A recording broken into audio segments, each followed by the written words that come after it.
der Livestream der Nürburgring Langstrecken Serie. Präsentiert von Falkenreifen.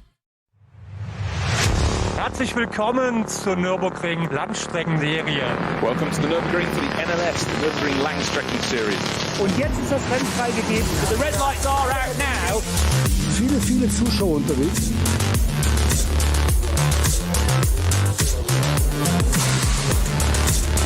I would think that's very, very close. Jetzt kommt er ran, zieht.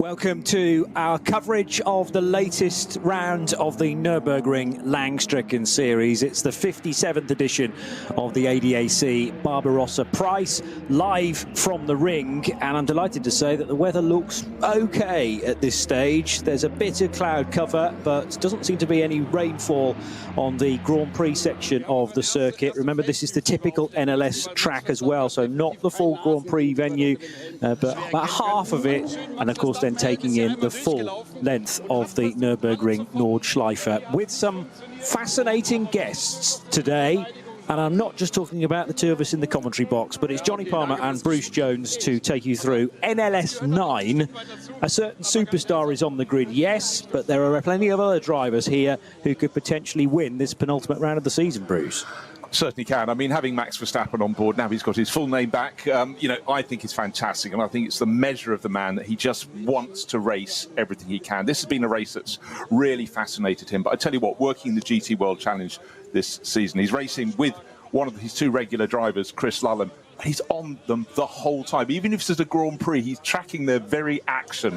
So I think this is phenomenal. I mean, we know, we're the converted here, just how brilliant the Nordschleife is, just how fantastic the Nürburgring Langstrecken Series is. So I think having someone like this coming in. A few weekends ago, I was down at Goodwood at the Revival, and we were celebrating many things, but one of them was Jim Clark's remarkable 1965 season.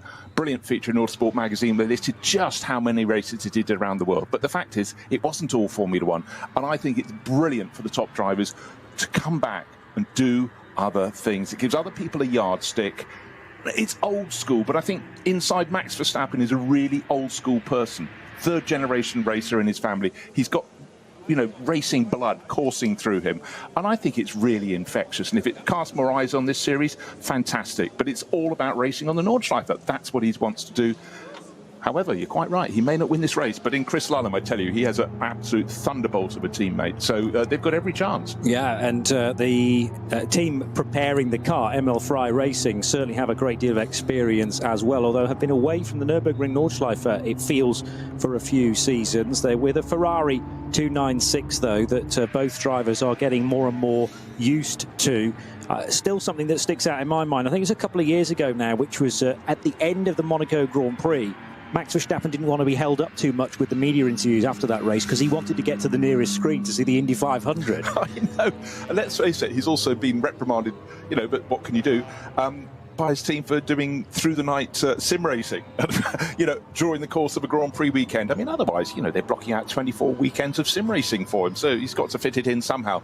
But yes, he's a polymath. He can do the lot. So, I think it's fantastic. But yeah, I really, really appreciate anyone in Formula One who keeps an eye on other elements of the sports. And think about it, we're celebrating this year the 100th round of the World Endurance Championship since 2012. And among those, we have had world champions come and play. Remember, Fernando Alonso came and played for a couple of seasons. That Renault shouldn't be sitting at the side of the track. There's one sitting right at the end of the lap that hasn't quite made it back round to the grid. Well, this was all this morning, where the weather conditions were somewhat more treacherous. The track surface very greasy. The number 50 Equipe Vitesse Audi only made it just beyond the concrete wall. It looked like that had been on the racetrack and then stopped on the chevrons between pit lane and the main race area. 490 Renault also having some fun out there, but it's busy at the best of times, and this is a chance for those to get acclimatised to the speed differential and the 108 cars that we've got out on the racetrack, Bruce. Yeah, one of the hardest things, it's immensely hard, 25 kilometres, toughest circuit in the world. to go out in the morning with greasy conditions, fog hanging over the higher parts of the circuit. And it's also making your way, if you're running in one of the top class cars, that's SP9, working your way through the traffic. And there's an enormous performance differential between the fastest and slowest in this field. So respect for other drivers is one of the reasons why you need to, even if you're a multiple world champion like Max Verstappen, you need to get your ring permit before you're allowed to compete in one of the fastest cars. Of course, it's within his bandwidth. But anyhow, the challenge was laid down by Christian Cronjes and Walker Horse Motorsport and Aston Martin, going to the top of the times of the teams. Absolutely love that. Frank Stippler ended up second fastest in Audi, and Max Verstappen's car third on the grid. So we've got that fantastic array. Aston Martin, Audi, Ferrari, Porsche, top four makes. And I'm now frantically looking up the Ecuadorian who's in that Aston Martin with Christian Cronjes and Anders Buchart, Mateo Villagomez, 23 years old. But he's going to be part of that driver lineup. They often go with two for the 4 hours. Let's see whether we can hear from Chris Lulham, though.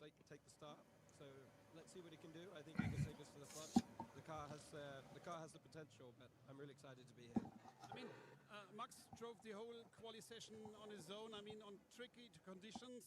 Are you confident later for the race for yourself? Well, it seems like the track will be pretty dry. I mean, of course, we never know at this circuit what will happen with the weather, but it was easier to keep it that way in qualifying because the track was always developing.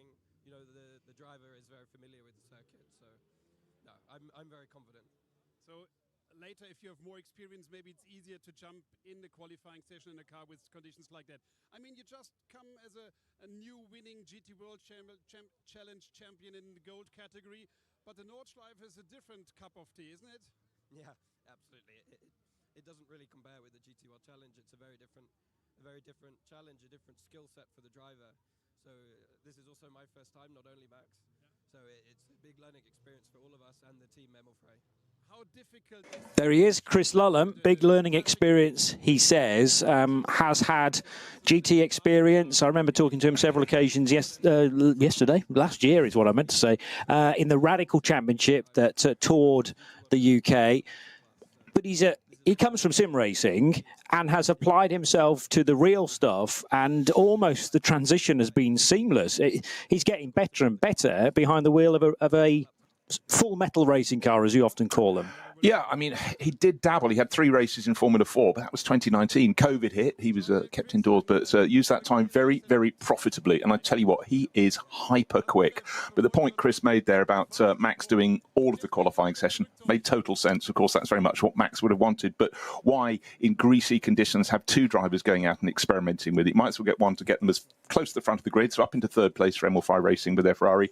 But he is really, really very, very talented. It's amazing sometimes in racing. I mean, Bernie Ecclestone, when he ran Formula 1, used to joke that possibly the fastest driver in the world was driving a taxi in Bogota or something, but it's about finding these people. And obviously Max Verstappen, as we say, has done a lot of sim racing, keeps his eye on it, does it a lot, clearly picked out Chris as one of the fastest guys who's competing against, brought him in.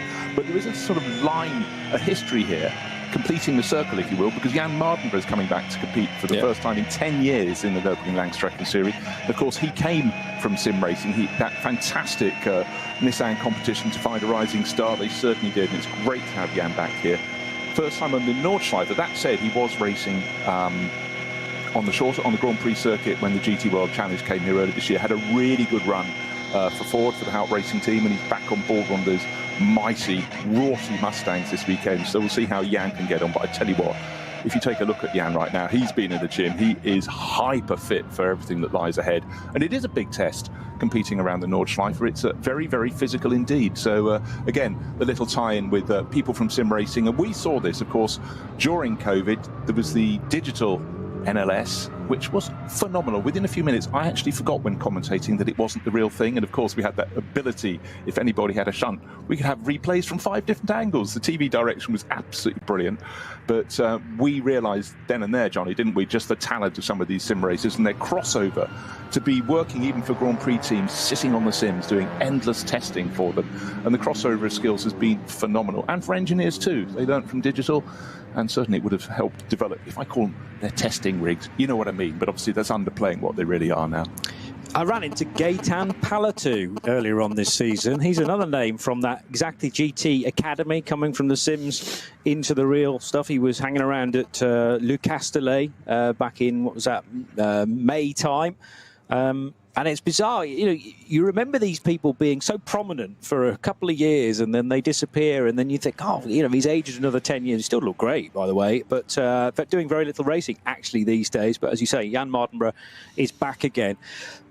I'm liking the fact that we're finally getting different cars winning this year, because last time out, an HRT Ford Performance have come pretty close to flirting with a race win in previous races. Well, they finally managed to do it in NLS 8, which was part of a double header. There was a Saturday evening race for NLS 7 and then a more traditional start of day, midday, I think it was, on the Sunday for NLS 8.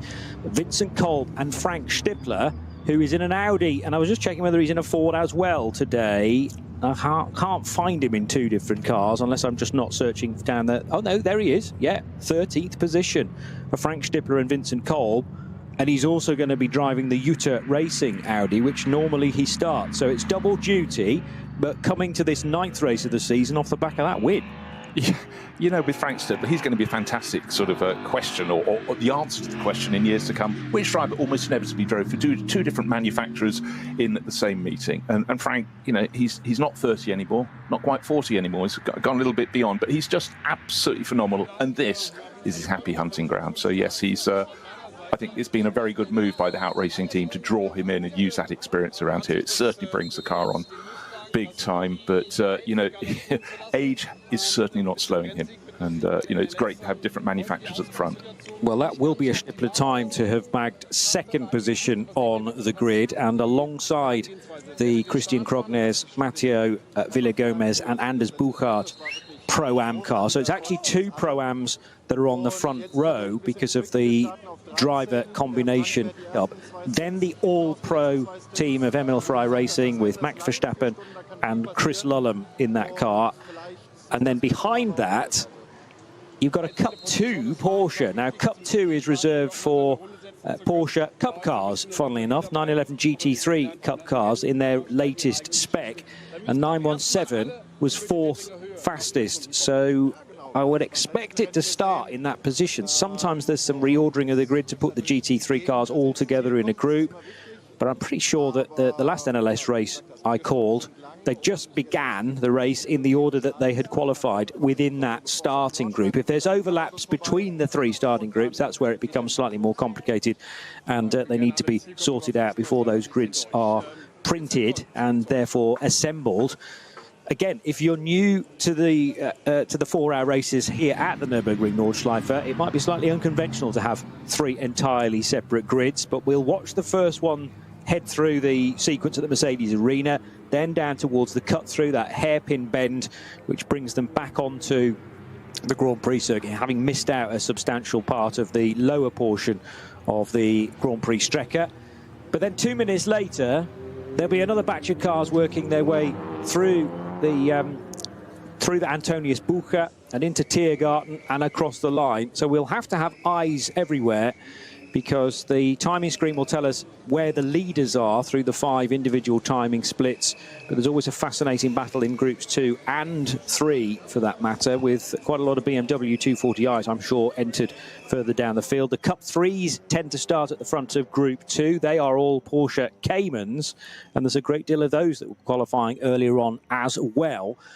It's very easy to overlook really intense fights in these races, but we'll try our best to cover everything. Yeah, it really is. And over the years, the Porsche Cup for the, well, as you say, one of them's qualified up in 4th place, can be absolutely fantastic in the battle. But actually, what we tend to see, we have a lot of onboard action, clearly around 25 kilometres. You can't have a camera at every corner. And sometimes it's when the leaders are going through, carrying some of the onboard cameras, we see what's happening further down the field. And there could be, as you say, the slowest cars in the field could be having a fantastic scrap, but they have to have their eyes absolutely peeled, and the marshals have to wave their blue flags to inform them that sort of the rolling thunder of the SP9 cars are coming through to put a lap on them for the first time.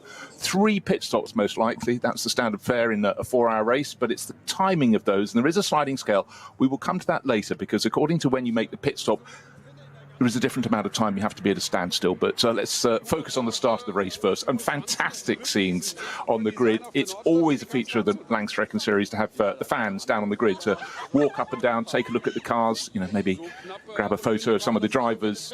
And the pleasure down there is great. But I must say today there seems to be even more than normal. Can't think why that might be, Johnny. No clue whatsoever, although funnily enough it's the second race that there's been this much attention this year. Away from that Ford victory, I'm looking at all the other cars that have won this year, and every single one of them has been a Porsche, whether that be with Volker Motorsport, Manthey, who are the big name in Porsche preparation, Scherer Sport PHX, which I thought that's got to be an Audi, but no, Lawrence Vanthoor was at the wheel, so it means that was their Porsche as well. And remember Lawrence Vanthoor's huge crash during the Nürburgring 24-hour weekend when he went out for single lap qualifying and didn't make it further than Arenberg. And then most recently, NLS 6 was won by Klaas Bachler and Sven Muller in their Volker Motorsports car. It's Vulcan again, but with different drivers for NLS 7, and then that Ford victory.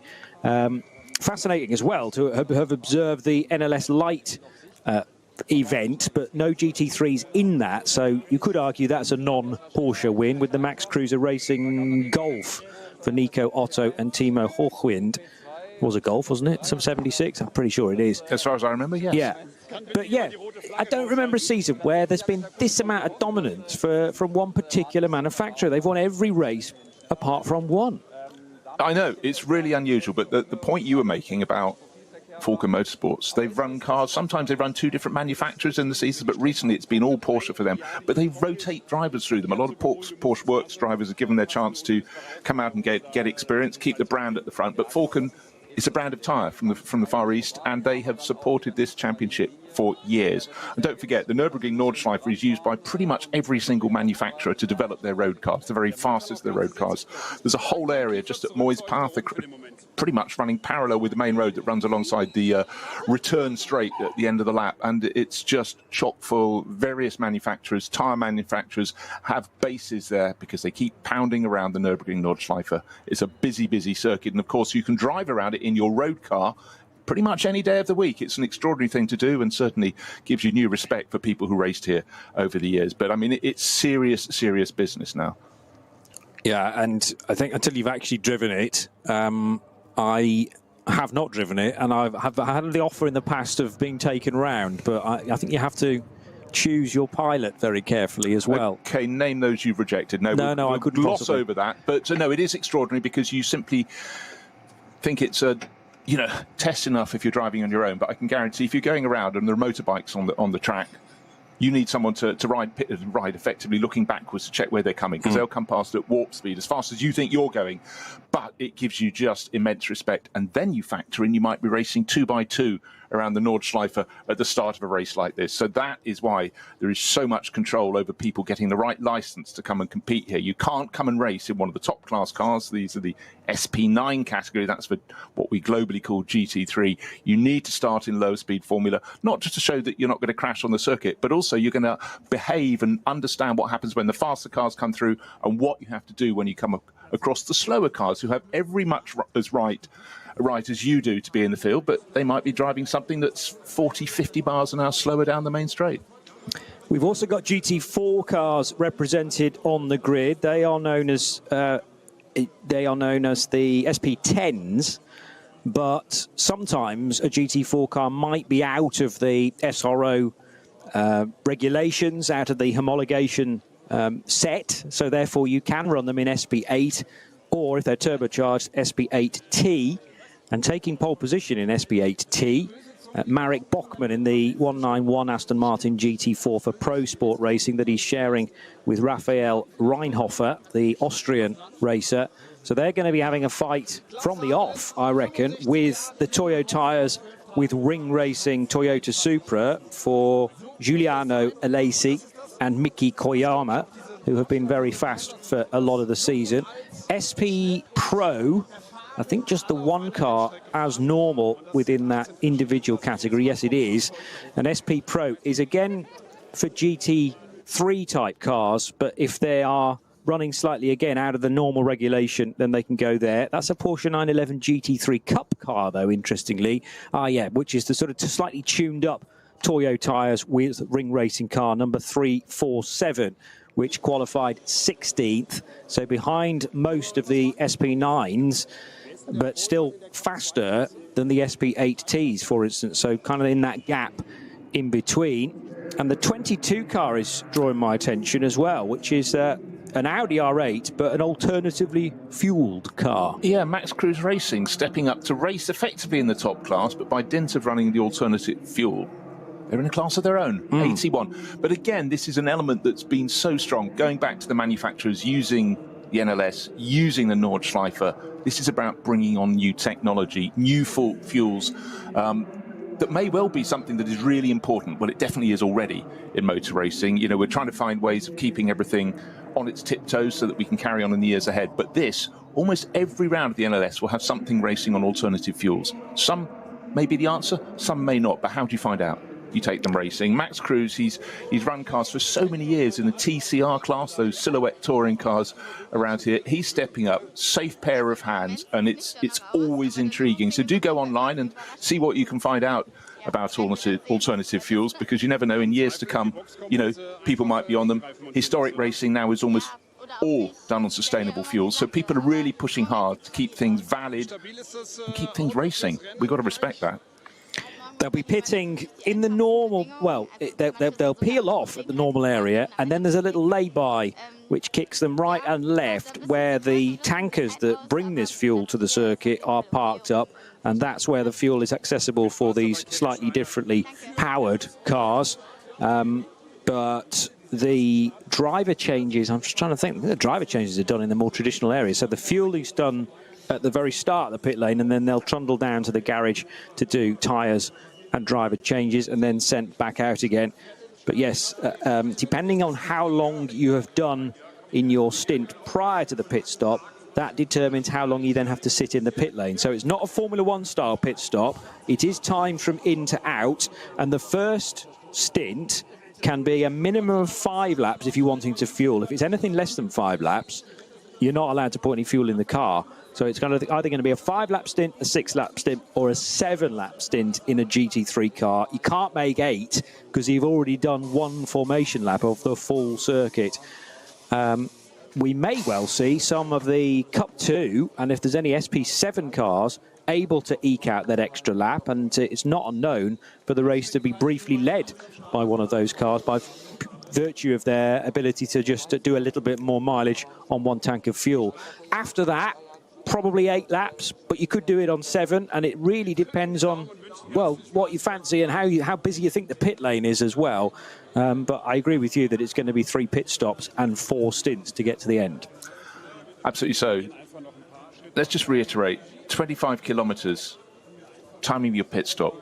It's very little scope to gamble, but we haven't mentioned one thing that may well come in this race. I think it may stay away. Rain. Now, what do you do if you're racing on a regular 4.5, 5 kilometre circuit, say a Grand Prix circuit? You feel some spots, you can stay out another lap. Here, it could be absolutely hurling it down at the opposite end of the circuit, and you've got to then tiptoe, and I really mean tiptoe, your entire way back. Just another, oh, don't worry, it's another 13 kilometres on entirely the wrong tyres on one of the trickiest circuits in the world. It goes up, it goes down, it turns from side to side. So here, you need a meteorologist, big time. Today, though, the smile's on the grid. The track is dry, but it is a massive, massive factor. We've seen races where someone's been dominant and someone's decided you can do another lap, and oh my word, they absolutely can't. So we will see, but it's a factor. And there's so many factors here. Whether this series goes across the course of the entire season, from March through to end of October, start of November, and the array of weather we have, and we've had races snowed off, we've had some where the rain has been torrential, and then, of course, the worst sort of rain, Johnny, is when it lands only on one part of the circuit. Yeah. Yes, and it often sort of sweeps through from the direction of Arenberg and Schwedenkreuz initially, and that is the chance for teams to just work out what maybe the corners further around at Adenauer Forst and Metzgersfeld are going to be feeling in the next few minutes. And very often the Grand Prix circuit, which is where all the teams are based, of course, is in stark contrast. I mean, generally that gets the better weather, although I am remembering 2 years ago for the 24 hours where pretty much all of the Nordschleife was raceable, but you couldn't see a hand in front of your face on the Grand Prix main straight. And that was, yeah, mind-boggling, really, because I don't think I'd ever seen that before. But the nature of the gradient change here and the various valleys around the region just generate different areas of cloud cover. Sometimes the cloud's low enough to just envelop the odd marshal post, and that's the big problem. If marshal posts can't see one another, it's not safe to race. Otherwise, I've seen all manner of spray here and also, you know, fog in places, and we still go racing with the relevant warnings out there because there's always the option, Bruce, of taking your foot off that pedal and slowing down a little bit.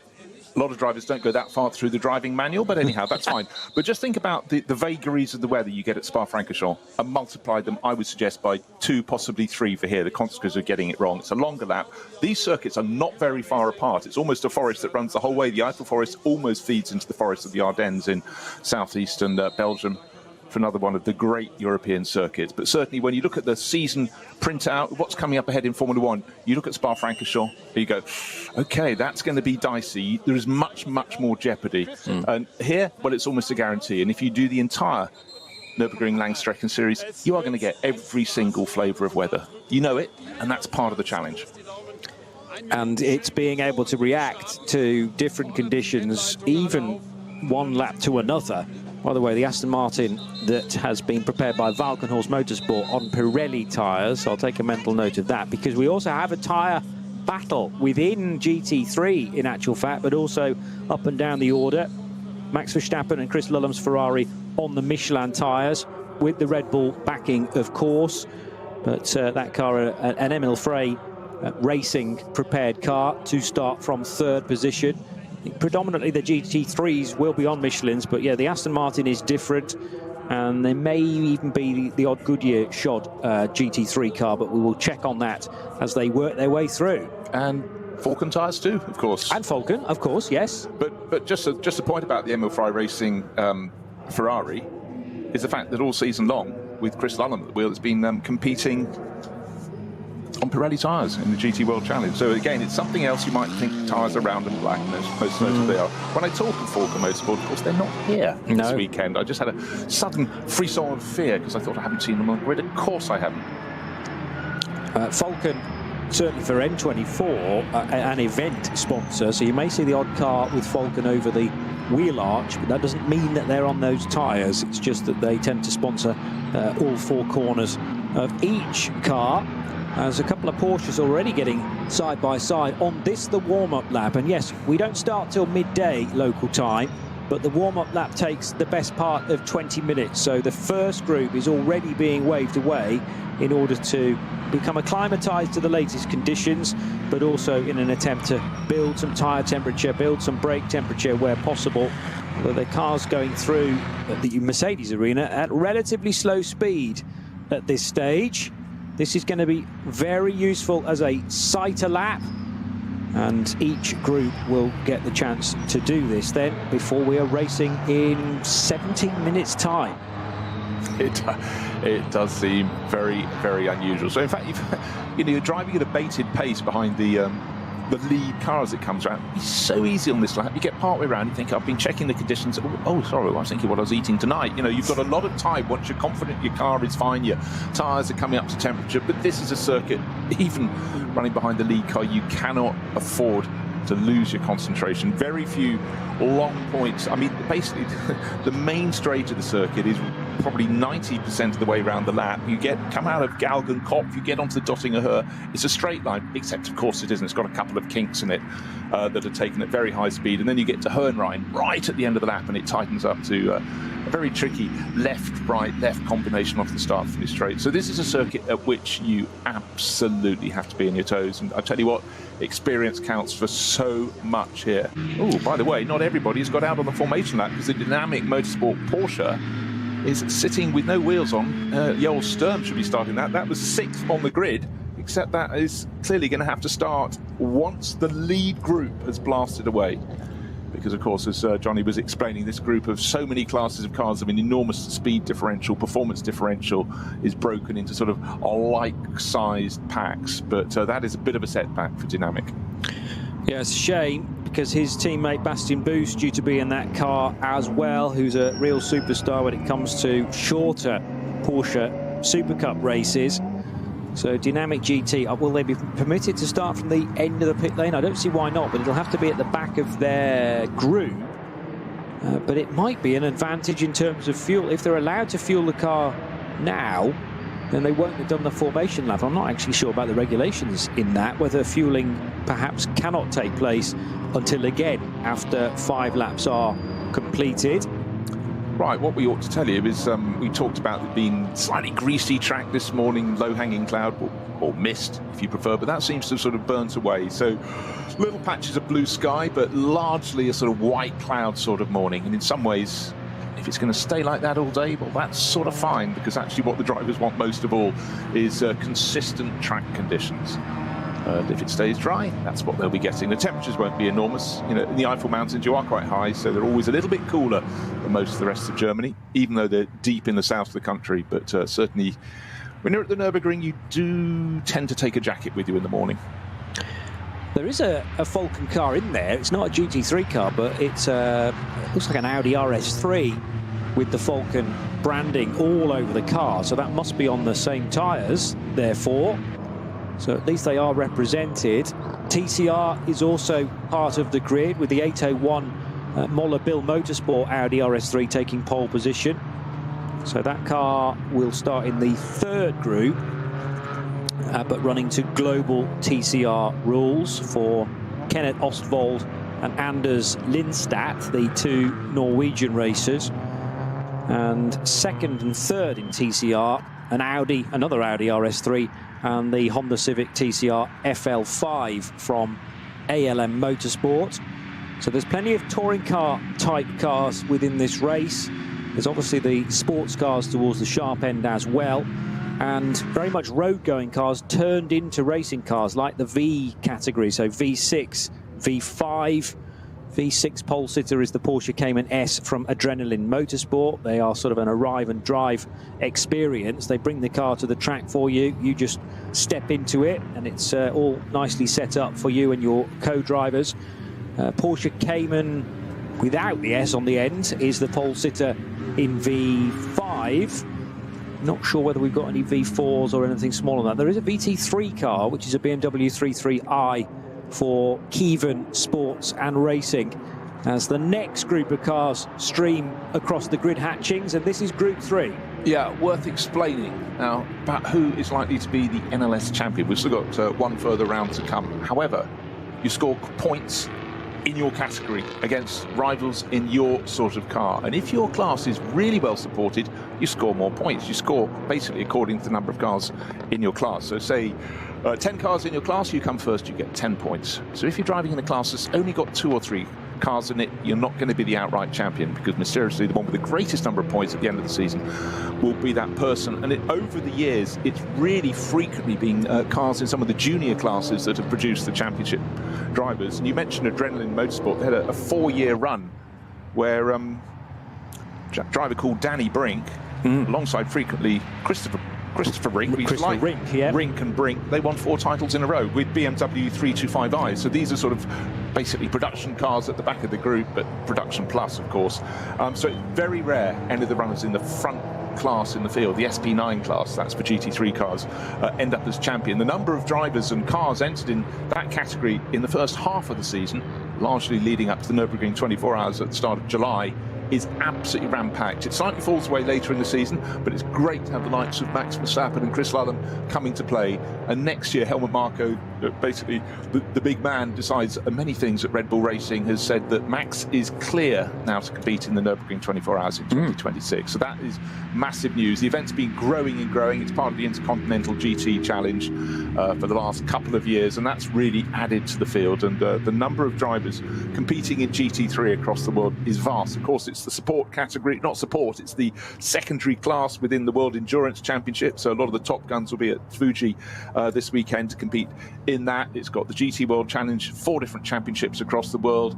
There are many other series as well, and you know, created by Stefan Rittel quite a while ago, 2006, and already we've had a couple of historic GT3 racing series announced. They're going to be quite big next year. I was talking to Barwell Motorsport, and they're going to be running some of the cars. A lot of them, if they were lucky, still had some back in the garage because they've suddenly doubled in value since the championships. The historic GT3 cars were announced, and we'll be riding on board mostly with the GT3 cars that race in the top class here at the Nürburgring, and you know, their performance is truly epic. But here we have a Porsche Cup class car from Cup 2 lining up 4th on the grid, but qualifying here for these races on the Nordschleife. It's nice to be at the front of the grid, but it really isn't the end. It's more important to get a good feel for your car, the tyre performance during qualifying. But so many times qualifying is held in misty, greasy conditions because it's early in the morning. We go racing at midday, and inevitably you have to have a few hours between qualifying and otherwise. Some teams take it really seriously, others just put in one banker lap and rotate through their drivers. But as we heard from Chris Lunham being interviewed on the grid, he didn't go out in qualifying. It was Max doing every single lap to just get the feel. Just spotted that the top 4 cars in qualifying are from 4 different manufacturers, so a good spread of variety. That includes the Cup 2 917 Porsche. Remember that the dynamic GT Porsche, number 54, is currently absent from the grid, so should be 5th, but there's going to be a gap alongside the Max Cruiser Racing Audi R8 LMS GT3, which is also in a different class. Die Nordschleife.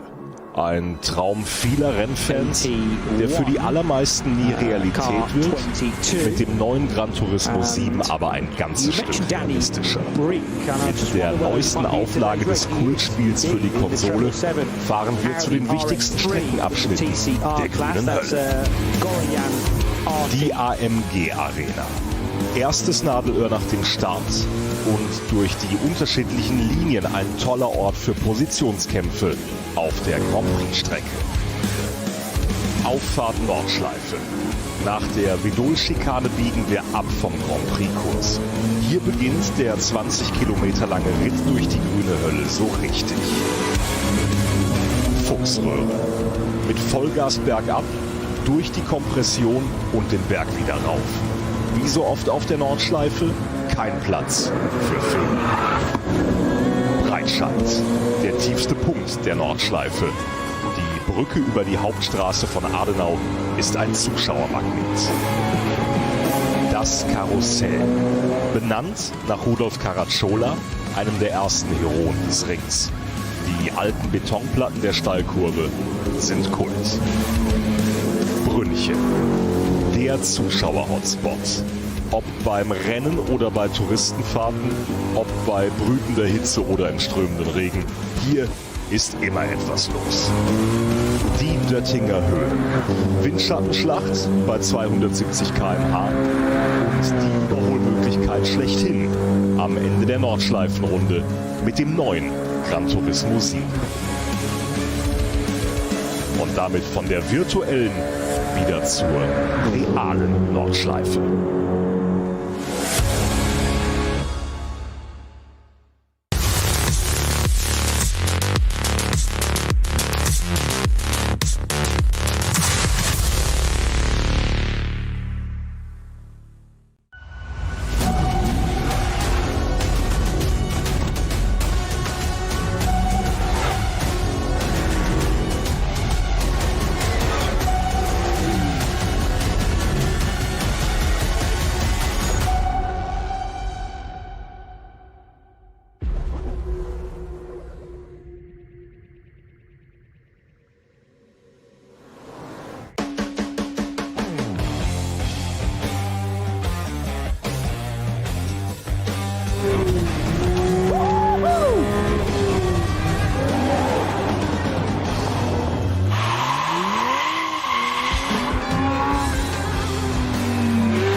Sie sagen, es ist nur ein Auto, aber wir sagen, Es ist Herzblut, Schweiß und Perfektion. Denn wenn du schraubst, dann zählt jeder Millimeter.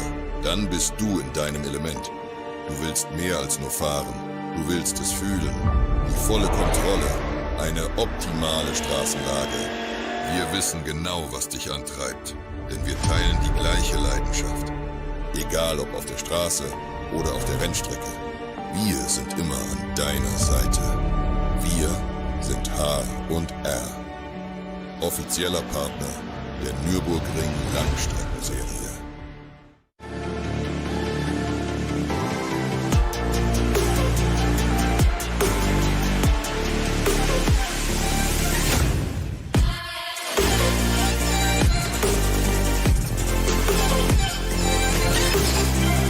Faltenreifen.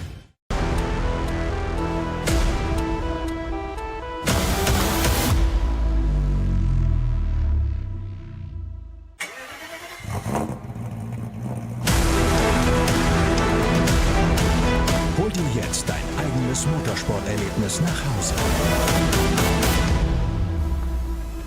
Dein Online-Shop für Simracing-Hardware und Zubehör. www.simraceshop.de.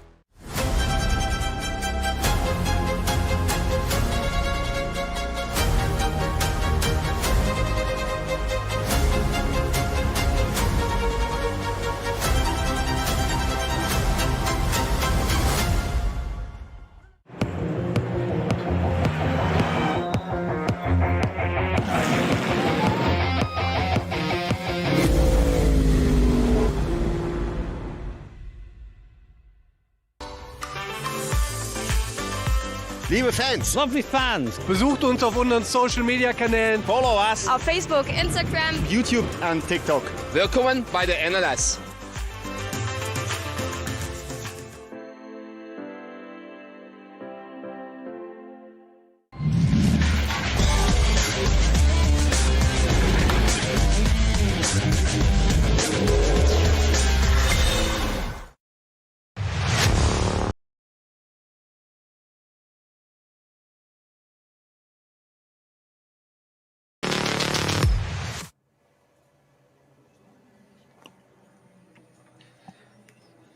Three minutes away from the start time of the 57th edition of the ADAC Barbarossa Prize. It's live action then from the Nürburgring Nordschleife here on RS1, part of the Radio Show Limited network of channels. No, RS3 this weekend, I beg your pardon, because we are so busy across our network with action from the FIA World Endurance Championship, action from the 24 Hours of Barcelona as well.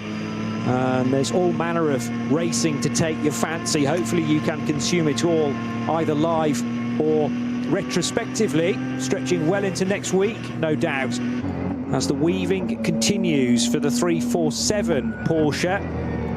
That car, 347, is starting from 16th place and is the pole sitter, well, the only car that runs in SP Pro, but nevertheless could be on for a decent result as well. They're getting steadily quicker and quicker in that car. Very much a development car from Toyo Tyres with Ring Racing.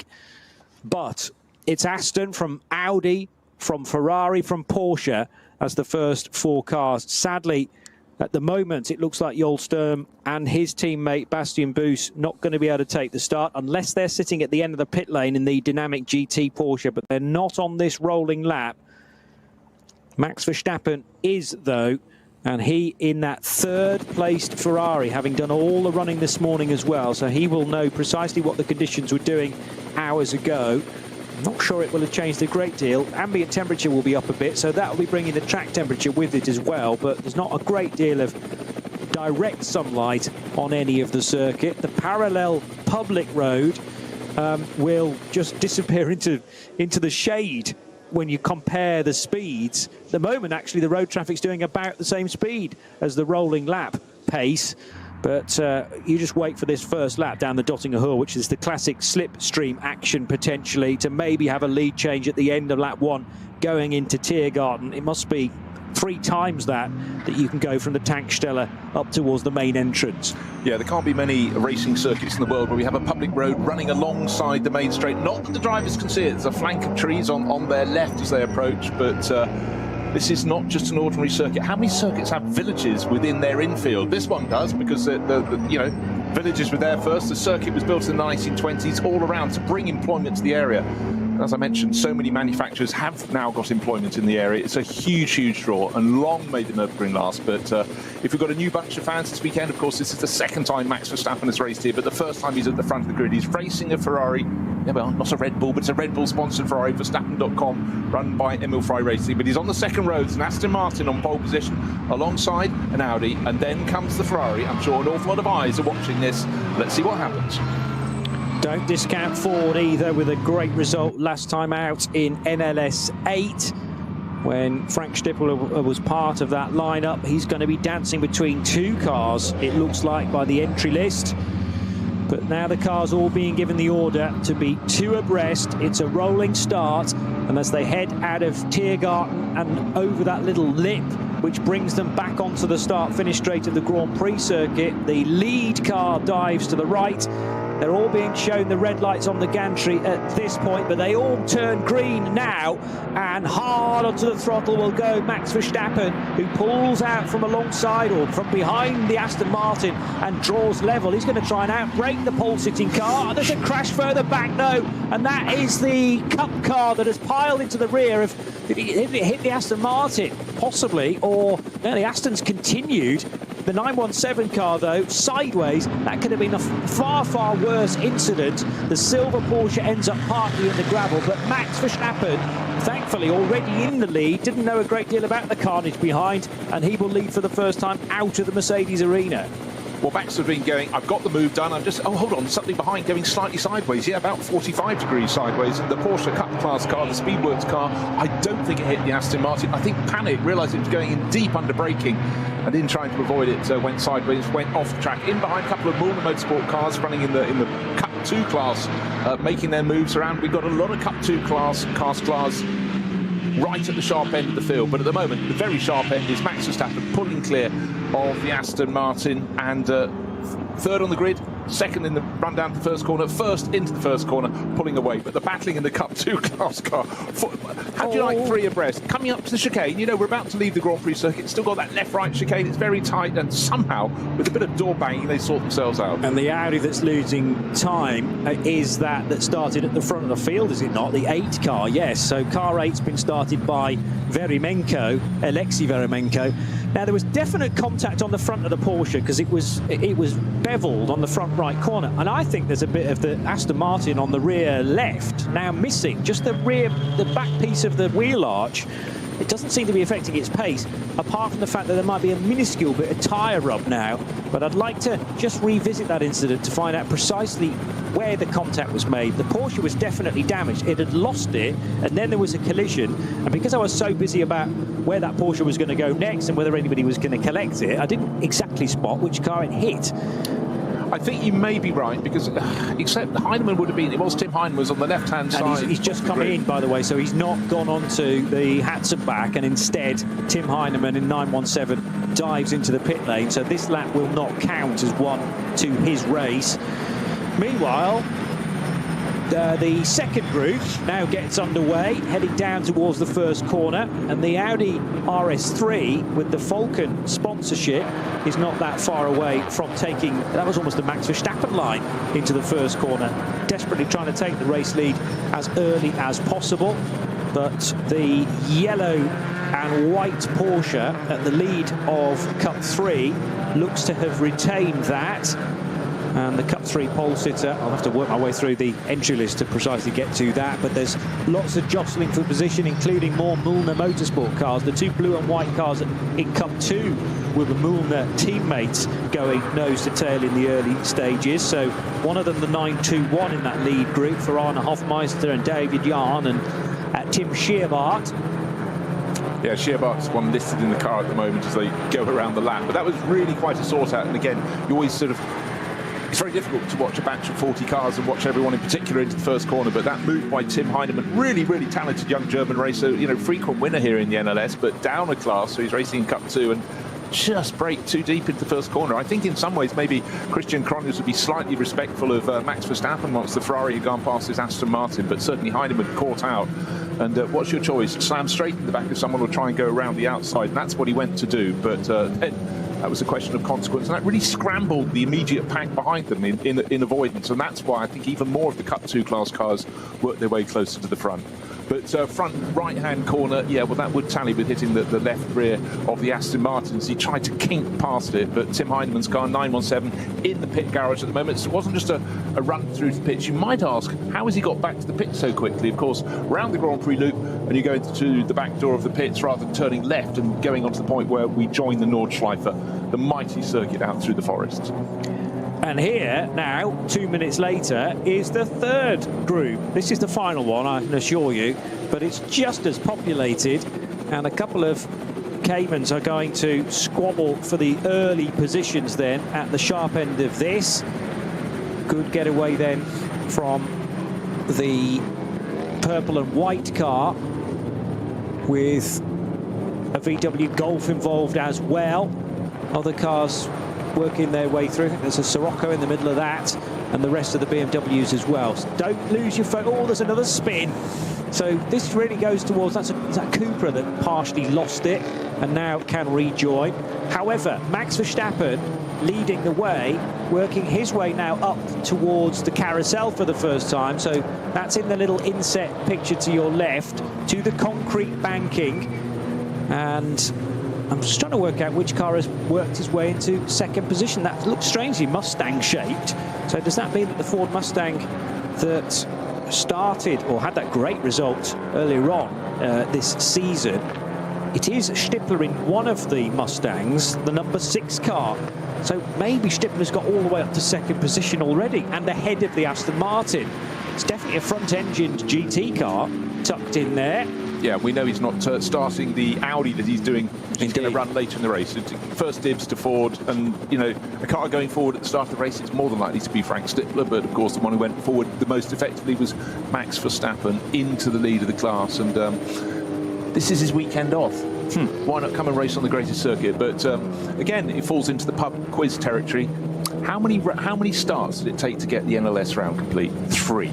You go, what a disaster. Of course, it's meant to be 3, but again, this is the NLS. It is something very, very different. But the circuit, well, you couldn't be more different than Nürburgring Nordschleife to any other circuit in the world. Tried and tested over the years. Uphill, down dale, tight corners, more open corners. But the one overriding element, once you leave the Grand Prix circuit, to take the 2 left-handers, the Sabine Schmidt curves over a bridge, and then drop down to the Hasselback twisters, this is corner after corner. Very seldom can you see very far ahead, and in the space of a short while we will have the very fastest cars, probably led by Max Verstappen, getting onto the tail of the slowest class of the third batch of cars. Not yet, but just remember, this is something Max Verstappen has gained experience of in his first NLS race, but now he's going to see it again, but this time with one of the front-running cars. He's going to get on the tail of the slowest cars, and then he'll pick his way through. Not that he's shy about overtaking.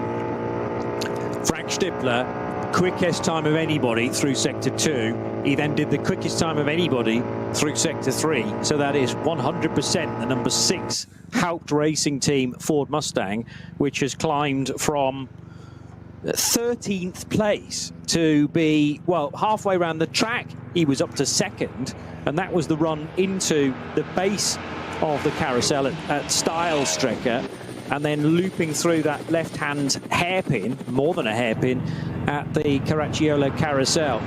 So it is Ferrari, Ford and Aston, the completely different order from that when they left us for the first time. And I know there was a lot of carnage at the head of the order. That could have been a far bigger crash than it turned out to be, as Verstappen will rush across the line at the end of something like a 8 and a bit minute lap to confirm that that lap is led then by the Emil Frey Red Bull backed Ferrari 296, and the battle is very much on for second and third between the two front-engine GT cars. Well, look, 2 seconds covered the top 3, but Stippler is the one making progress. The white and blue striped Mustang heading off after Max Verstappen, and at certain points, again, these cars all deliver their performance differently. I must say, normally you expect the Ford to have loads of grunt, but coming onto the start and finish straight, the Aston Martin seems to be hauling him in down the start from straight, but then breaking deeper into the first corner. Well, that's what Stippler can do. He's raced here.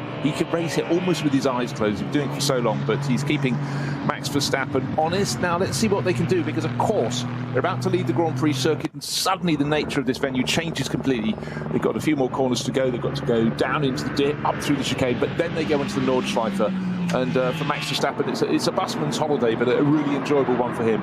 And pressing clear. But that was a really impressive opening lap of the race, I must say. Made the start, but where it's really going to feel different is when Max gets up to doing some lapping. Yeah, so Heinemann, I thought so, was well out of control. There was then a collision to the back of the Christian Krogner's Aston Martin, which was trying to do its own move, but that was just a total lose.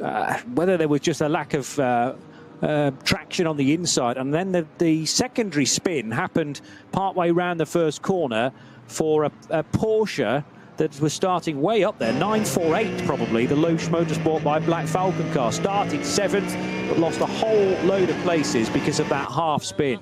And what I noticed when being treated to the replay was that the Fords swapped their position, because the one that was better qualified got caught out and muscled to the outside of the first corner. But by diving, that was the number six car, but diving its way. Sorry, it wasn't. Beg your pardon. Got my sheets back from. That was the better placed Ford on the grid was car 9. Car 9 that started 9th. That was 4 positions ahead of Stippler, but that ended up going slightly wide, and Stippler's car went, thank you very much, gained about 5-6 positions in the opening corner. Circumstance it may have been, but again, sometimes the knowledge to see if you can get on the inside line makes you a little bit safer. Very wide the first corner here at the Nürburgring, but it does narrow down a bit. And then, that factor, it turns through about 150 degrees to the right. So there is consequence if you're going a bit deep into the corner, you're going to struggle. There is space on the exit if you go to the left of the circuit, you come out of, but you are on the rough stuff. But certainly Frank Stippler did a really, really good job. Right, slow zone at some point around the circuit, but let's upgrade it to Coast 6. That's Kittelbacher. It's worth having a map of the circuit, Kittelbacher. You know, there's so many corners to learn around this track, and so many points. Your point earlier, Johnny, about the weather and the ability to see the neighbouring point on the circuit. And in that slow zone, the field slowed down, but one of the front runners very nearly clattered into the back of another. Again, line of sight is so difficult, but Kittelbacher down to 60 kph. In these cars, that's walking pace. The fascinating thing for me when you're entering a code 60 is that the initial part of it is just a single wave yellow flag without the speed limit, and then you get progressively bigger warnings and more substantial slowdowns. So it's single yellow, double yellow, then the speed limits tend to kick in at 120 initially and 60. But as you're approaching a yellow flag, even when you're going through a yellow flag, that just means no overtaking. There's no speed limit. So it means you can actually make up quite a bit of ground if, and this is later on in the race, if your GT3 rival is stuck behind some of the middle order cars and can't get through because it's not allowed to overtake. So all of a sudden a 10-second gap might come down to about 2 seconds purely because you're entering a code 60, and it will stay at 2 seconds then when you leave it. So very often we see huge gaps leaving us, they disappear into the forest, and then they're back together again coming down the Dottinghoor at the end of the lap. I mean, in some ways it's a TV director's nightmare. They cut away to look at a really good class battle. The next thing they see, the front runners are coming through, and the order has changed order, not changed in terms of order, but changed in terms of how big or small the gaps are. And you can just have really, really bad luck. Incident happens up ahead, immediately a slow zone is thrown, but the rival in front of you was just in front of it, so they can carry on at unabated pace and set off into the bamboo yonder. However, you know, you like to think if you do enough of the races, you'll be yin and yang, and you will be able to have form come your way at a later date if you've been caught out. But it really, over the years, has led to endless consequence. But, you know, with a circuit like this, how could it be otherwise? Around, it's always a debate, how many corners around the Nordschleife. I'm not joking.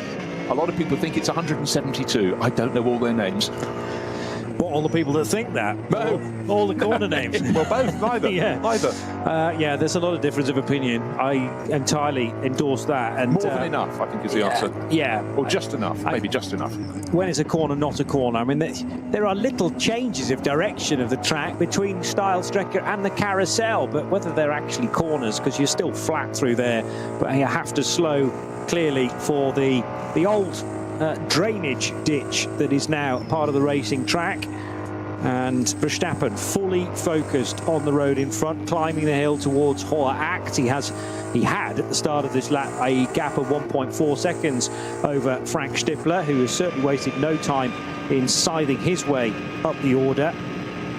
At the moment, though, Stippler can't get close enough to just start to rattle Verstappen, and that itself takes a bit of doing. But if the Mustang can get close enough through the Kleiner carousel and then through the right-hander at Galgenkopf, it might be that Mustang can pick up the toe from the Ferrari, but he may need several stabs at it. We're looking at least 5 racing laps for this opening stint.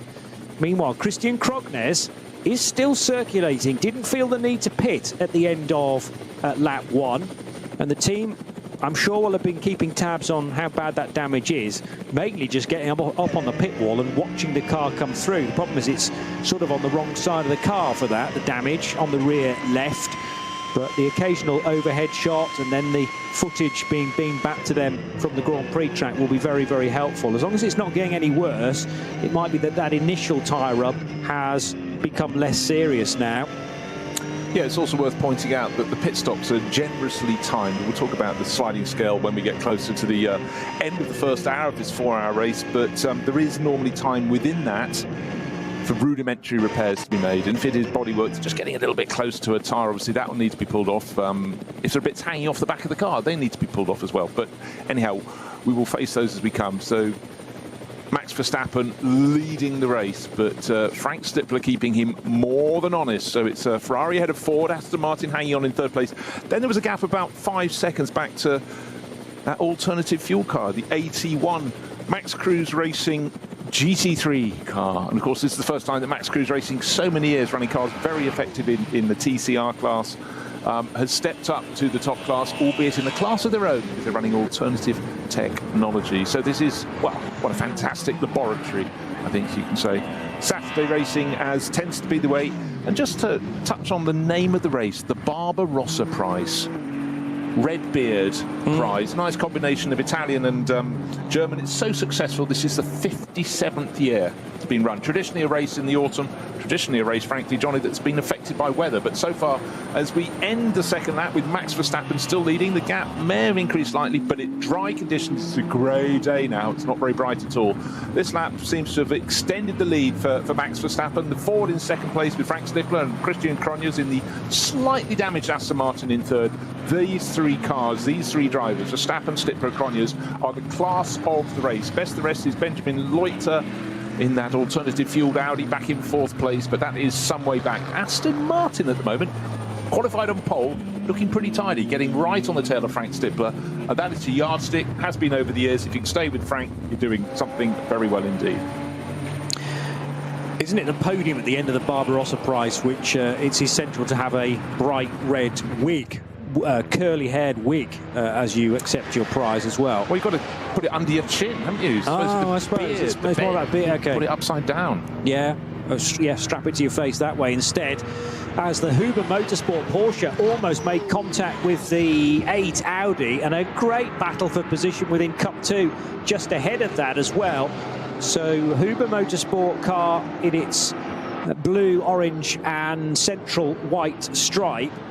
That is, which number? The 25 car that runs in SP9 AM, and that will head across the line now behind those 2 Porsches, and one car darting down the inside of the Mullner Motorsport example. 25 and 50 it is in actual fact. So the Equipe Vitesse car, which was in strife earlier today, stopped at the end of the pit wall on the main straight and in need of some aid. The Toyo Tires Porsche is getting involved as well. So it's 4 Porsches and the mid-engined V10 Audi, and that just about gets the judgment coming out but the 50 car trying to make up some ground in the hands of Steinhardt, third in SP9 AM. However, drama in the pit lane, and this is for a significantly dishevelled number 8 Audi. Yeah, this started on the outside of the front row. Alexei Veremenko at the helm, and unfortunately it has had contact. It lost ground on the opening lap, but maybe it is just finally reporting back to the pits. But front end damage, that will take more than a bit of a damp cloth to clear up. So disappointing for that. And that is actually the other car that Frank Stippler will be driving. Maybe he won't. Maybe it won't go back in the race. Hopefully it can. Frank, though, is busy in his office. His office right now is the number 6 Hout Racing Team Ford, still trying to keep Max Verstappen in sight. It's running in second place, moved up the order from 13th on the grid, but 12th, because remember, one of the cars had to start from pit lane. That was one of the cars qualified ahead of him, but certainly Stippler trying to do double time, but maybe, just maybe, that Juta Racing Audi will have too much damage. It's started by Alexei Veremenko, Selv, one of the drivers who has races under a pseudonym, and Frank Stippler, but clearly it's hit something quite hard.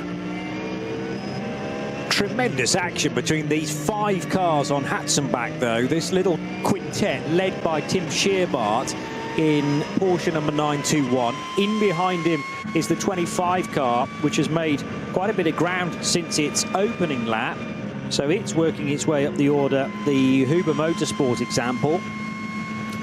And we've also got great action on the Dottinger Hoor, because the third group are about to complete their second lap. So Kvitka in the treble 7 car getting a good run on the Golf in front. That's an Audi RS3 fighting with the Max Cruiser Racing Golf of Nico Otto. And they're side by side as well. Oh, as Tyson goes for a move at Arenberg, trying to get up the inside of Tim Scheerbart. Remember that the 25 car is actually a GT3 machine versus a Cup 2. But they look very evenly matched here, despite the extra downforce for the number 25, the orange, white and blue car. And in behind, the Toyo tyres of Andreas Gulden. Yeah, what you need to understand is the fact that the Cup 2 class Porsches shouldn't be as fast around a lap, but in the straight line they're sleeker. They have less downforce because they have less aerodynamic aid, but they've got plenty of grunt. And don't forget, if they can stay in front around the twisty bits, when I say that I mean about 17 kilometres of twisty bits on the Nordschleife, until they come out of Galgenkopf onto the start of that immensely long return straight, then they're laughing, because on the main straight they're actually quicker than the very fastest cars in the GT3 stroke SP9 class field. And that's why, if you've got shuffled at the start, and let's remember, quite a few people did when we had Tim Heinemann going sideways into the opening corner, it can take laps to get your way back. And actually, once they start coming across the tail of the slower cars, the cars that started in batch 3, that may finally give them the opportunity, but they can go the whole way around the Nordschleife for stewing in their own juices, because they're behind a car they think they should be ahead of. Tough. Very difficult to judge indeed, and also from my side to necessarily identify the right Mullner Motorsport car, because actually that could be the 904 that is at the sharp end of that. So that's being driven by Marcel Hopper. Ben Bunagel will get into it later. Antal Zigo is also part of their trio. Scheerbart's in the race. He actually leads Cup 2, but he's quite a bit closer to the SP9 Pro cars. So that's Hopper battling with the 950 car. No, that's a Cup 3 machine. So I think 902, the AV Racing by Black Falcon car, is the next one. Right in behind it, that's the green 902 car. And that has been started by Ryan Harrison. So Harrison, Hopper, Tyson I've mentioned in the 25, Steinhardt in the Equipe Vitesse Audi, and then Andreas Gulden in 347. So those are the 5 cars that we were truly enchanted with in terms of their battling on the Grand Prix circuit, and then all the way through Hatzenbach. We will update you at the end of that lap to see precisely where they are in relation to one another. Now BMW's having a good fight as well, turning left at Sabine Schmidt's curve, one of which is the Pete Terting Sports 240i, second in that division for Reinhardt. And it might well be the class leader just ahead. So the 240i's going hammer and tongs.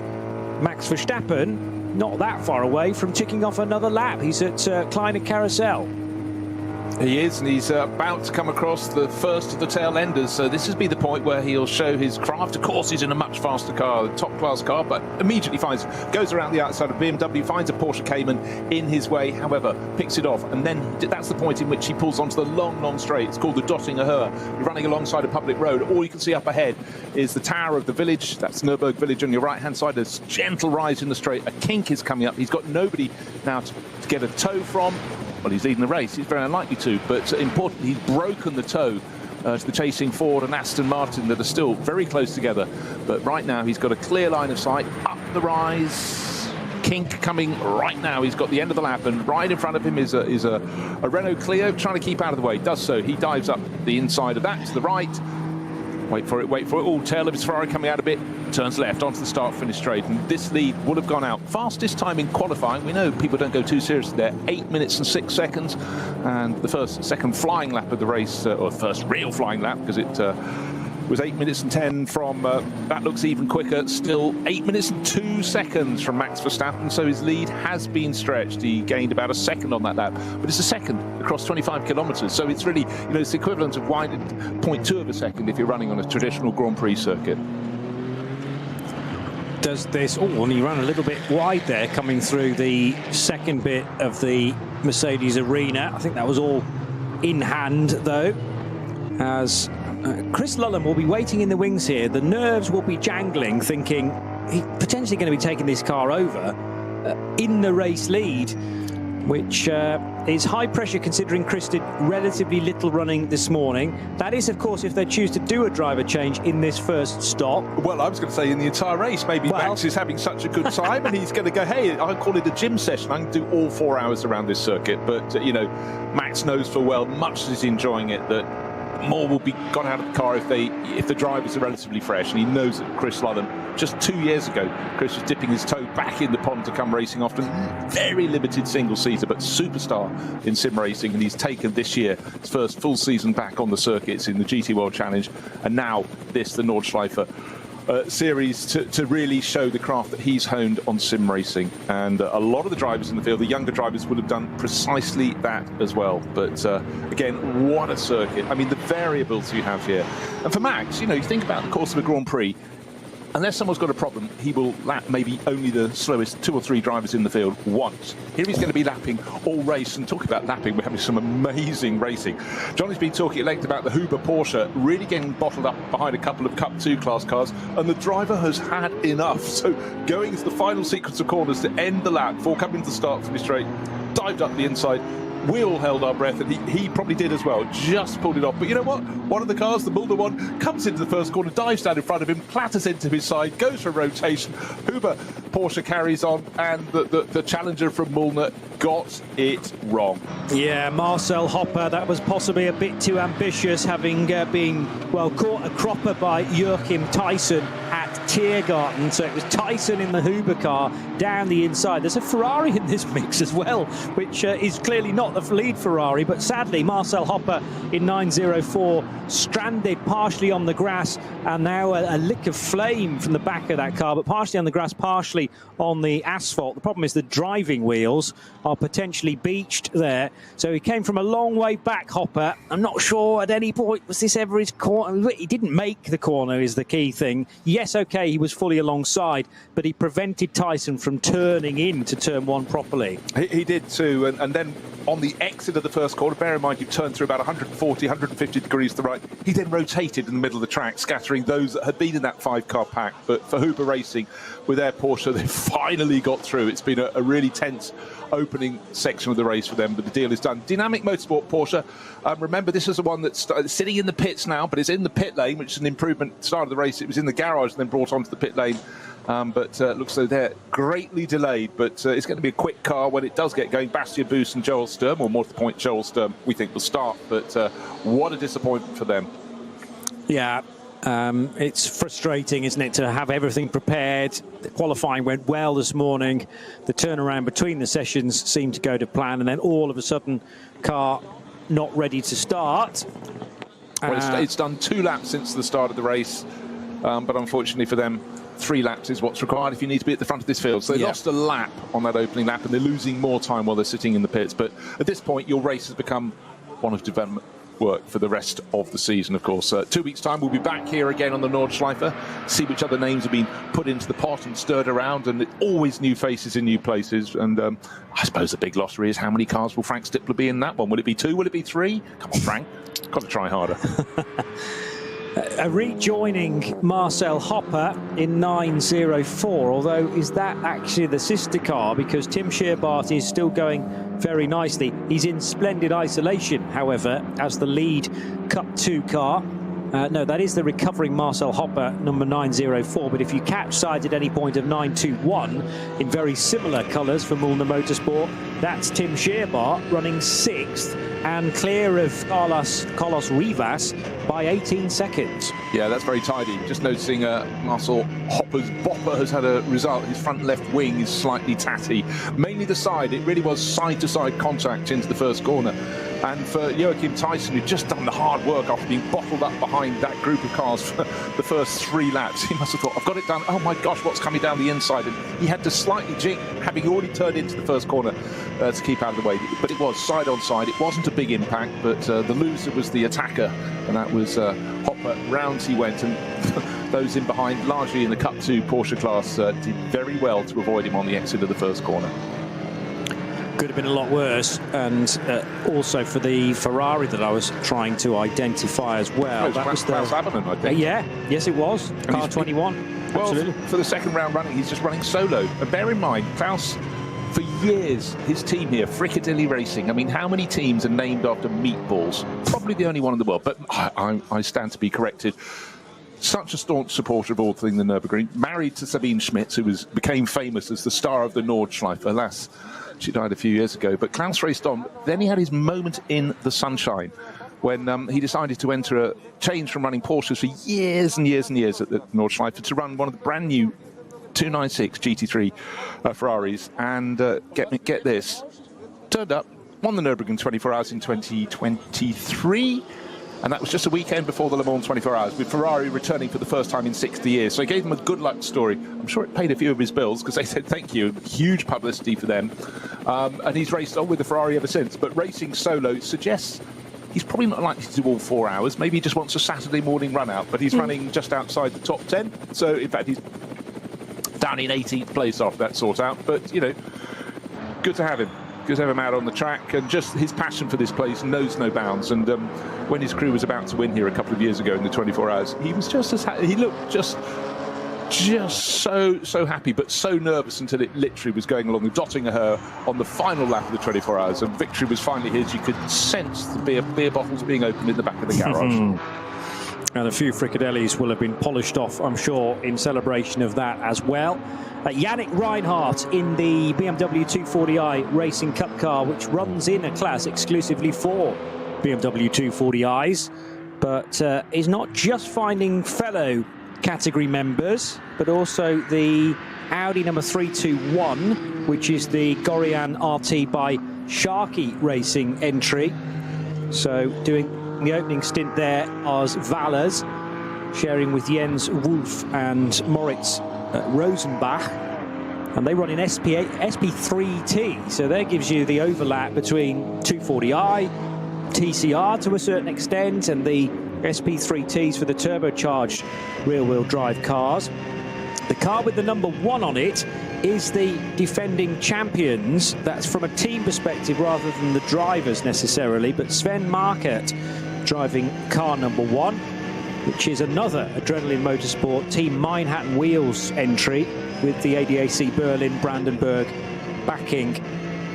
But yeah, that car, I'm not sure where that is placed in the championship currently, but clearly 240i is another area of the grid that you can score well, because it's such a popular division, as now Aberlan is side by side with Andrea Skulden as they leave Brunchen and head through the ice curver.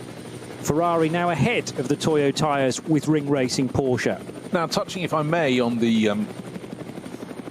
M240i Racing Cup class from BMW. Over the years, they've named one of their cars, brought it on, and have their own championship within this. But what they do, they place a lot of their young drivers. They take a look at how they can fare around this circuit in this championship. It gives them a lot of driving time, because a lot of races they might otherwise be doing in that sort of car would be short, 40-minute sprints or whatever. They see all the vagaries of the weather, the other cars, dealing with the faster cars coming through, and it's always worth watching.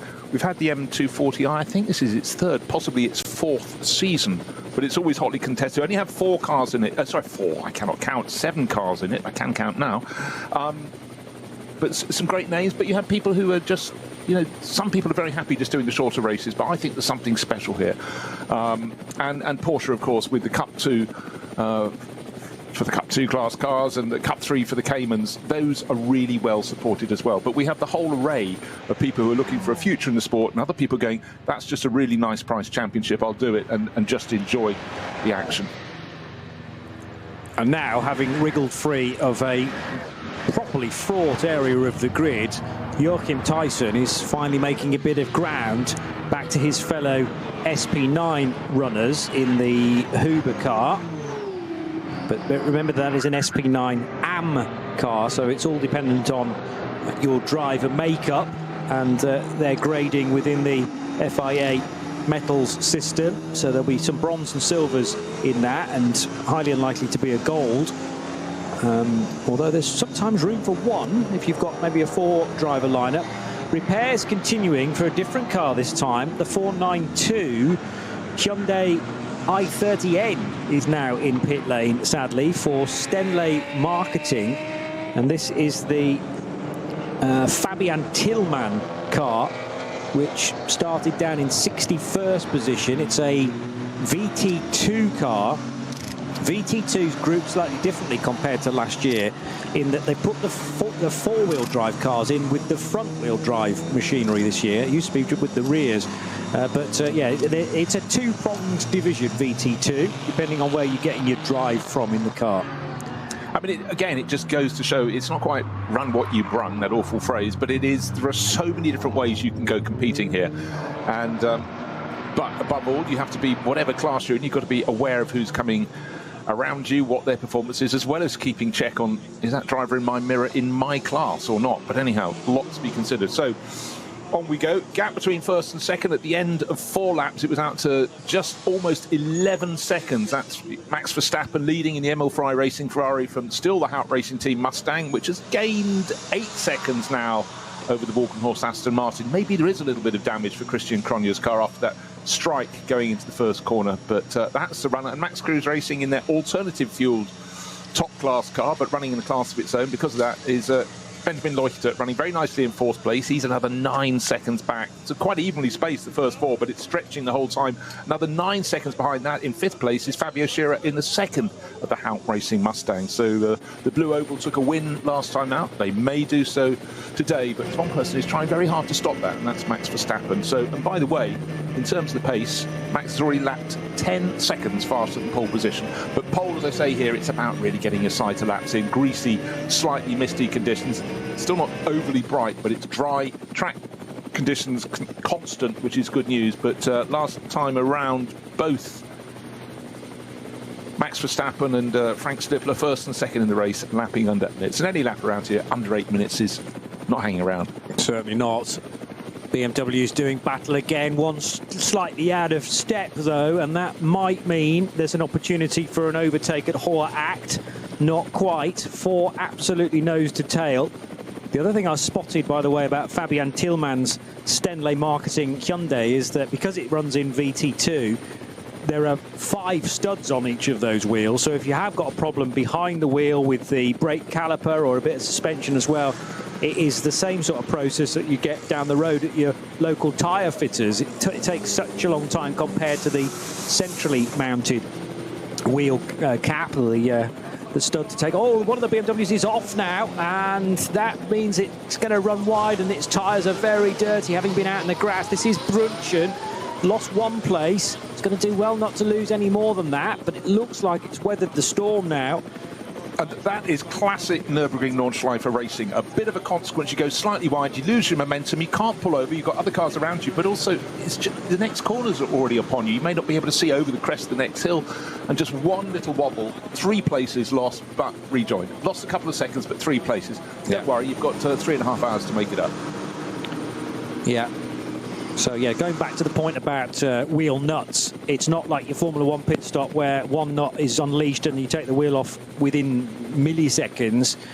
More like a NASCAR-style pit stop with 5 buzzes of the wheel gun, and then finally you can gain access. But with the time pit stops, it's less damaging. Speaking of which, we are working lap 5 of this opening stint.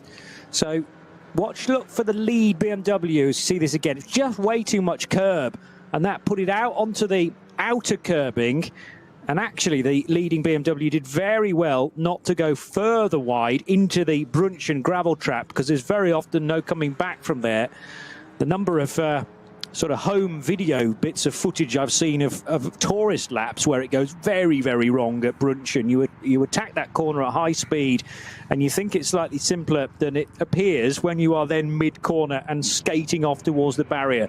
So that could have been a lot worse as well. Just one place lost, I think, as those BMWs near the end of their lap.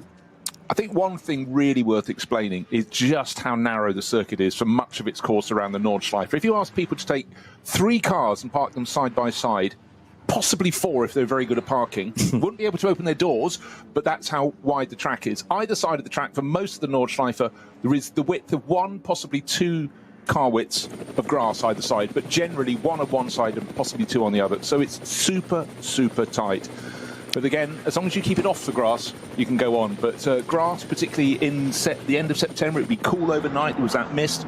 It's going to have that sheen on top of it, and it would be no use if you're going off to keep you away from the barriers. So far, so good. But the track width isn't consistent either all the way around, so you have to always be mindful of where you are and how much wiggle room you've potentially got. The 885 BMW M2 is the one, I think, that was off the road. So that is the Holtzum driven car, and Giuliano Holtzum racing with Sandro together with Alfred Nilsson, the Swedish racer for Schubert Motorsport. So that's a significant entry actually in the for the M2 CS Racing. Yeah, a lot of these teams have been running here for a long time. They race other championships as well, but you can rotate a lot of drivers through. And I really like with the Nürburgring Langstrecken Series the fact we have lots of families racing together, several generations or siblings. It's just great fun. Now, can I talk about pit stops? You know I love pit stops. The earlier you make your pit stop in this race, the shorter your first pit stop will be. Is that right? Okay, example. Say Max Verstappen decides to come in at the end of this lap, that will be 6 laps completed. Bear with me on this one. Yes. Time at a standstill, 328 seconds. If he comes in after 7 laps, it's 23 seconds longer. That can't be fair, you say. However, it's balanced against when you make your final pit stop. Obviously, if you do your first pit stop early, you're most likely to do your third pit stop, your third and final pit stop early as well. But what you gain by having an early pit stop, you lose by having an earlier first pit stop. You lose by having a later final pit stop. So, sorry, earlier final pit stop. So, generally, you want to pit on the top of each hour. But some people decide to roll the dice, and they come in for an earlier first pit stop, but it means their final, which is shorter, but their final pit stop commensurately will be longer. It's down to nanoseconds, but it does make a difference. And the main reason for doing that, you might be very puzzled by it, but the main reason for doing that is the way that the cars are fueled, because they are very conventionally filled with almost like a supermarket trigger nozzle, which you pull off its stand, you plug into the side of the car, and the fuel pumps in. But to ensure that each fuel rig is pumping at the same consistency, they are a little bit, for want of a better phrase, trigger happy, I suppose, because one might pump slightly quicker than the other, and therefore to equalise that method, you're restricted to the amount of time that you have to be in the pit lane. Therefore, if you've been out for a shorter period of time, it's a shorter stop because there's less fuel to go into the car. And now, here's the question. What is the tactic for Emil Frey Racing with Max Verstappen? Did he start with the anticipation of doing one lap fewer because he may be lighter or maybe just driving his socks off? Because on the last lap alone, he gained 6 seconds over Frank Stippler. The gap's out to 16.5 seconds. The Emil Frey Racing Ferrari lapped in 7 minutes 51, so now merely very close to 15 seconds faster than the pole position time. Again, just slightly ignore the pole position time because that's not what they're just going for grid position, but also, more importantly, getting accustomed to the car. Max is clearly enjoying himself. These are really, really fast laps. But it could be that he's stretching his advantage over Frank Stippler, who's such a circuit expert in his Haupt Racing team Mustang, because he's got 1 lap less fuel in the car. And just to reiterate, 25 kilometres around this circuit, you think of the average flow rate of fuel being sucked up by his Ferrari motor, and that will be a lot lighter load at the start of the race. However, he is Max Verstappen. It could just be Max doing Max things and, you know, just absolutely relishing the opportunity. Actually, for now, he appears to have a little bit of a clear track ahead of him, but 7 minutes 51.5 seconds is the fastest lap of the race so far. That's his, but still some distance to go to complete lap 6, but he's certainly putting in a masterful performance at the front end of the race. All on his own now. Lights flashing, that means a slower car is just up ahead. There is a generally considered theory that going long throughout the race is the best possible option. Yes, you take a bit of pain at the start of the race, but if you can pit as close to the checkered flag as possible towards the end, that's where you get the time back. And to my mind, I mean, when you're doing a fuel mileage race, why would you shorten that first stop? You're just going to compromise things moving forward. You do.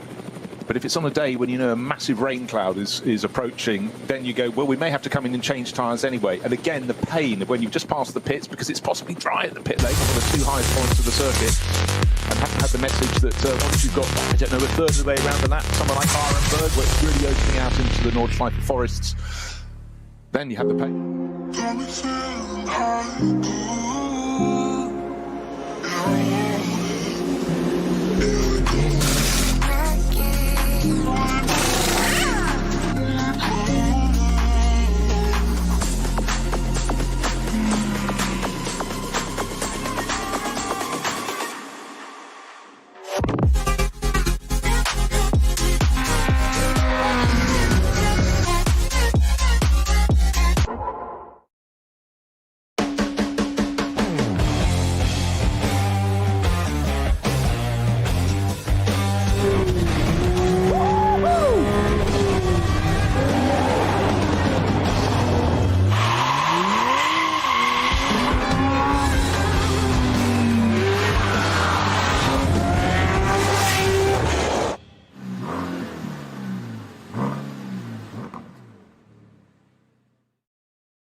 Sie sagen, es ist nur ein Auto, aber wir sagen, es ist Herzblut, Schweiß und Perfektion. Denn wenn du schraubst, dann zählt jeder Millimeter. Dann bist du in deinem Element. Du willst mehr als nur fahren. Du willst es fühlen. Die volle Kontrolle.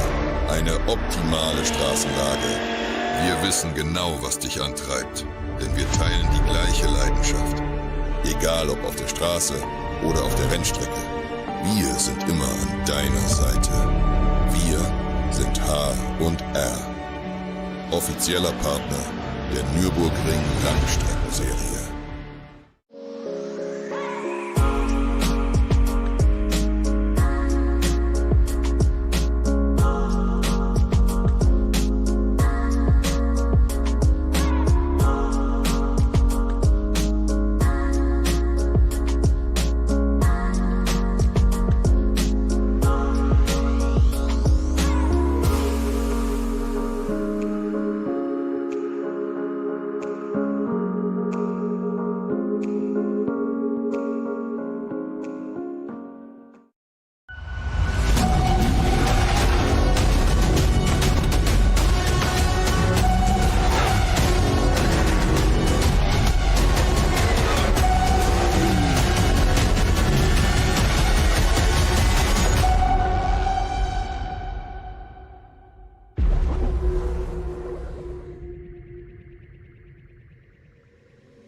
Liebe Fans, Lovely fans. besucht uns auf unseren Social Media Kanälen. Follow us. Auf Facebook, Instagram, YouTube und TikTok. Willkommen bei der NLS.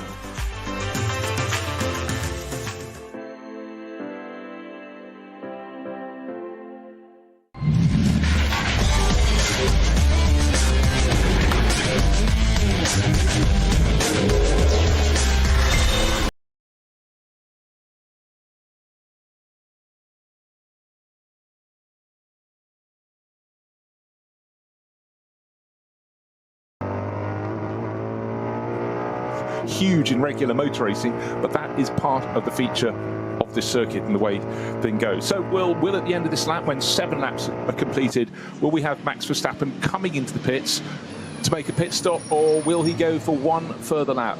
But already we're getting cars in, and one of the Mustangs is coming to a halt, and that is the one from 5th place, Fabio Scherer, bringing on board.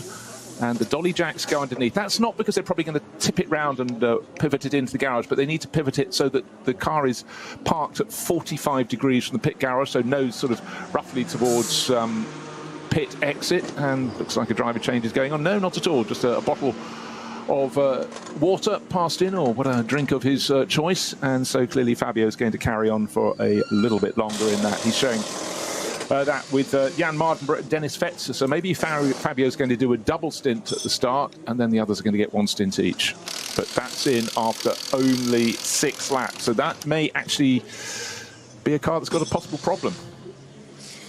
Or is this just a lot of teams deciding to pit as early as they can? Remember, 5 laps is the first time you are permitted to pit for fuel.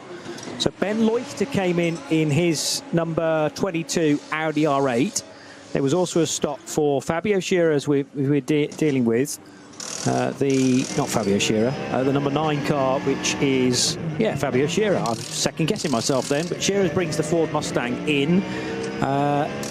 Talked about Tim Scheerbart coming in to hand over to David Yarn. Noah Nagelsdijk has definitely taken over the number 948 Loesch Porsche, so that's stopped.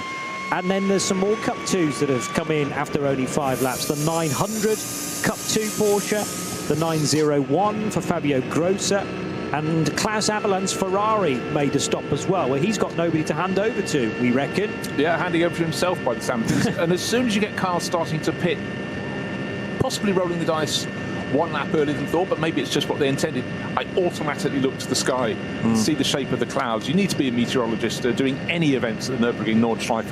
They're a little more towering, certainly rather grey. They were brighter at the start of the race. There were almost little patches of blue sky. Those have long since been covered over. But am I seeing rain clouds? Don't think so yet. Certainly we've got quite a height on them, but maybe the teams know something I don't. It's definitely a theory, and clearly it's catching, this idea to pit earlier rather than later. Tom Coronel in 927 is not a driver change. Was he in from the start, Tom? Yeah, he was. Okay, and he's sharing with Jan-Jaap van Roon, so fellow Dutchman, taking over possibly in the next pit stop. That's a Pro-Am Cup 2 driver lineup.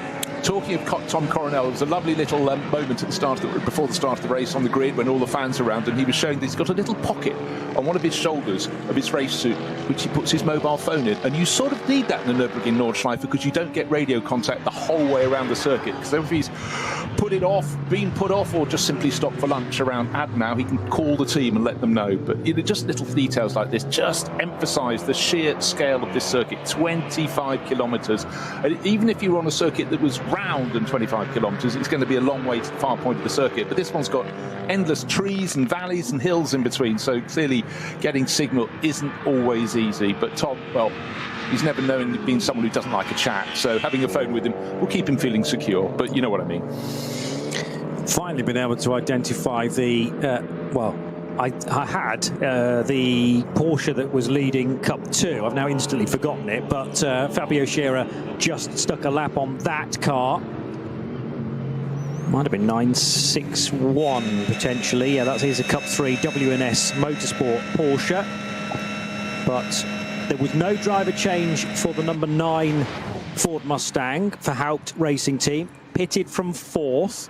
but will rejoin obviously quite a bit further down. Also Andreas Gulden taking a stop now in the 347 Toyo tyres with Ring Racing Porsche, which is the SP Pro entry this weekend, and so often is the case. We're just under 7 minutes away from the end of the first hour as Porsche number 900 snakes its way through Tiergarten and across the line. That is the Hart-driven Black Falcon Team Porsche, 6th in Cup 2. Right, at this point in the race with now a 20-second margin. This is really unusual in this series. That's how far clear Max Verstappen is in his Emil Frey Racing Ferrari, ahead of Frank Stippler's Hout Racing Team Mustang, and almost a similar margin back to the third place Aston Martin of Walk and Horse Motorsport and Christian Cronjes. Tell you what, if you've got some questions about this, if this is the first time you've watched an NLS race, 2nd, 3rd or 25th, it doesn't matter. Why not take a look at RSL_studio in Twitter? You may have some questions and we will do our very best to answer them. But certainly after covering this for many years, I still have questions when I look at the NLS because, you know, again, let's just give you the numbers. 25-kilometre long lap, about 172 corners, an entry of over 100 cars in the race, spread across about 20 classes. Of course, there are so many moving elements, plus it's the Nordschleife, plus it's late autumn, plus we could have rain. There's some material for you. Just at RSL_studio. Yeah, and call it X, call it Twitter, you know what we mean. I'm sorry. No, it's fine. I still struggle, frankly. But we will reach a point where people don't even know what Twitter was. It's so far deep in the memory, but yeah, old habits die hard, I suppose.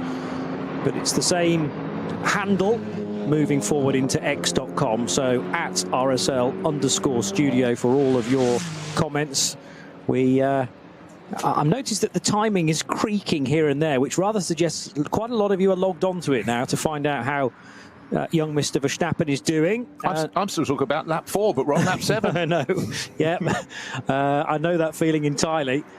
I'm trying to keep tabs with the number of laps that have been completed, but I have to say that the graphics tower over to the left there is helpful. This is the end of lap 7. This is where we will see Max Verstappen making his first stop of the race. So picture the scene, powering down the Dottinger Her, 4 cars in front of him. They're all in classes that are slightly slower than him. He doesn't want to lose a second. He's sitting on a lead of over 20 seconds. But through the final sequence of corners, Tiergarten and into Her Rain, it's so tight. He's picked his way past one of them. I expect his indicator to come on now. He goes onto the start-finish straight. Yes, dives into the pit. So this will be pit stop time. Whoa, very nearly collected the end of the pit wall. He's cutting it the finest angle. But is Chris Lullum, his teammate, going to take over? Or is Max going to do the opening 2 stints and then Chris will go in for 3 and then we'll see what happens for 4? But I'm fairly sure Max has enjoyed that first racing run in the top class. That was a 7:55.2 as an in-lap. And that is still timed to the control line rather than the point that he enters the pit lane. But obviously you lose time with the speed limit. There's no inkling at all that he's going to be getting out of the car. It's up on the dolly jack, so being rotated to the 45 degrees now. This will be a strange sensation for the Formula One superstar. 4-time F1 champion. This year does look like it's the first in the last 4 where he will not take the main crown, but he is also excited to be broadening his horizons moving forward, desperate to be part of the Nürburgring 24 hours, maybe in 2026. Surely the 24 hours of Le Mans has got to be on the radar as well, whether that be in a GT car or in a prototype. But he's done, well, you could argue that he's sort of achieved everything in Formula One, and he's still as hungry as ever to continue the titles flowing. That's what he considers his day job, and this is the sort of hobbyist type racing. You described it as a bossman's holiday. It is exactly that. His weekend's off. He wants to be behind the wheel of a different racing car and going just as fast as always. So it'll be a new set of tyres, a slurp of water as well for the Dutchman, and back into the race very shortly. So clearly Max is going to do the first 2 stints. Chris Lullum, one presumes, will get in for stint 3. And then, if the car's going well, would Max want to take it through to the finish? But if he does, that gives him 3 hours of racing. So that's the length of more than 2 Grand Prix. So he's certainly getting a bit more work in. But something very different on this rather grey weekend at the end of September at the Nürburgring. And I think when you've had as much success as he has with those world titles and effectively hitting the ground running. First season in cars was Formula 3, placed third in the European Championship. From then on it's only been up, and I think he just wants to put those skills everywhere. He'll have watched these races. There's no way that his father Jos made him only watch Formula 1 and other single-seater events. He loves the diversity of the sport, and I really appreciate it. And I do hope when he goes back into the paddock next weekend, just spreads the message. A lot of his rival Formula 1 drivers will be watching just to see how he gets on. But cast your mind back a handful of years when almost the ultimate arrival at a Formula 1 press conference, certain Nico Hülkenberg turning up and said, "Hey guys, what did you get up to last weekend?" and put the Le Mans Winners Trophy on the desk in front of him. Lots of applause for that. And I think, many of his rivals are going to be very envious. Their careers have been very single-seater oriented, karting single-seaters, get to Formula 1, which is absolutely fantastic. But I think to do more things, try circuits haven't done before, would be for the benefit of absolutely everyone. Did Jos's dad ever race GTs? No, Jos was, until he went over to race the American Le Mans Series, was single-seaters all the way, but I'm fairly sure he never did GTs of any form. Huh? Maybe he wants to do some. Well, yeah. He might even be in this race under a pseudonym, racing in one of the junior classes. in a TCR car, perhaps. It'd be great to have the two of them in the same car. Jos did race at Le Mans in LMP2 and in LMP1 machinery, in actual fact. But yeah, I can't see any significant tin top action, or GTs for that matter, as Verstappen rejoins the race. Now, he will have lost the lead as a result of this because of where the other cars have pitted. Remember, he was one of the last of the batch to make a stop, so it'll be a while before the timing screen catches up.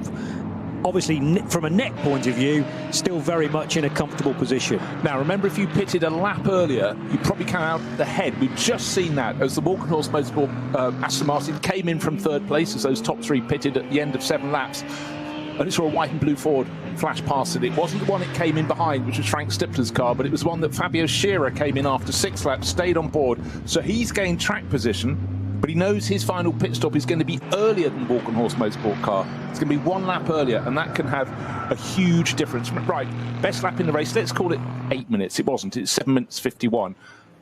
And when you get to this, apply the sliding scale, you will discover that final pit stop, if it's 8 minutes earlier, could be as much of a difference as just checking 20 seconds. Checking out the damage on the rear left corner. It's that tiered section of the back of the wheel arch which is missing, but I've seen many an Aston Martin through the years run without that, without too much of a problem. There was a wisp of, I think it was a little bit of smoke or possibly steam. Difficult to tell from that distance, but yeah, the Aston has been rather remodeled, but Christian Krognes did well not to disrupt his stint too much. He got it to the end, they stayed within the rhythm, and the car rejoins now in the hands of Mateo Villagomez, the young Ecuadorian. Yeah, he's been racing this year in the GT World Challenge. You needed to know his history, but I love it when you get people from countries that don't traditionally have a strong racing scene coming and dipping their toe in the pond. And GT racing in some way has allowed that to happen more than single-seaters. It's not as expensive to do. You're sharing the cost with other drivers in the cars, or some of the others that might already be work-supported pro drivers. But again, the more countries, the better. Welcome. But Christian Krognes is being interviewed at the moment. Actually, looks remarkably upbeat, so clearly the damage wasn't too bad, but it would have been something, even if it's just something lodged in his mind, because it would have been a big thump, as unfortunately Tim Heinemann got it wrong going into the opening corner. But you don't normally see a car going about, 30 degrees out of true, having just tried to jink around the Aston Martin and off to the left-hand edge into turn 1 when the Cup 2 class Porsche and scattered those behind. But that said, could have been a whole lot worse.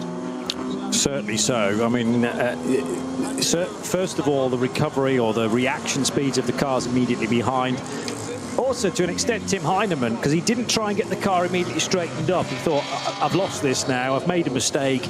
The car is hugely sideways and I'm heading towards the gravel, and it's better that I don't try and jink it back into line as quickly as possible, because he could have easily spun the car right in front of the majority of that field in the first group. Max Verstappen may have seen a real run of colours in the rearview mirror, the silver from right to left, but because he was already leading the race, it wasn't a huge concern for him. He was more focused on the apex at turn 1 on that opening lap. Klaus Aberland staying on board the number 21 Ferrari, solo driving for the full 4 hours, which is a heroic attempt. I wonder whether this is this likely to be the same chassis that won in 2023, I wonder. It is a GT3 car, but as to what the history of the precise piece of metal, very difficult to tell again from this distance, but it's now an SP9 AM car. Remember, in its debut season, though, it won, with Klaus not as the driving lineup, but cheering from the sidelines to that tremendous result. Yeah, I'm very sure it's the same car as before. But, you know, bear in mind, it was just, he was new to running Ferraris and just pulled it off in the Nürburgring 24 hours ahead of a tip-top field. I'll tell you what, if you've never watched that one before, take a look. Hope fog doesn't hang down over the track as it did in 2024. I'll tell you how bad it was. Our commentary position, if you remember, Johnny was opposite the pit lane, by the tower at pit in, and we were clearing up because the race had to be stopped eventually because the helicopters, the rescue helicopters, couldn't fly, and the highest points of the circuit, which is the pit lane and her act, which is 2/3 of the ways around the lap, they were in the fog. Everything else, beautiful sunny day. We couldn't see the control tower at certain points, just across the width of the start-finish straight. Yeah. Of course, as soon as we packed up all our gear, suddenly there's a beautiful view, but the race was curtailed. But it's always an issue here, always something that can happen, so you've got to go with the advice. But right now, great day, the racing is going on, and certainly Max Verstappen back on board, so he's leading this race comfortably. Hold on, my timing screen suddenly saying it's 2 pit stops for Max Verstappen. I only recall 1. He's sitting on a 23-second margin over Frank Stippler, or has he just nipped in? I do not think so. No. As you said, there are a few vagaries on the timing screen. Yeah. And I'm sure 1 or 2 of you are experiencing those as well. But this is the out lap for the Ferrari. He won't have another chance to come in, I don't think. Unless for some reason that car came back in and then has rejoined. But it wouldn't be this far around the current lap if that were the case. So this lap time takes into account the 3 or so minutes, 3 and a bit minutes that car was in pit lane, then the minute or so which is the normal time to go through sector 1. So the sector 1 timing split actually shows at just slightly more than 4 minutes, and the same can be said for Frank Stippler's Haupt Racing Team Ford Mustang. So that shows that car pitted at the end of lap 7. Likewise, the Valkenhorst Motorsport Aston Martin and the Renazzo Motorsport Lamborghini Huracan, which is an SP9 AM car, and is now being driven by Christoph Breuer. So Breuer in, Dieter Schmidtmann out of that Huracan GT3 Evo 2. Number 786 in the bright yellow colours of Renazzo. Max Kruse Racing in the 927, running in 5th position, nearing the end of September, so why not wear a Christmas hat, I suppose. Still a little bit too early in my book, but it's gone for the almost full Santa Claus experience, that gentleman. I wonder whether that's part of the Adrenaline Motorsport arrive and drive situation as well. You can dress as Santa Claus for the day and we'll still prepare a car for you. Here's the 31 Ferrari then, heading towards the end of the lap. And confirmation then that it's just the 1 stop so far for this Ferrari. And as it swoops across the line, should be now the lead car officially. Okay, just remember, 7 minutes 51.5, fastest lap of the race. I'm just trying to remember if that's the fastest ever in an NLS race. I'm not sure I want to take my attention away to try and find that out. But Max Verstappen, this last lap, 8 minutes and 3. However, that involved accelerating away from the pit lane. Clearly going to be longer, but back into lapping, turning right at the opening corner through the sort of what we used to refer to as the Mercedes arena, where it arcs into the left-hander at turn 2, the tighter left at turn 3, and then the tighter right at turn 4, but then down at only a very short stretch of the Grand Prix circuit before doubling to the right and then completing the end of the Grand Prix loop, but then turning onto the Nordschleife. But up ahead, just picking off one of the Porsche Caymans, nice and easily done it. And again, the drivers in the less powerful classes have to know to look at their mirrors, and the driver did that very nicely indeed. So Max Verstappen picks him off nice and easily. Just 3 more corners to go on the Grand Prix loop, and then he'll turn double left onto the Nordschleife, and then it starts becoming way more enclosed and way trickier. Down through Hatzenbach, going through Kielbacher Höhe, that's when you start to pick up the speed after a fairly decent length straight. But we had the problem there, didn't we, early on? We had a code 60 at that corner, but I must say, here we are at this point in the race, just over an hour completed, and people have been behaving very nicely indeed so far.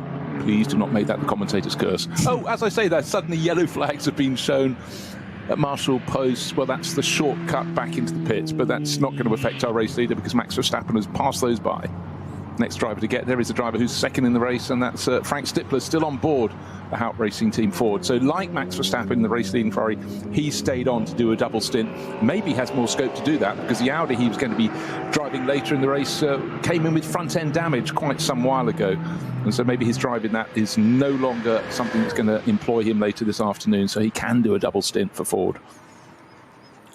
There is a long list of various fastest laps that have been mainly set up in order to blitz the record, so that they weren't racing laps, but I mean, I'm looking at various 6-minute lap times around this configuration. Clearly they will not stand, but as for a fastest lap within NLS or VLN, its predecessor, a bit more research is required. It's certainly up there. I'd be surprised if that is a record, but 7:51.5 is a tremendous lap time. Remember, this is on the shorter version of the circuit, mind you. So this morning's time's 8:06.0, but a 7:51, so shaving a further 15 seconds off that. Max Verstappen in the Ferrari.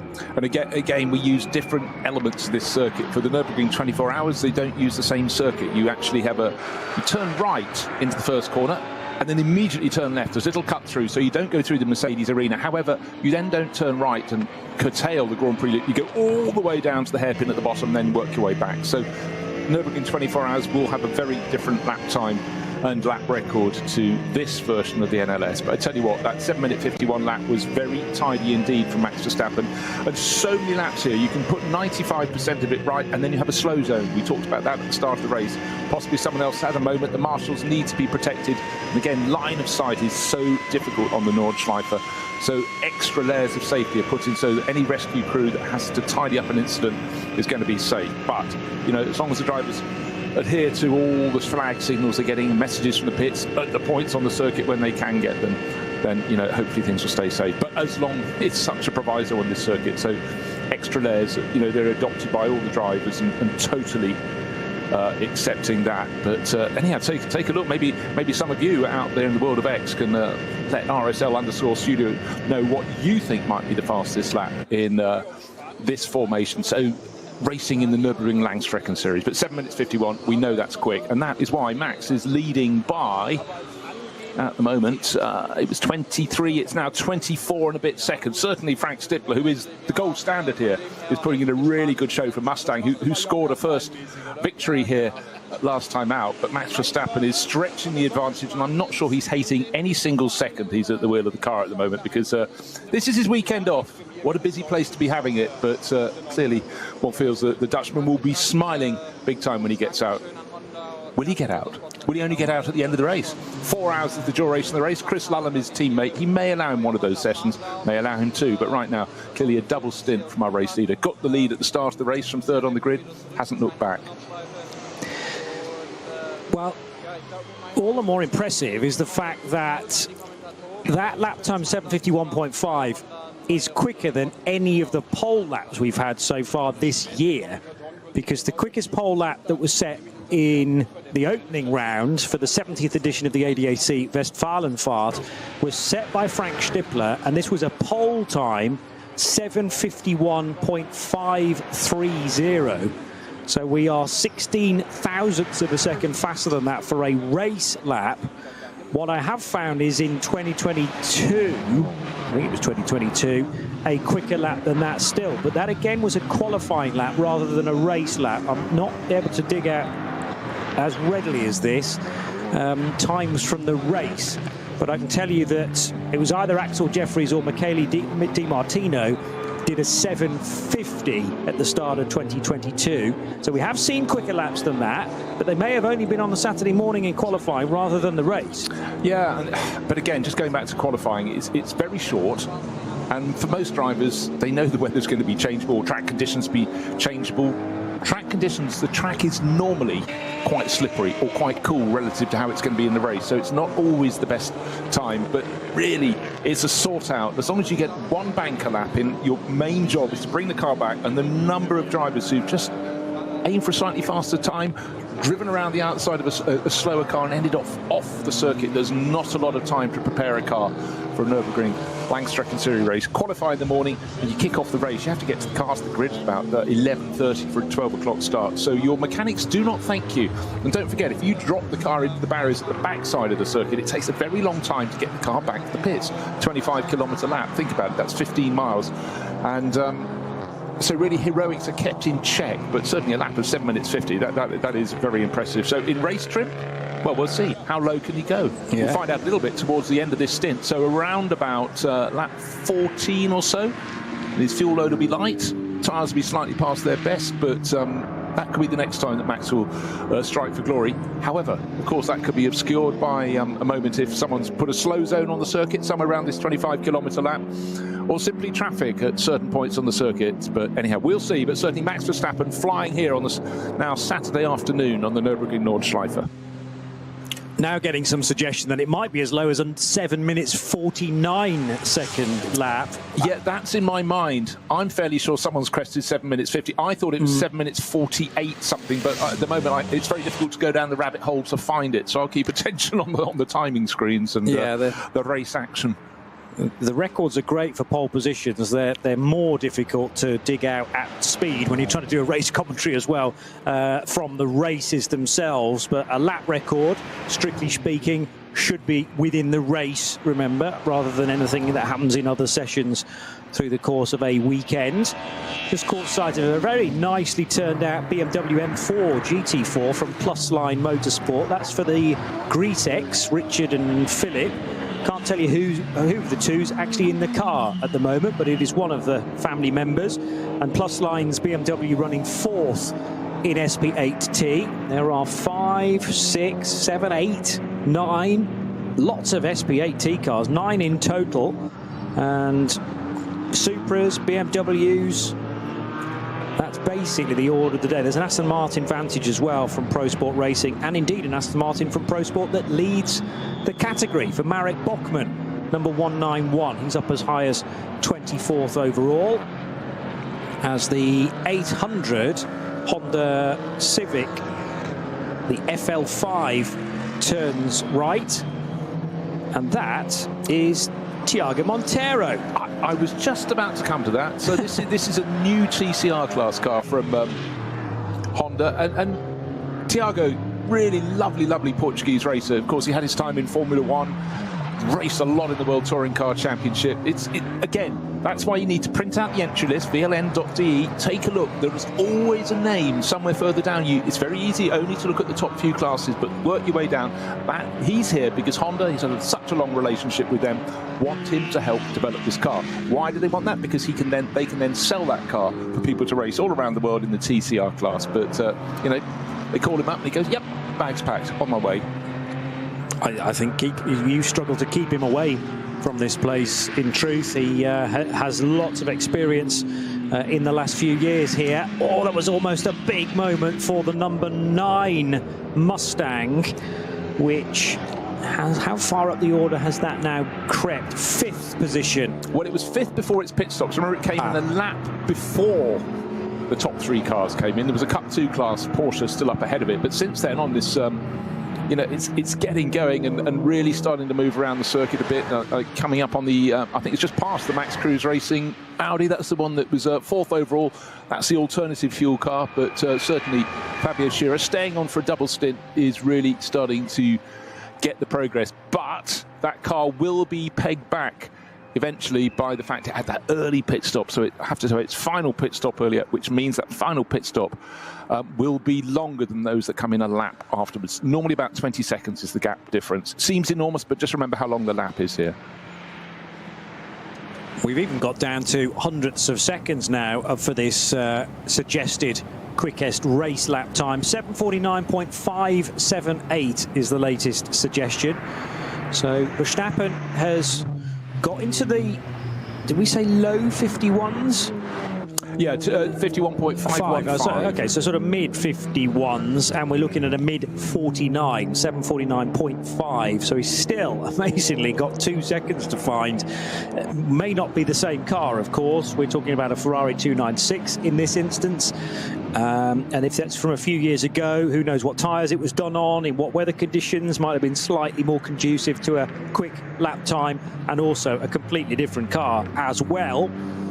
Although theoretically the SP9s are balanced through the BOP system to produce across the piece very similar lap times, even though different cars will make their time in different positions of the racetrack. Right, if someone's listening for the first time, BOP, what is that? BOP, balance of performance. It's not something obviously in Formula One and other categories, some of other categories, but certainly in GT racing it is prevalent. And that is why you can have a race with 9-10 different manufacturers and their lap time is balanced, so it should be equal. It doesn't mean they're going to get their performance equally across a lap, but at the end of the lap, their lap time should be very similar. Of course, it's a dark science, a bit of black magic, if you will, but it does mean you have some fantastic scenes. And again, it provides you with a difference of machinery, doesn't it? You've got the sleek 296 GT3 Ferrari, and then the much more raughty, torquey, rumbling sound of the Ford Mustang. Put them side by side, they wouldn't look as though they would race against each other, but they absolutely do. The Aston Martin probably in the middle of that, but then of course you've got the Porsches. You have, actually this weekend we don't have a BMW M4 GT3, they're normally very good. Lamborghinis as well. And I think sports car fans, racing fans overall, just absolutely love having the different shapes of cars. If you had the top 20 drivers in one make of car, it will still be good, but it won't be anything as good. And you know what, a little bit of mark rivalry never hurt anyone. To me, it's the essence of motor racing in so many ways, but balanced performance is something that we have.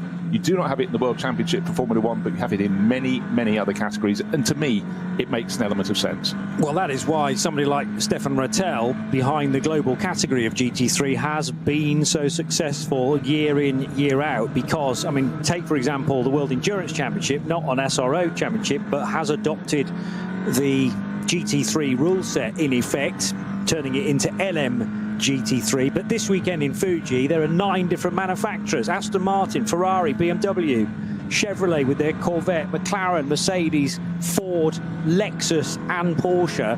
We haven't quite got the variety this weekend at the Nürburgring, but you know, those cars were never designed to be the same speed, the same specification when you buy them for the road. But we want as much variety as possible, so then you've got to say, well, just picking one car doesn't mean you're going to win every single race, otherwise everybody would only buy that one car. Keep the variety, keep it even, and keep it possible to win a race in regardless what car you've chosen. Yeah, exactly, and that's why, you know, events like Spa 24 Hours, the Nürburgring 24s are chock full. All the manufacturers stack the grids, and you know, it's great. If you love Lamborghinis, don't like seeing beaten by Ferraris, they start on an even footage. One little element you didn't touch on there is the fact that actually there is a price difference, because mysteriously, you know, some makes, even though their cars balance at the same level, Ferraris, so many people want to race Ferraris, they always tend to be the more expensive end of the scale. Audi tend to be the bottom. Double wave yellows around the circuit. This happens really quite a lot, and that's the warning for the drivers. As they're coming up on a corner, they won't be able to see around the corner. If they see the wave yellow flags, they have to be prepared to back off the pace. Course vehicle on the left, and the car nose into the barriers, so they'll be checking the barriers are safe, removing the car. That's on one of the rare broad verges at the edge of the circuit. Many points around the lap, there's very little out beyond. So that's Flansgarden. In fact, I think that's just been cleared now. Again, they clear them as fast as they can, but the notification to the marshals and then they pass it on to the drivers is trouble up ahead. You can't see very far ahead. Trust us, we can. Yeah, and it's having absolute faith in those that are at the side of the track with their ways of warning what might be just around the next corner. There are so many blind approaches on this circuit, with corners north of 160, and whether that be a slippery surface or a change of surface, whether that be a car off, either in the barrier and therefore off the racing line. It might be sitting right in the middle of the road. And you always have to be aware of the severity of the warning.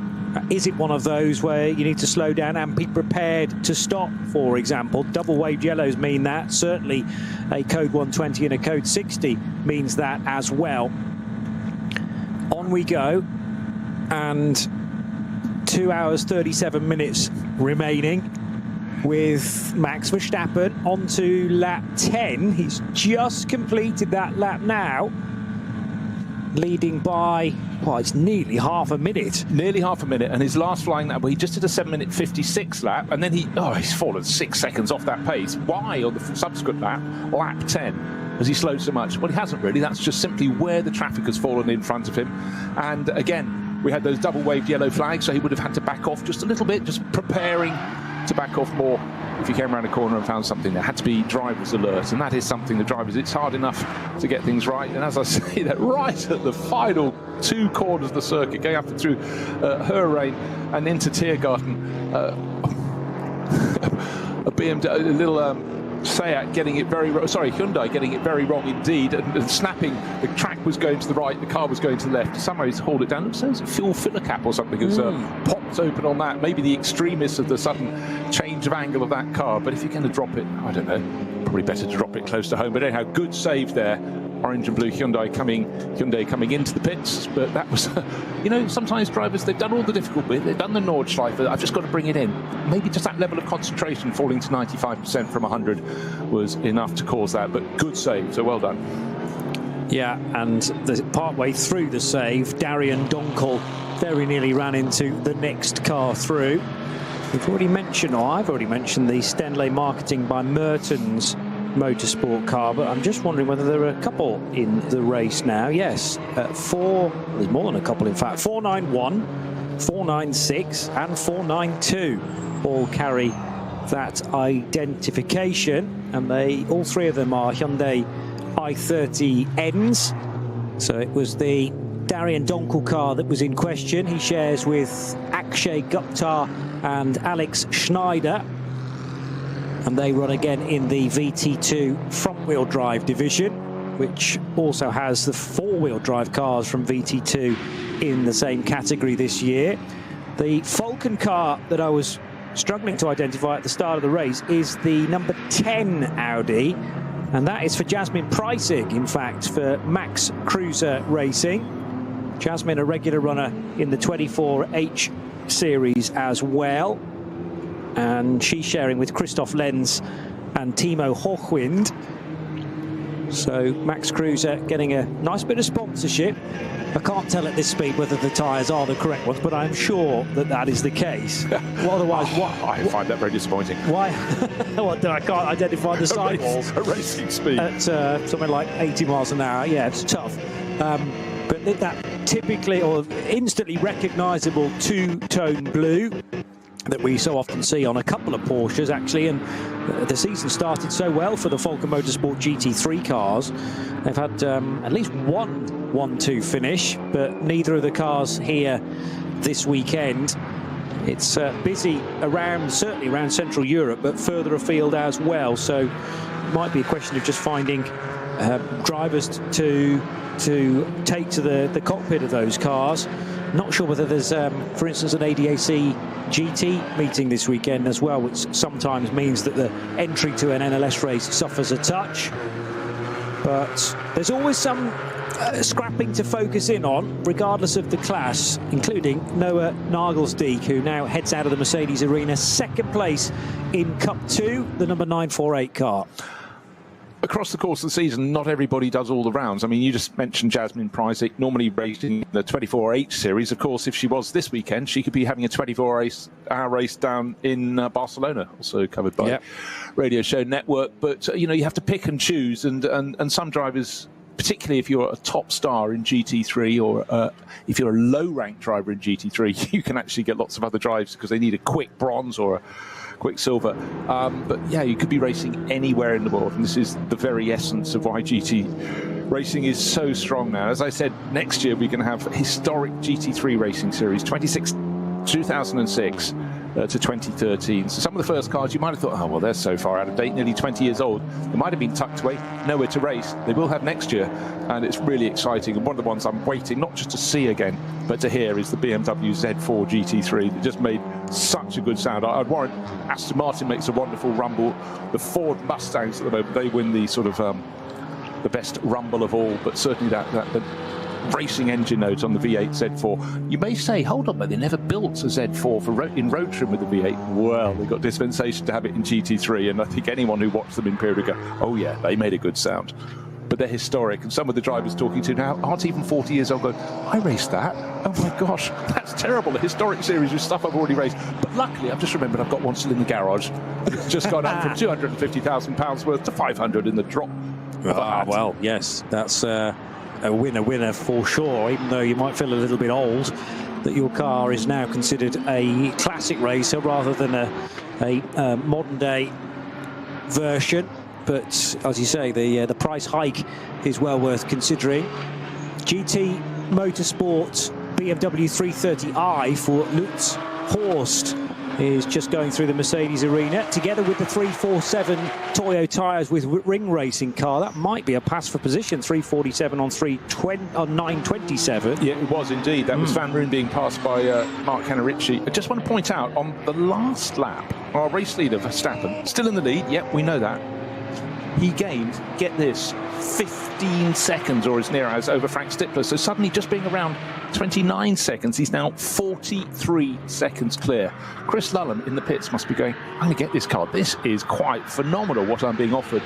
I don't think the performance is going to drop away when Chris gets on board. He's been racing one of these 296 GT3 Ferraris all season long, going better and better. Took an outright victory in a 1 hour race at Valencia last weekend. However, there was one little mismatch with improving time under a yellow flag. Quite hard to say. It was his first flying lap. Okay. He come out of the pits, driver change, took it over from Thierry Vermeulen, who normally shares with him, and Thierry's father is Max Verstappen's business manager, so that's why it's all knitted together. He went out, victory by about 14 seconds, but unfortunately the penalty overnight meant that he didn't take the race win, but they did win the championship. But so Chris is an absolute star, but certainly so is Max Verstappen. That lead, and I'm just looking at the first part of this lap. Is he stretching the advantage? Sector 1, yes. Sector 2, yes. Sector 3. So at this point, he's really in a sweet spot in that Emil Frey Racing, Verstappen.com Ferrari, 43 seconds clear and going away. Is there a problem in terms of performance for anybody else? No, not really. It's just simply the pace of the Flying Dutchman at the moment. The Mustangs now in second and third positions. They can't match him. They're separated by 20-something, 26 seconds. But bear in mind, the number 9 Mustang, Fabio Scherer, pitted a lap earlier for that first pit stop. So he's artificially close to the sister car of Frank Stippler, the number 6 Mustang. When it gets to their final pit stops, he will do his pits. The number 9 car will come in a lap earlier, and that's the difference of about 20 seconds. So he really needs to get in front of Frank Stippler, but that's not happening. Couple of messages from race control I'm just spotting. The first of them for the 949 Cup 3 Porsche, and that is currently being driven by Stefan Bayer, and that's just an investigation at the moment, but a pit lane under investigation, so they'll either be speeding or too many people perhaps working on the car during the stop. The 140 car, which is, bear with me, the Dumoulin Pro Sport Racing Aston Martin. Now, it is an Aston that still leads SP8T for Pro Sport, but that is not this one. That's the second car, number 140, 6th in class, but that's going to have to do a stop-and-go penalty for 5 seconds. So I'm trying to remember whether you can do that. It's labelled as a stop-and-go penalty rather than a penalty added to your next pit stop. Yeah, so you have to come in and do it and then take your pit stops next time around or subsequently. Yeah. So that's a 5 second, but actually for the Dumoulins and Pro Sport, they're super experienced around here. They were penalty of 5 seconds. It means they were 5 seconds under their minimum pit stop time. Bear in mind, though, we have to remember that there is a sliding scale here according to when you come in, and that is something that sometimes catches really good entries here, but the experience seems it's a little bit surprising someone dropped the ball there. But bear in mind, it's not the driver's fault. They go when they're signalled to move away from their pit stop. So it'll have to come down pit lane, stop at the penalty box, which is just underneath the podium before you get to the main garages. Stop for 5 seconds and then rejoin. as Max Verstappen just delightfully drifting the car through that first left-hander that leads towards Hatzenbach. And the problem with doing that is that the Armco barrier just juts back in a little bit there where the tourist laps begin and past the old Grand Prix pit lane. And you well, again, I'm sure he knows this place so well, probably from a sim, first of all, and then getting the ring license a few weeks ago. So he will know where parts of the track are compromised. But that was almost as if he's been racing here for 20-odd years, just drifting it to within a cigarette paper of the Armco, didn't hit it, and then continued on to Hatzenbach, unflustered by it all, as he goes to the high side now at Flugplatz of one of the Porsche Caymans in the midfield. Yeah, but he was very clever. He waited his time, had to be absolutely sure. No one's very close to him. He's got a real margin over the two Hout Racing Team Mustangs. He can afford to be a little bit cautious from time to time. Just wants to be sure the driver of the car in front of him that will be lapping, you know, effectively, what are we talking, about 30 seconds a lap slower than him, has seen him. There's no point going off. He's driven so hard for, well, getting on for an hour and a half, just over an hour and a half now. But that margin is very impressive. And every timing sector, his Ferrari is pulling clear of the two Mustangs. They are the best of the rest. And the Morgenhorst Motorsport Aston Martin, by the way, had a much longer pit stop, and it had, with Matteo Villagomez still learning his craft, still, you know, relatively new to racing in Europe, the young Ecuadorian, he's falling away, but it's a daunting challenge. Talking of challenges, I'm just wondering, okay, so next year, if Max Verstappen, having really enjoyed this, which it looks so he is from the way he's throwing that Ferrari around, comes here, does the Nürburgring 24 hours next race, do you reckon another year or two beyond that, you go, Monte Carlo rally? Why not? And I mean, his dad has done a little bit of rallying, I noted, in the WRC. I'm not sure whether it was at Monaco. It may well have been. But, you know, there's, again, the example of chopping and changing the disciplines. And Max is doing that with in spades now, with a chance to see him in at least one 24-hour race. And once he does one, he'll want to try and sample them all. Well, look, he's not that busy in January, so let's just use ink and put the Daytona 24 hours in. Just imagine, you know, for Max, he gets 3 Grand Prix a year racing on the North American scene. Well, 4 if you include, obviously North America includes Canada, so Montreal as well. But, you know, to go to the fabled circuits like Daytona, that'd be something really special. I'll tell you what, why don't people draw up Max's dream season? I know 24 Grand Prix is an awful lot, but there must be some weekends where he doesn't want to really sit at home or do anything or play with his family. Go racing or go having some competition. I'm sure you can come up with some very good suggestions at RSL_studio in the world of X, known to me as Twitter.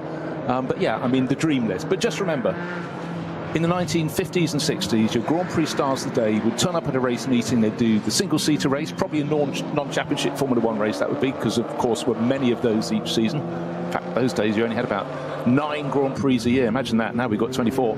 But then, of course, they'd also do the sports car race, the saloon car race as well. Anything that paid prize money, that's how they got their salary. Their salaries were nowhere near what they are now. But for the people racing in those championships, they might go, oh, here comes someone who's going to beat me. But no, you're racing against the superstars. And if that was Jim Clark, you knew he was the absolute zenith of the sport. And the fact he could win at all those levels, well, I'll tell you what, in 1968, when Jim just inexplicably, you know, was killed in a Formula 2 race, a Little League Formula 2 race, relative to what he was doing at Hockenheim.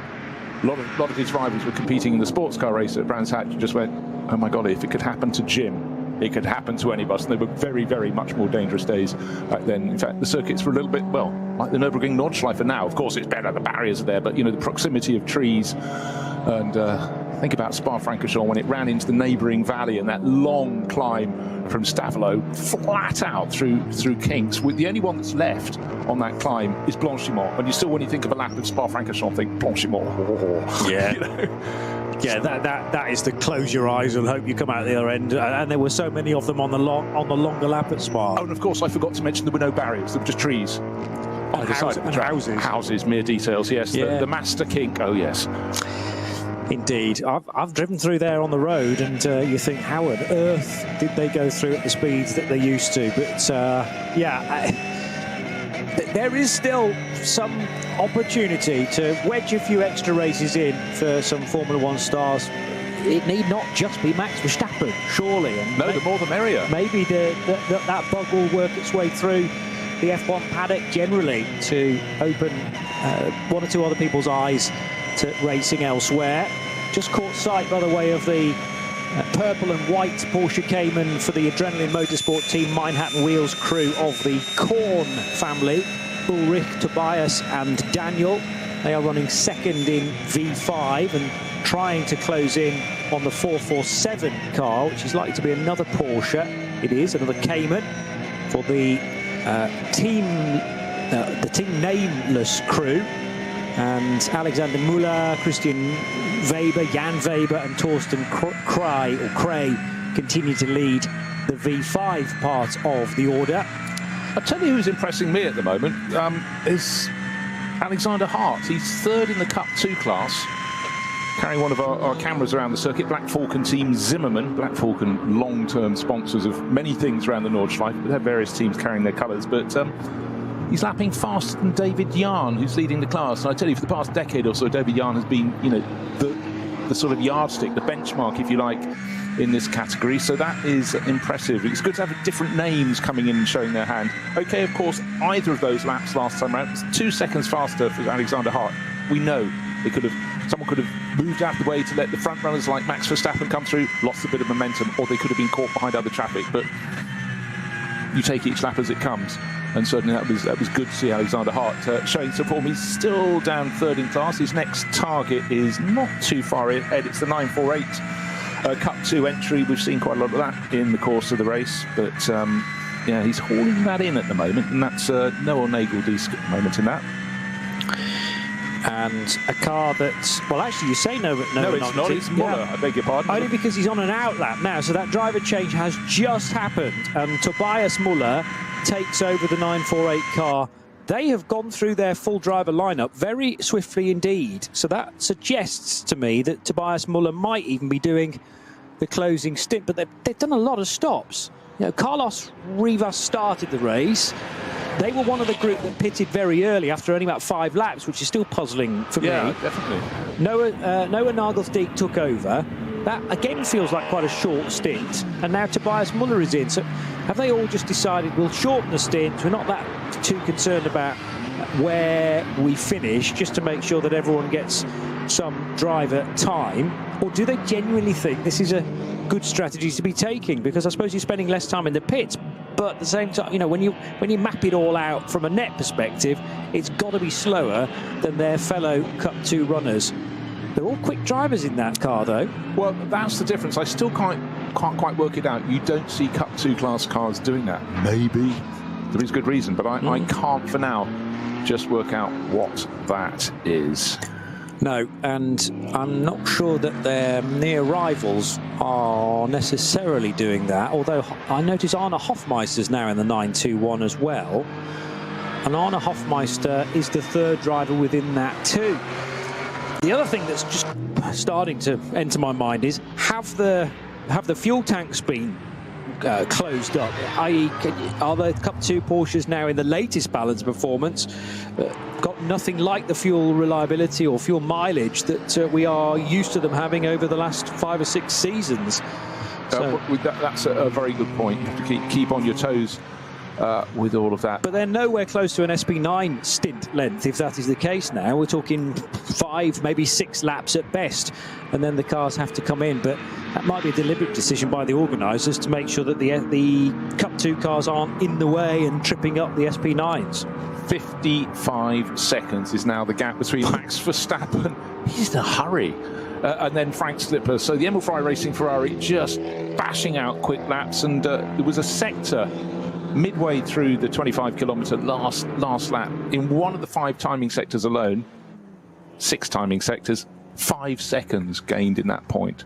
That's the equivalent of taking a second in one of the timing sectors around a normal Grand Prix length of track.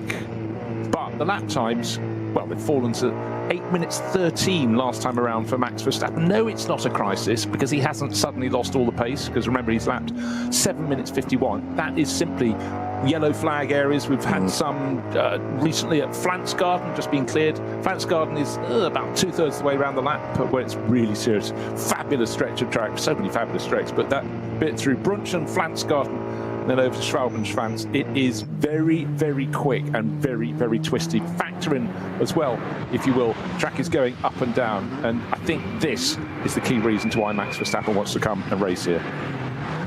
I will say that on lap 11 alone, Verstappen gained 8 seconds, though, and that has to be to do with yellow flags as well as his pure pace. I cannot believe Max Verstappen is 8 seconds quicker than a Nürburgring Nordschleife specialist such as Frank Stippler. So that is about Verstappen going through an area that was green as he arrived at it, and the yellows came in behind because of an incident that then slowed Stippler and Fabio Scherer to that extent, because they were very close on lap time. 8:18 from both the German and the Swiss. But Verstappen, and this is testament to him building a lead in the first place, if you gap the field, there is then the scope for you to arrive at a certain part of the racetrack in a different state of caution, let's say, compared to those following you, and it can get steadily worse. Equally, I still don't think 50 seconds is necessarily a done deal, because, you know, the racing gods can turn things around, and Verstappen might see a yellow flag area or a code 60, which by the point that Stippler arrives on it, it might be clear. So, got to stick with this, folks. We've still got over half the race still to go. Yeah, the pendulum can swing in all sorts of directions here in the Nürburgring Langstrecken, often down to weather, but equally just down to an incident. It could be the 2 slowest cars in the field, running in one of the junior classes, have a bit of door-to-door action, one puts the other one off, or whatever, one just goes off in that battle. Suddenly there's a slow zone, and it could just work in your favour. Not many forms of racing have it like this, with the consequence of such a long lap. It really makes such a difference. But when it's been clear, green flag lap, we know the fastest lap of the race at the moment, still in the hands of Max Verstappen, 7 minutes 51. The last 2 laps have been very, very busy indeed for them, because of incidents around the circuit. The pace has dropped away, but every time it's clear, Max Verstappen is eking out a bit more of a margin over the better place, those 2 Hout Racing Mustangs. Frank Stippler, who is nobody's fool around the Nürburgring Nordschleife, he'll be making that Mustang go as fast as it can, but at the moment, it's not fast enough to challenge.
Sie sagen, es ist nur ein Auto, aber wir sagen, es ist Herzblut, Schweiß und Perfektion. Denn wenn du schraubst, dann zählt jeder Millimeter.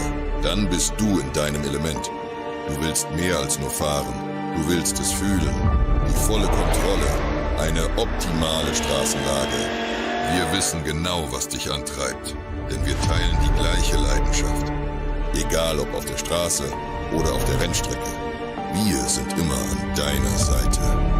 Wir sind H&R. Offizieller Partner der Nürburgring Langstrecken Serie.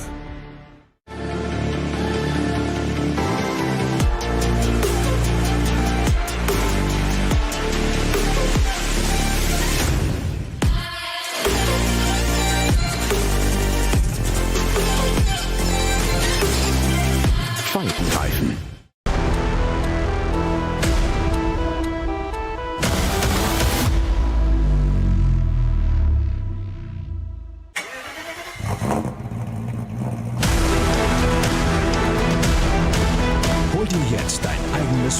Motorsporterlebnis nach Hause. Dein Online-Shop für Simracing-Hardware und Zubehör. www.simraceshop.de.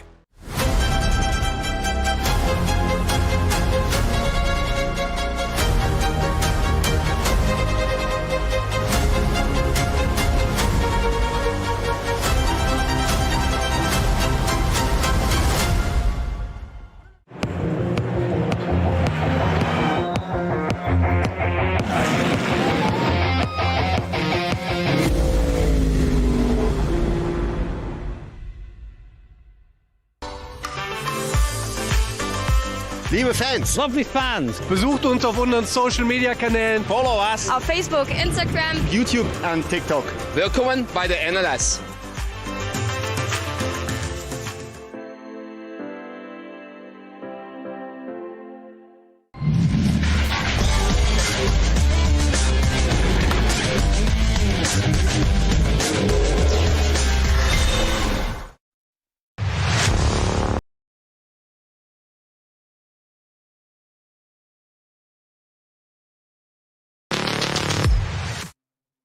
Renhofer.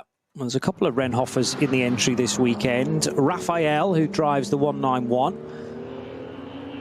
ADAC Barbarossa Price live from the Nürburgring Nordschleife. And in the Global Broadcast Centre, it's me, Johnny Palmer, together with Bruce Jones. Very much enjoying this fight for, well, mainly second and third, because Verstappen's checked out and he's almost a clear minute ahead. It's 52.4 seconds the last time they crossed the line. That's at the end of lap 13. That's the number 6 Mustang of Frank Stippler. He stays at the wheel of car 6, been there from the start, and that incredibly impressive rise from 13th position up to second after probably only the first 3 sectors of that opening lap. Vincent Kolb still to come in that car, but we'll get beyond half distance, I'm sure, before Vincent takes over. Now there is a car running slowly, the 321. That might be the end of the Dottinger Hoor, actually. Difficult to tell from the tighter shot, but 321 Audi is the Gorian RT by Sharkey racing car. And the driver of it, who is Wolf, doing a good job in trying to just park it in a safe location. He's found a marshal point. It's actually a fire marshal point indicated by the orange end to the Armco.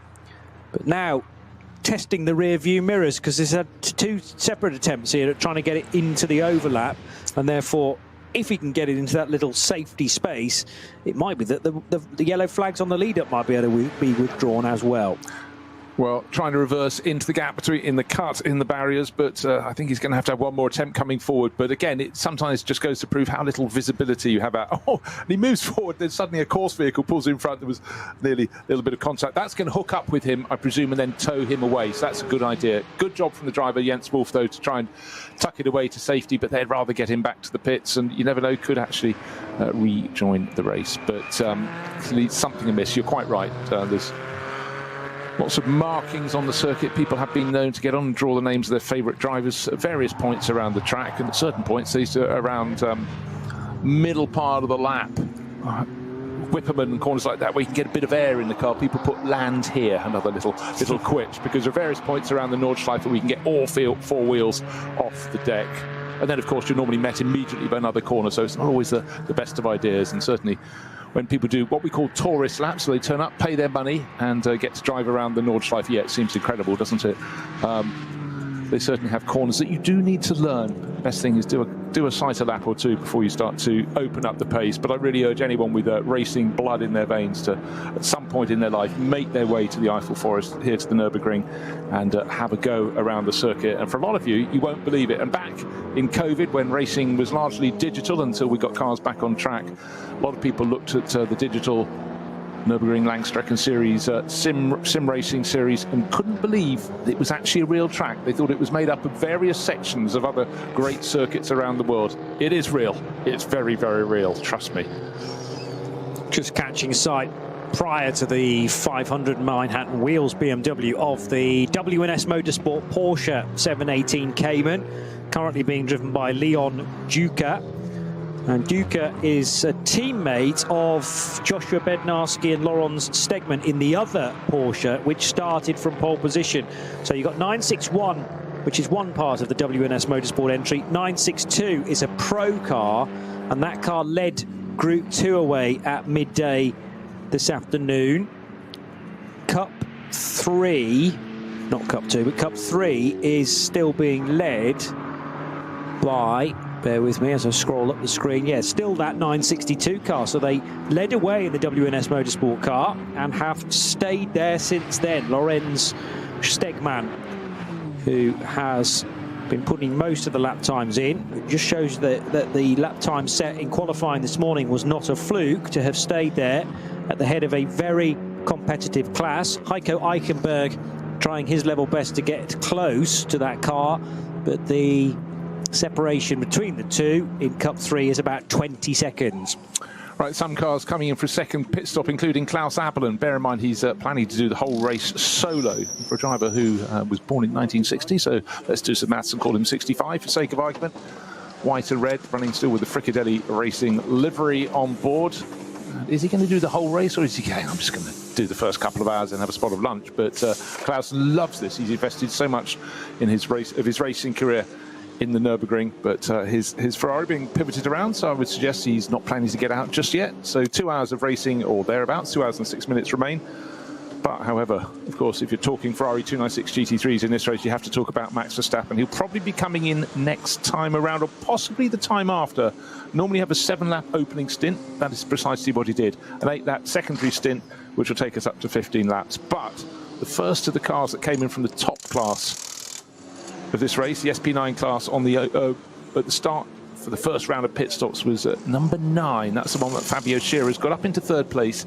He's artificially, if you will, closer to 2nd place than Frank Stippler in the sister car, but that first pit stop for him was shorter. So in terms of real pace, Frank Stippler has got the advantage, but we will see. But I would expect Scherer to be in from 3rd place next time around. Good lap times from all those cars, in actual fact, whereas Verstappen, well, he wasn't hanging about, still got beneath the 8-minute marker. So very similar pace being shown now by those top 4 cars as Abelan's pit stop continues. Other cars peeling off at the end of their latest stints include the 2 I've just mentioned leading Cup 2. So the 900 and the 901 cars are in. It's going to be a bit longer before the Cup 3s arrive on the scene, though. Equipe Vitesse Audi back out again. In fact, that car is not on an outlap. It's working lap 14 currently with Heinrich at the wheel. That is one of the SP9 AM cars. And it didn't exactly struggle in qualifying earlier on, because you have to always take into account the driver makeup of car 50 and others in the SP9 AM division. But they weren't in the top 20, for example. Now that car is in the top 20, however, and 3rd in SP9 AM. So chasing down the Abelan Ferrari and Christoph Breuer's 786 Renazzo Lamborghini. Yeah, that's running well, the Renazzo car, 6th place overall. Right, last time around, Max Verstappen got very close to his best lap of the race. He was 7/10 of a second down, so that made it 7 minutes 52.2. This lap, lap 15, is probably the one he brings it into the pits. But otherwise, that will probably be his best tilt at improving on his fastest lap. But there were yellows at various points around the circuit. Now I think we're clear, we're green the whole way around. But certainly Max pressing on big time, and again, bit by bit, just dropping Frank Stippler, who's running 2nd for Ford in the Hout Racing Team Mustang, who in turn is just easing away from Fabio Scherer. But Scherer should be in for his 2nd pit stop at the end of this lap, just waiting for that to go onto the board. Well, it was an excellent 2nd sector from Verstappen, quicker than anybody else has managed in the race so far. So that is a new fastest lap. No, sorry, not new fastest lap, but nevertheless, a 7:52 is significantly quicker than the 3 cars in the race. The 900 car, which is the Hart-driven, or now Rosenberg-driven Black Falcon Team Zimmermann Porsche. So Hart got out Mike Rosenberg taking charge. And, well, what about the fight between the two Cup 2 Porsches? As they both pitted, there was less than half a second between them. And I just wonder whether they re-emerged basically together, but this time with 9:01 up ahead, reaching the end of the Hatzenbach section now, and towards Kittelbacher Hohe, which is the racetrack going over the public road. And now Flugplatz, the double right-hander, but that looks suspiciously like Grutter and Rosenberg have switched positions in the pit stop. Yeah, absolutely concur with that. Right, the car that pitted first from the top class at the end of lap 6 has come in again after lap 14. So we reckon they'd do an 8-lap secondary stint. They absolutely have. So next time around we'll have Max Verstappen and Frank Stippler in. But Fabio Scherer has brought in the number 9 and has hopped out. And that leaves Dennis Fetzer or Jan Mardenborough to get on board. I think it's Dennis who's getting. I just need to see around the high upper edges of the driver's seat. We'll find out when it goes back out. But for Hout Racing Team, owned by Hubert Hout, based just across the road in Moyspach, they've been such staunch supporters of this series and all GT racing for time immemorial. But they've latched on with Ford, and certainly bringing that blue oval rumble has been something very, very popular with the German fans at the Nordschleife. Pit stop ongoing then, and an indication of the fuel hose with its trigger at the end. So again, fuel flow is tricky to govern up and down the order. One fuel pump is always going to be the temperamental one, I suppose, and in order to ensure that you get the consistent amount of time being served in the pit stop, then these are all timed visits to pit lane. This Mustang, I'm sure, similar to the sister car within Haupt Racing Team, on Yokohama tyres. So we haven't mentioned a different tyre manufacturer again, but the Advans being utilised by the big American cars, front engine with their 5.4 V8s, the Ford Coyote engine. And that is about to lurch back into life as well with a brand new set of tyres beneath it. Scherer having brought the number 9 car in, the number 9 car in by Fabio Scherer. Frank Stippler stayed out though, as away then goes the number 9 Ford.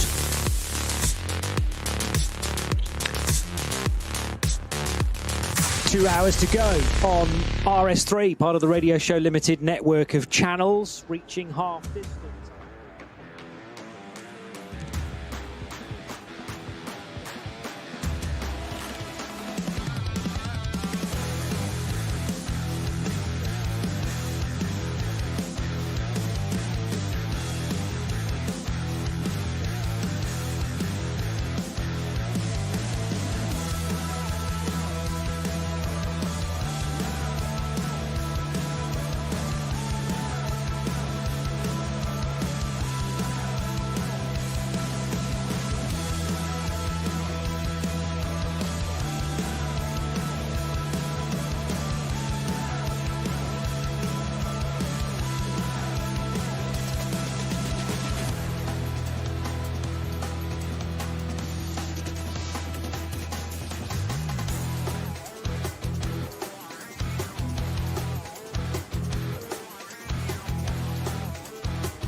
On with significant frontal damage, and then a nose to tail action from the BMWs, one squirming a tad wide on the approach to Brunchen. But there's been no shortage of action all the way through the opening 2 hours, Bruce. It's been fantastic. Again, it's lovely having a different mix of drivers at the front end of the field. To bring in a 4-time world champion is always going to draw some fresh eyes here. But again, it always strikes me when you look down through the field, there are class battles everywhere. Of course, you've got this enormous discrepancy in performance between the slowest cars in the field, which are effectively little more than road cars, up to the road rockets that are in the top class. But at the moment, the lead is, let's have a drum roll, just over a minute now. Max Verstappen ahead of the Frank Stippler-driven Hout Racing Ford Mustang. The sister Ford Mustang has pitted. That's made its second pit stop.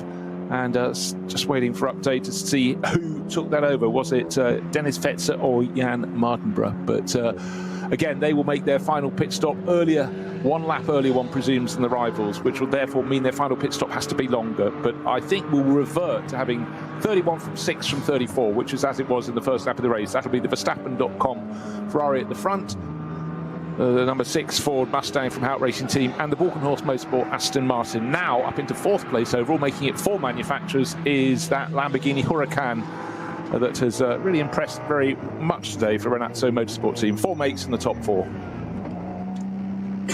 Great to see as well that the scaffolding has been removed from the Nürburgring Castle. That seems to have been renovated have been renovated for much of the season, and sadly the ideal lines of that have been taken away from our vision, but it's all been removed. It looks like that was been a success therefore, and the eye-catching icon on the inside of the northern loop is returned. Here's the Ferrari from the lead of the race. Max Verstappen, Dolly Jacks going underneath, and indeed Chris Lullen just waiting to the left-hand side of the 31 Ferrari, ready to take it over. Yeah, the young Brit, he might have wondered if he was going to get a go at all, but of course it's 4 stints in this race. The first 2 taken by Max Verstappen. He didn't lead from the start, but he led from the opening corner on the opening lap. Brilliant start from him. He'll get out. We'll see who gets to do the final stint. Maybe it's going to be 2 stints through to the end of the race. Here we are, just past the halfway point. Young Brit Chris Lullen getting on board, a serious racer in sim. That's how he came in contact with Max Verstappen, who loves sim racing a huge amount, and he's stepped up this time to his first full season of GT racing. He's only his 2nd season all. Did Radical racing, as you were pointing out last year, in the Radical UK Cup, Hackety UK Cup. But this season, GT World Challenge, he's proved he's one of the very, very quickest. Remarkable story. But let's see what he can do here, Johnny. He's never raced here on the Nordschleife before. He's raced here at the Nürburgring, but that's only in sprint 1-hour races. But the Nordschleife, much, much longer lap. 25 kilometres, much, much tougher lap. Really tight and twisty, 172 corners in all. You know what? So Max Verstappen's about to stay in. He's not got out of the car yet.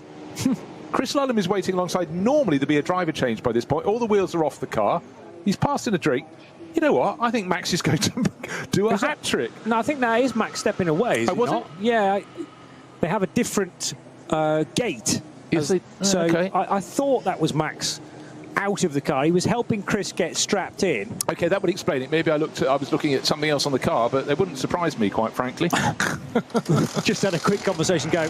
I'm having too much fun. You can do the last stint, mate. I know we had that agreement at the start of the race, but just forget about that. Yeah, whose name's on the side of the car? Who's called .com around here? Yes. No, it's more than likely it will be Chris, but I just looked away for a bit, and I still saw someone wearing with a blue, white and red helmet.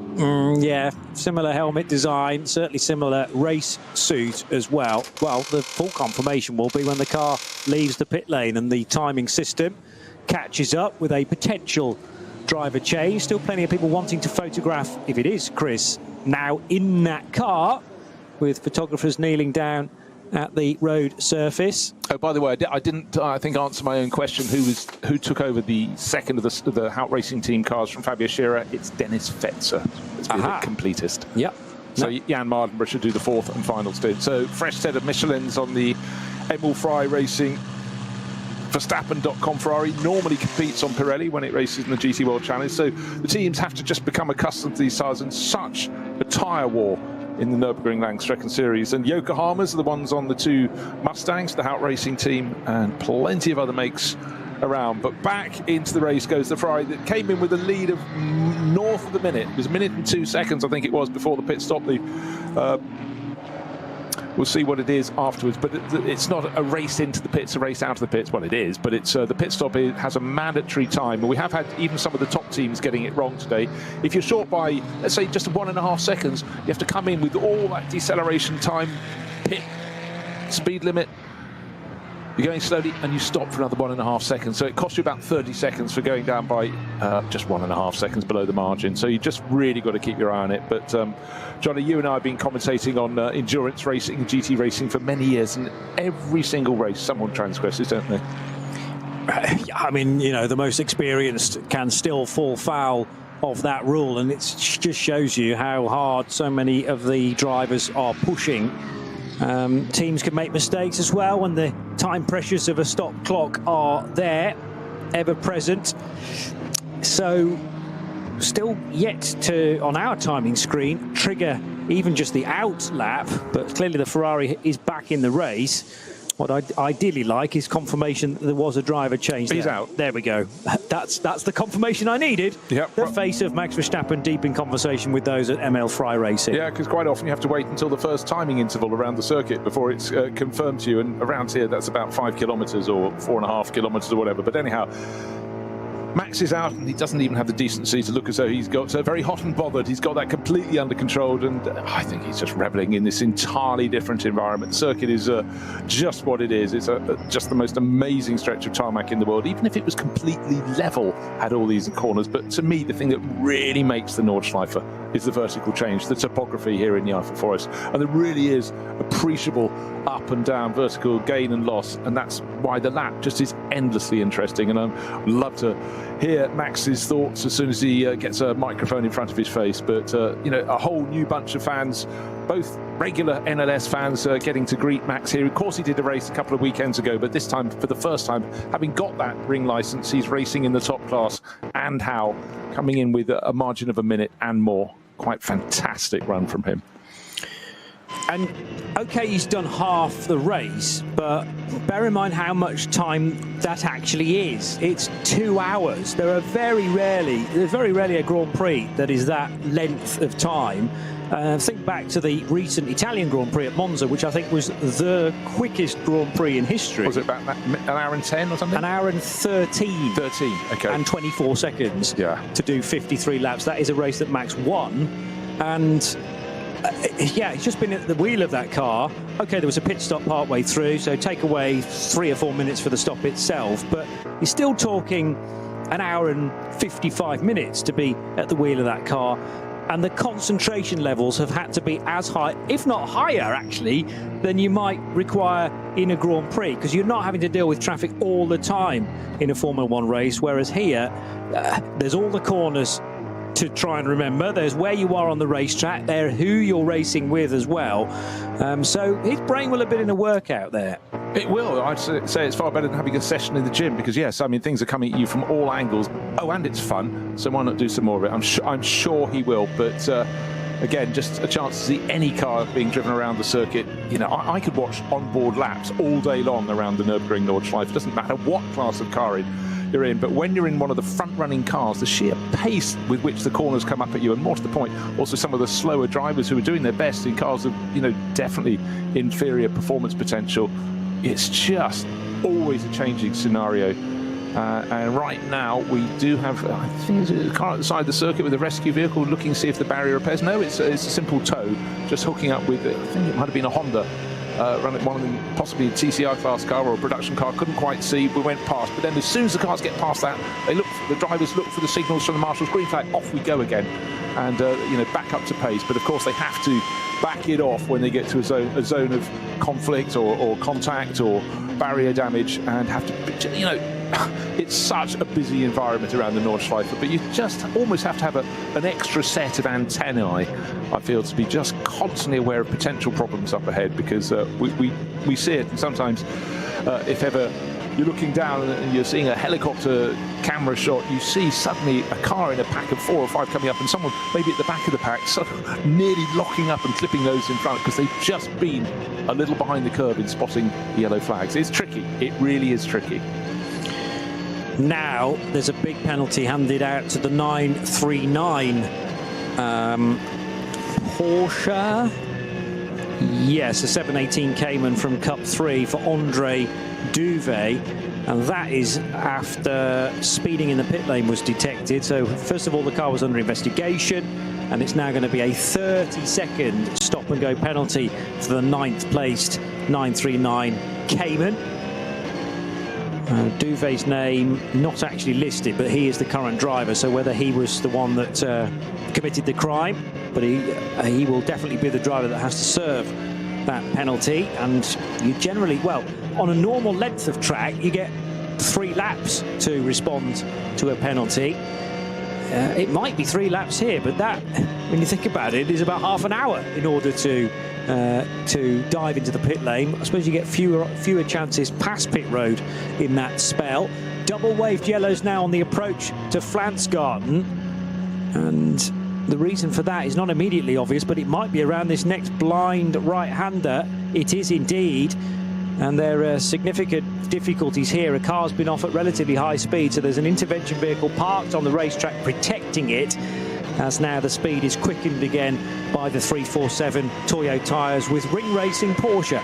I actually thought the flag had come out just to warn the drivers there's now possibly could be sun in their eyes. The sun has finally broken through the clouds. It was stolidly grey. It was misty this morning, but it was just starting to brighten up. I looked at the clouds earlier. There are breaks in the cloud again. That's good. There you go, getting the sunshine. But thought of rain early in the race, but that has moved away. What have we got left on the clock? An hour and 45 minutes or so. So still plenty of racing. But the good news for Ferrari fans and Max Verstappen fans is Chris Lullum has hopped on board that number 31 Emil Fry Racing Ferrari and is doing just as good a job as Max has. That not to be too much of a surprise, because we know he's very quick, but he's been racing a 296 GT3 Ferrari all season long in the GT World Challenge. So Lullum very, very much a rising star, but I am fairly sure that Max Verstappen enjoyed his 2 hours or so in the car. May yet come through to do the final stint. That's definitely an option on the table if he so fancies to maximise his time.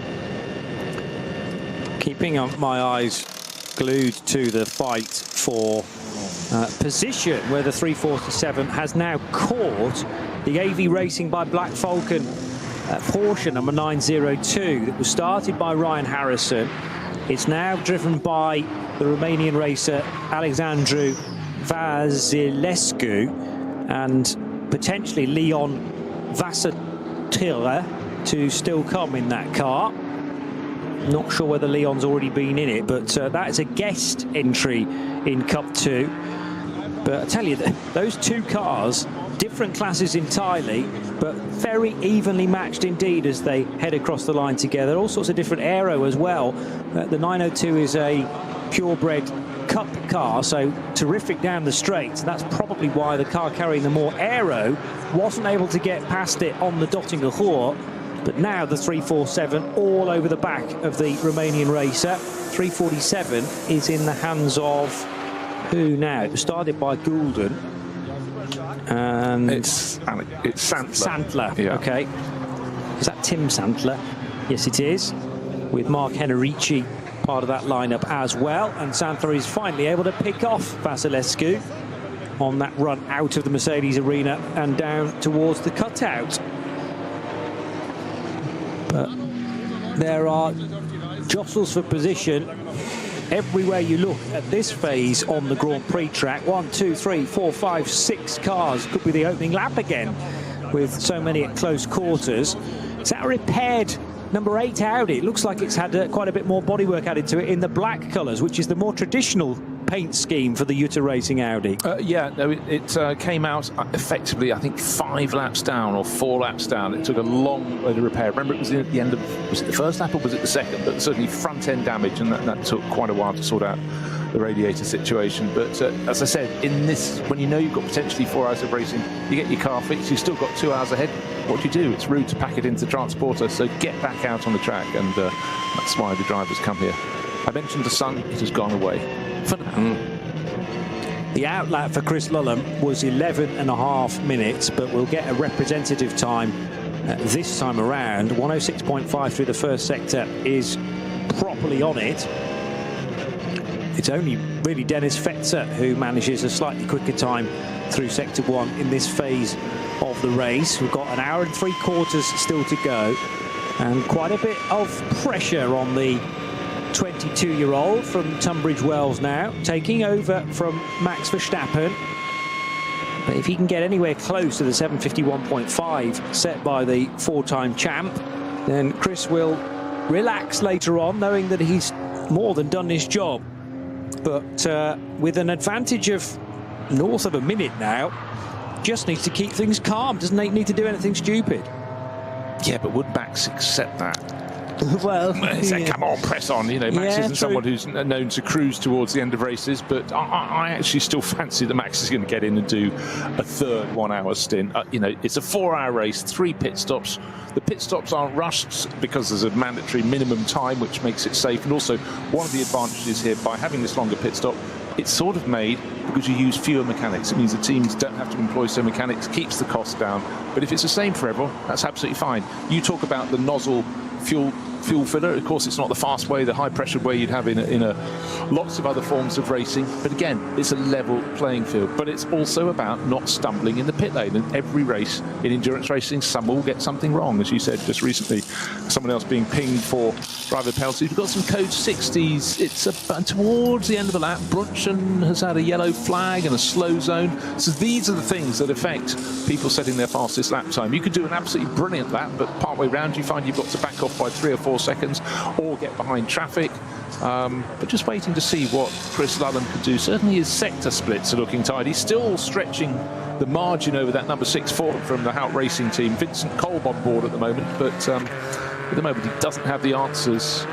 And it seems on his outlap, Kolb lost another 3 to 4 seconds on the race-leading Ferrari. So Ferrari haven't had a lot of success in the Nürburgring Langstrecken Series. In fact, their biggest success on the German scene was not in this series, but in Nürburgring 24 Hours a couple of years ago. But could well be about to change that, because certainly Emil Frey Racing and certainly Max Verstappen have done a storming job first half of this race, but already we're counting down hour and 40 minutes. It's a full female pit crew for the number 146 BMW M4 and a full female driver lineup, of course. So Carrie Schreiner's going to get out of that car and Janina Schal taking over. They qualified in SP8T in 44th overall, but more crucially in SP8T, I think certainly inside the top few positions. There was a BMW ahead of them. And how many other cars from SP8T? It's difficult to tell because I don't have the... it might only be 2, maybe 1 or 2 cars ahead. I'm sure at some point the timekeepers issue a grid with the various categories split up, but all I have is the overall at this stage. But I know Carrie was caught by Patrick Simon on the grid with much excitement from her to get her teeth into another 4-hour race. Sometimes they run with as many as 4 drivers, but just the 2 this weekend. And they came into the pits provisionally on the podium, 3rd position for this BMW M4. Yeah, such a great policy, this GT racing team in GT tyres. WS Motorsport run the car, but it's this all-female crew, all-female driver lineup. This must be about the 5th or 6th year, possibly even more. For a lot of years they were racing VW Golfs, but great to see them getting a little bit more performance under their right foot with this M4 GT4. And again, if you're looking at GT categories around the world, we call them something slightly different. We call them in the SP class here. SP9 is equivalent to GT3. But GT3 and the less extravagant-looking GT4 cars, of which the GT Motorsport competition car. Oh, a little bit of a twitch. Going into turn 3 on the outlap, suddenly Janina Schal, who'd just taken over that BMW M4 GT4, couldn't get the front end of the car to turn in, but somehow at the second bite of the cherry, she did. So there we are. That's the example of cold tyres on your outlap, and now pressing up at the early part of this lap when you're still on the Grand Prix circuit. Is a chance to really get the heat in your tyres, because where do you need it most? In the bit that follows on the Nordschleife. But again, just going back, I think it's always been such a great scheme. But GT4, less flamboyant in terms of the wing size and the aerodynamic aids on the car, down on performance in terms of grunt as well, but it's a very good feeder category. And a lot of people actually say do a really quick lap around a racing circuit. GT4 car with less downforce is actually slightly harder than it is in GT3. And for GT3, which is a category that was aimed not at the pro driver like Max Verstappen or Chris Lullen, but aimed at the gentleman driver or gentlewoman driver, often you have a Pro-Am lineup, and it really has, the finance for the GT3 class has largely been based on people bringing in money and getting young drivers to race with them and guide them, and it has been supremely successful. But a lot of people start crafting GT4 beforehand, and again, in the NLS, the SP8T class that runs the GT4 class cars is always very well supported. So it's a ladder, just like single-seaters. You work your way up it, or in some cases, down. So Charles, now I think getting that front tyre temp up, but it's very tricky to do in a rear-wheel drive car anyway, because the rear tyres on a BMW clearly are the driven wheels, so they will reach operating window far quicker than the fronts. But that is a net gain from their starting position. I was ferreting around for that, but they started 4th in SP8T and now run 3rd, behind Marek Bachmann's Aston Martin for Pro Sport Racing and the FK Performance Motorsport BMW M4 for Wustenhagen, number 187. We will get an idea as to Chris Lulham's pace in the not too distant future. He's heading through the longest sector now, which is sector 4. It's not a clear racetrack though, because Galgenkopf is affected by yellow flags, so too Schwabenschwanz. So the second of the carousels, the Kleiner carousel, and up until the right-hander that leads onto the Dottinger Hohe, still affected by caution, although as I say that, Galgenkopf looks like it's clear again. This might once more be a car that's moving on a flatbed. If that's possible. The flatbed's moving, the car's not. Hopefully. Yes. And what happens is, as that HGV is inching its way around the racetrack, then the yellows follow it. So we get quite a rapid stream of updates as the various marshal posts chop and change, with safety being the key. Right, to give you an example of these rolling zones and the various slow zones around the circuit, the first flying lap from Chris Lulham, 8 minutes 33. So we're talking 40 plus seconds down the best by Max Verstappen. But there's reason for that, very clear reason. It's the slower zones around the circuit. And hopefully now, as I think pretty much everywhere has gone green around the circuit, therefore we can race it at full pace all over again. We'll see what Chris Lulham can do, but certainly he didn't gain any advantage that I can see as yet over Vincent Kolb in the second place Mustang car number 6 from the Hout Racing team. However, that has yet to finish its lap, and the gap between them will be just over a minute, one would expect. It's about 1 minute and 5 before they hit all those slow zones, but as we pointed out, and we will continue to point out in this commentary, a slow zone can hit one charger and the next one further down the track it could clear in front of them, and suddenly they can gain a lot of time, or vice versa. Thus far in this race, there was one moment where I think the race leading Ferrari from Verstappen.com gained a bit of an advantage that was given to it, but in terms of its pace on every other lap, it deserves to be in the lead, and by quite a large margin, which is precisely where it is. Yeah, no issue at all with the distance that the Ferrari has as an advantage. It was just how Max kind of attacked the race from the moment off, and we should be well used to that in his general approach to a Grand Prix as well. If there's an overtake to be done, if he hasn't qualified as the pole car, then get the overtake done almost by catching your rivals napping.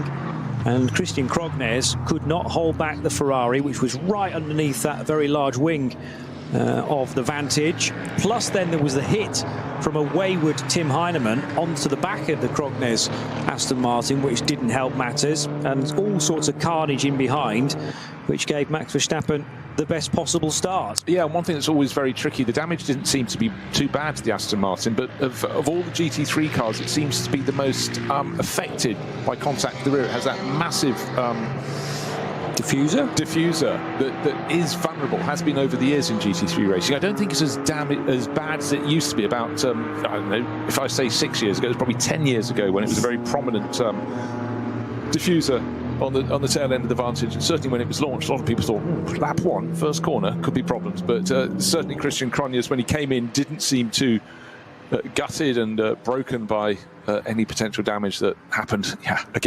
Turn 1, opening lap, Tim Heinemann getting it really slightly wrong.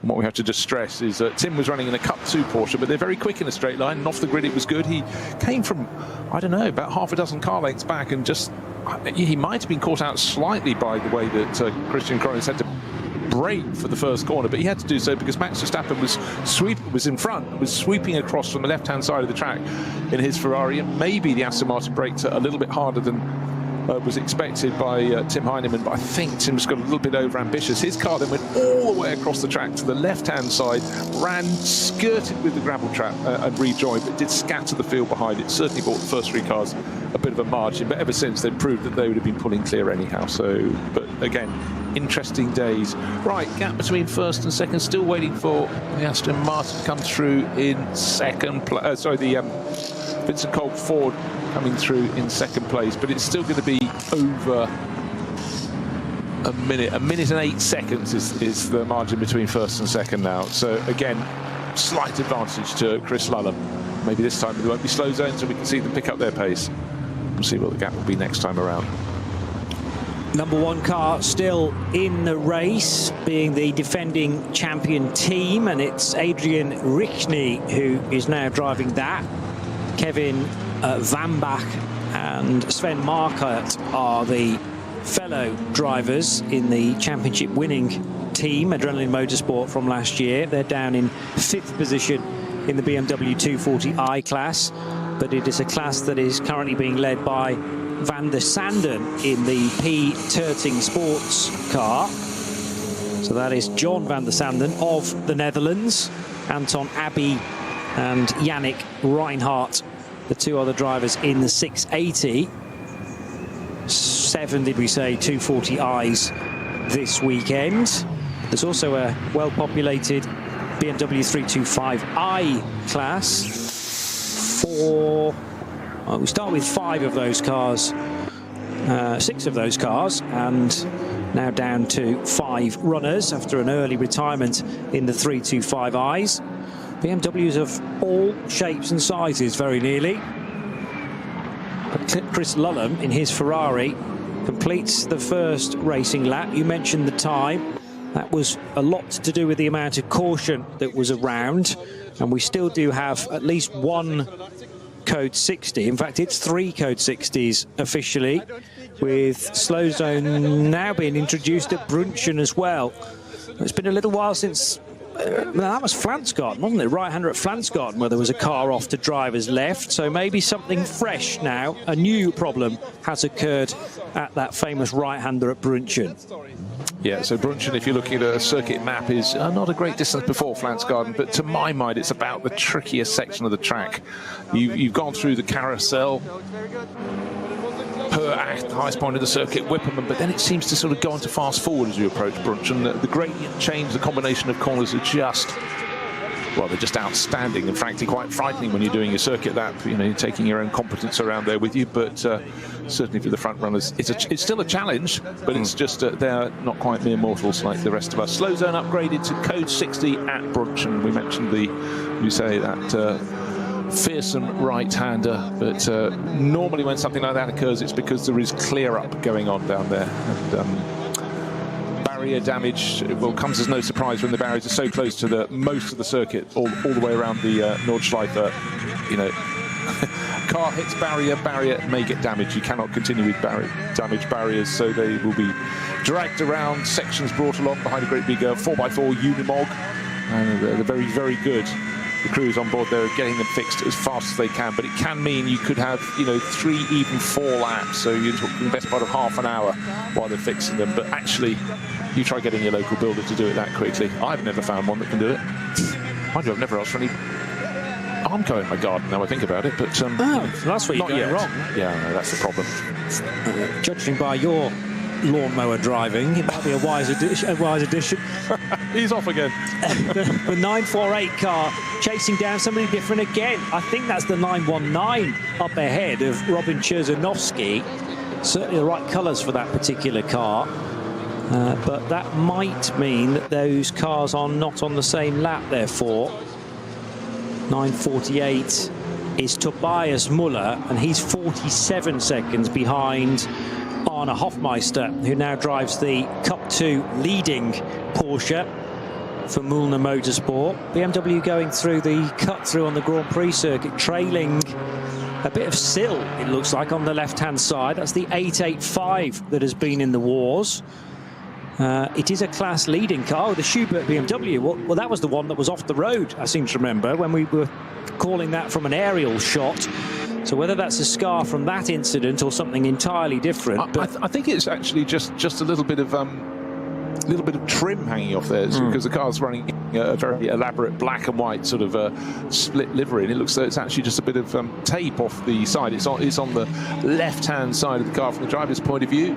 Oh, actually, the whole panel beneath the door is loose, and some of the livery according, so they'll have to keep an eye out for that. There may yet be a black and orange flag for that. We talked of Fricadelli Racing being the meatball team, but some people have always called the black and orange flag, black with the orange circle in the middle, the meatball flag, but it's the warning that you need to come in and have something attended to, because there is a possible danger resulting from something that's hanging off your car. You certainly don't want broken bits flicking up into the face of chasing rivals, so we'll keep an eye out for that one. May yet be a warning flag. Two wheels on the grass from, if that is Robin Chervzanovsky. Brave stuff then, heading through Solchen and Klostertal as that real significant left-hand kink, which requires a blend of the throttle. It's the click, the Cipherung car, or online Cipherung. So let's just check that is the 919. Typically that particular sponsor isn't featured on the entry list, but it's, as I say, the right paint scheme for that particular car. They have also just gone through and passed at significant speed the Cameron GT3 Cup car. By Cameron I mean Bill and Jim in their Cup 2 AM machine, which is so a Cup 2 car, but remember there are different layers to Cup 2, Pro and AM, and some Pro AMs as well. Now up towards Hoher Act. One of the Supras needed to be mindful that Tobias Muller wanted to get through. I have to say, Tobias Muller is so cool and calm in the cockpit of his car. I don't think how many laps he must have done around this place. So he's just taking everything in his stride, even though it is very, very busy out there.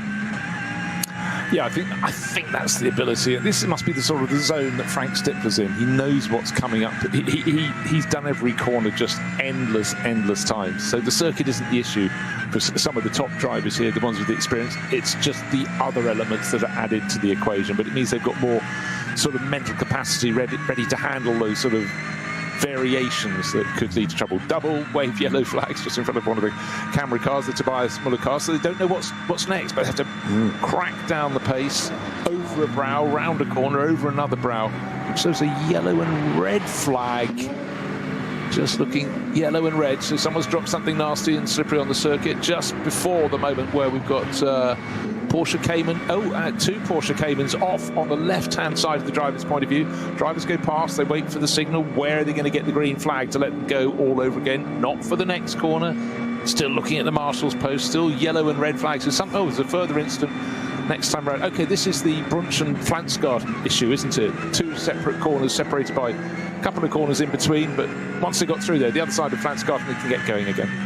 And Muller now clears Chervzanovsky. I'm not convinced they were on the same lap anyway, but that might have been an element of Chervzanovsky just blending off the throttle as he picked the speed back up again to say, do you know what, I'm just going to lose you as a headache, as a distraction in the mirror. And the 948 car running second in Cup 2, keen to try and make up any portion of that 47 seconds that separates the front bumper of Tobias Muller's car from 48 Loesch Motorsport and the blue and white Arne Hofmeister-driven Mühlner Motorsport car that leads the class.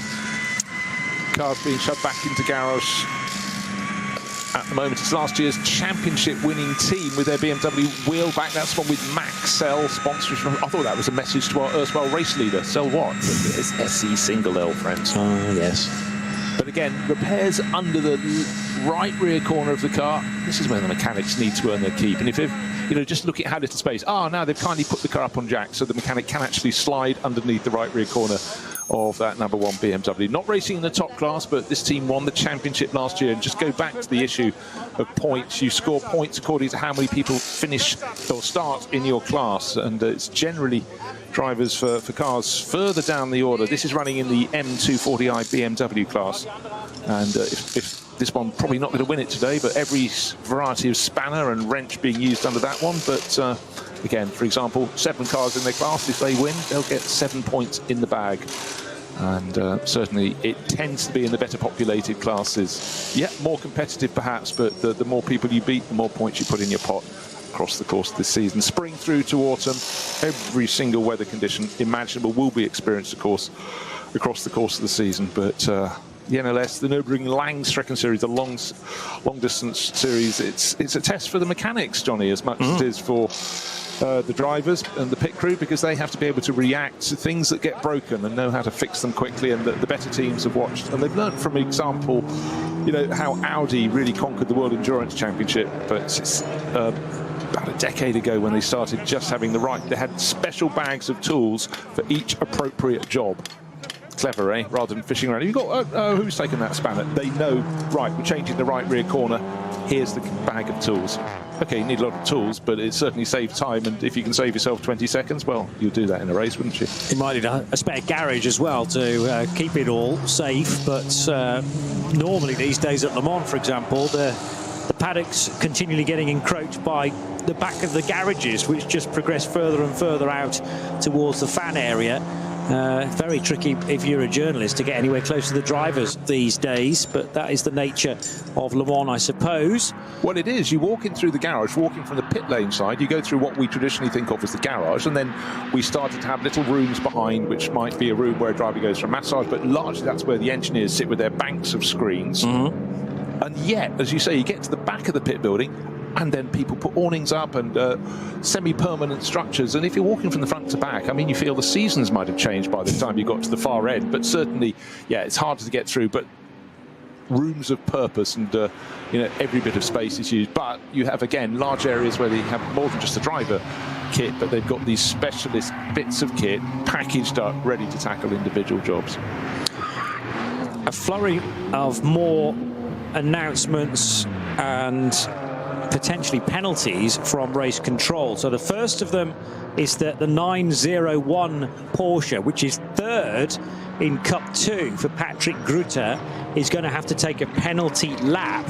Now, this is not rallycross, as in you have to do a joker lap, but there is a separate route that you'll have to take in the Mercedes arena for one lap, and that is through the dotted bay, which is effectively the driver's right outside bit. There's a perfect opportunity to see it, in fact. So coming out of turn 1, see that dotted line, which means that if you drive through that lane, the outer lane, that is therefore considered a penalty lap, and it's an opportunity to slow somebody down who has been pinged for a relatively small-scale infringement. It was an unsafe pit release, so that means Patrick Grutter's going to have to drive through that part of the racetrack, which is not the ideal racing line. Also, the 50 Equipe Vitesse Audi has been potentially caught speeding the pit lane. That's currently under investigation, and having fallen below a minimum pit stop time for the 906 car, a 5-second stop-and-go penalty. 906 being another Cup 2 Porsche, this time for the Van Ramshorst driver, a team with no name. They are 9th in Cup 2. But the most significant of those is the third-placed Porsche. Now, how close is Patrick Grutter to the next Cup 2 car? There's only 5 and a bit seconds between them, although Jan-Jaap van Roem has just made a stop in the Max Cruiser racing car. So that's not going to be quite as close as it was. Grutter may have already taken that penalty, because I noticed that first sector is about 4 or 5 seconds slower than it would, well, mind you, I'm comparing it to a GT car, so won't say that that's been served quite yet. You'll get more than one chance to do it. I mentioned sunshine. Please pretend I didn't, because it certainly seems to have gone away for now on the start-finish straight. In the background there is blue sky, but the important thing for all the crews, it's remaining dry. We've got an hour and 20 minutes or so remaining in this 4-hour race. That's the standard format and length for the Nürburgring Langstrecken Series, and the gap between first and second has actually come down. It was 1 minute and 8 seconds, but a better lap last time round for Vincent Cole. But yes, he's closing a bit on Chris Lallam, the Emil Fry Racing Ferrari that he took over from Max Verstappen. But on this lap, it's like Lallam's gone, okay, I've got the measure of this. More to the point, though, we've got so many slow zones and waved yellow flag areas that it is making it difficult for drivers to put in really quick laps.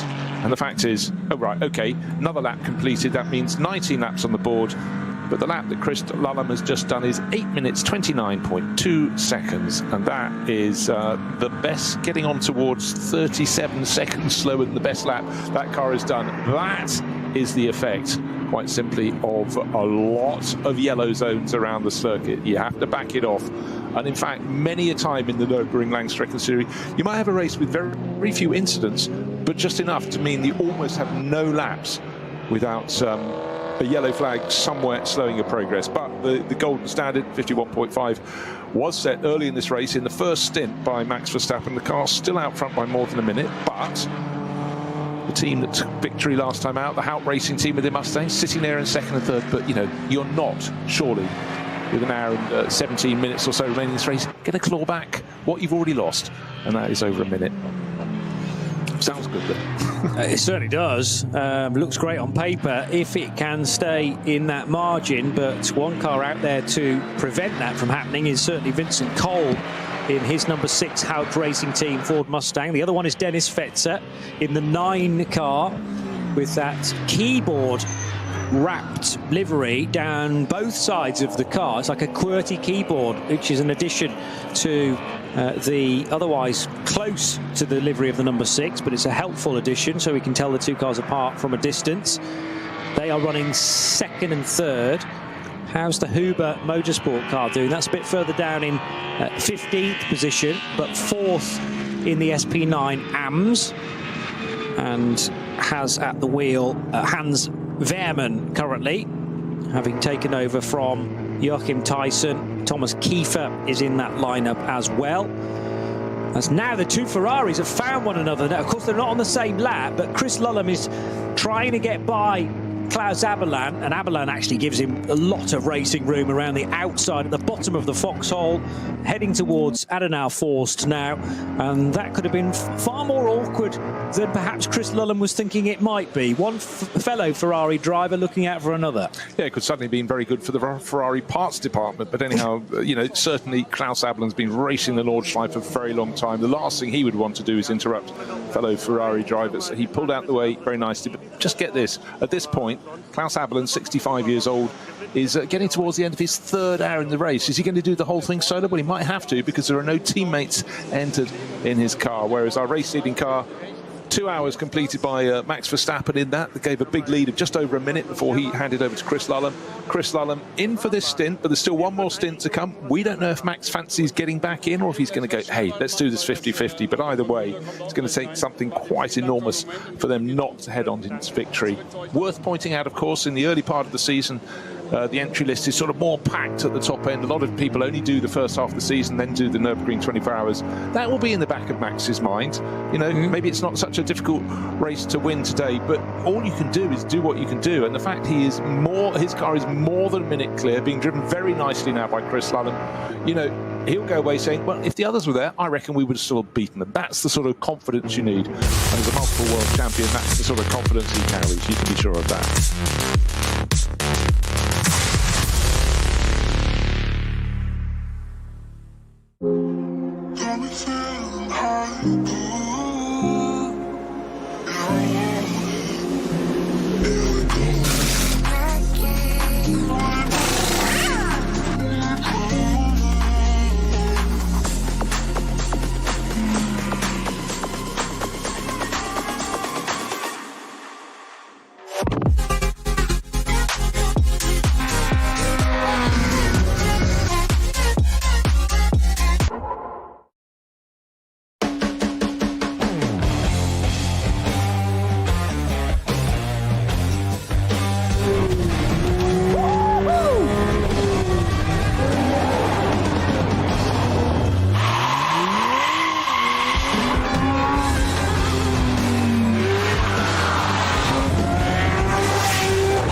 Sie sagen, es ist nur ein Auto, aber wir sagen, es ist Herzblut, Schweiß und Perfektion. Denn wenn du schraubst, dann zählt jeder Millimeter.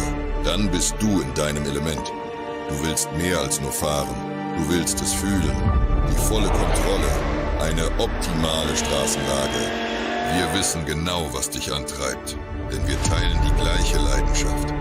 Egal ob auf der Straße oder auf der Rennstrecke, wir sind immer an deiner Seite.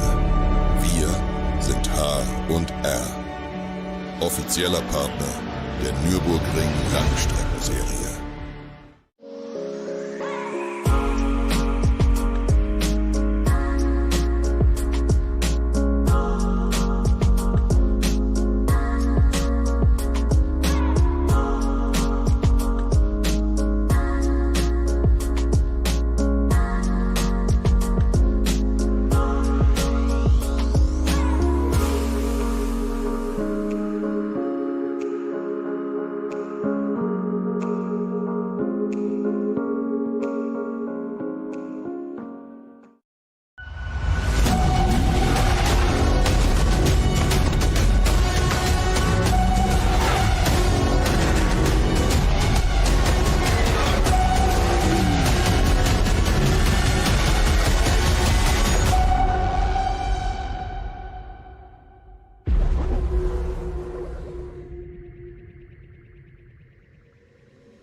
Liebe Fans, Lovely fans. besucht uns auf unseren Social Media Kanälen, Follow us. Auf Facebook, Instagram, YouTube und TikTok.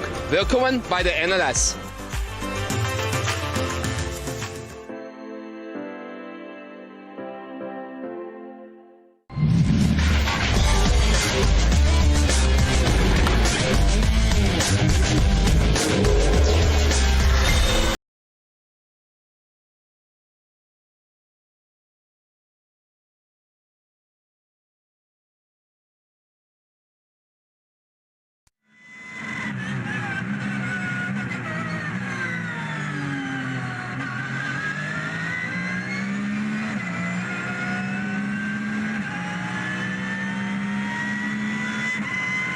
Network of channels. It's another edition of the ADAC Barbarossa Prize.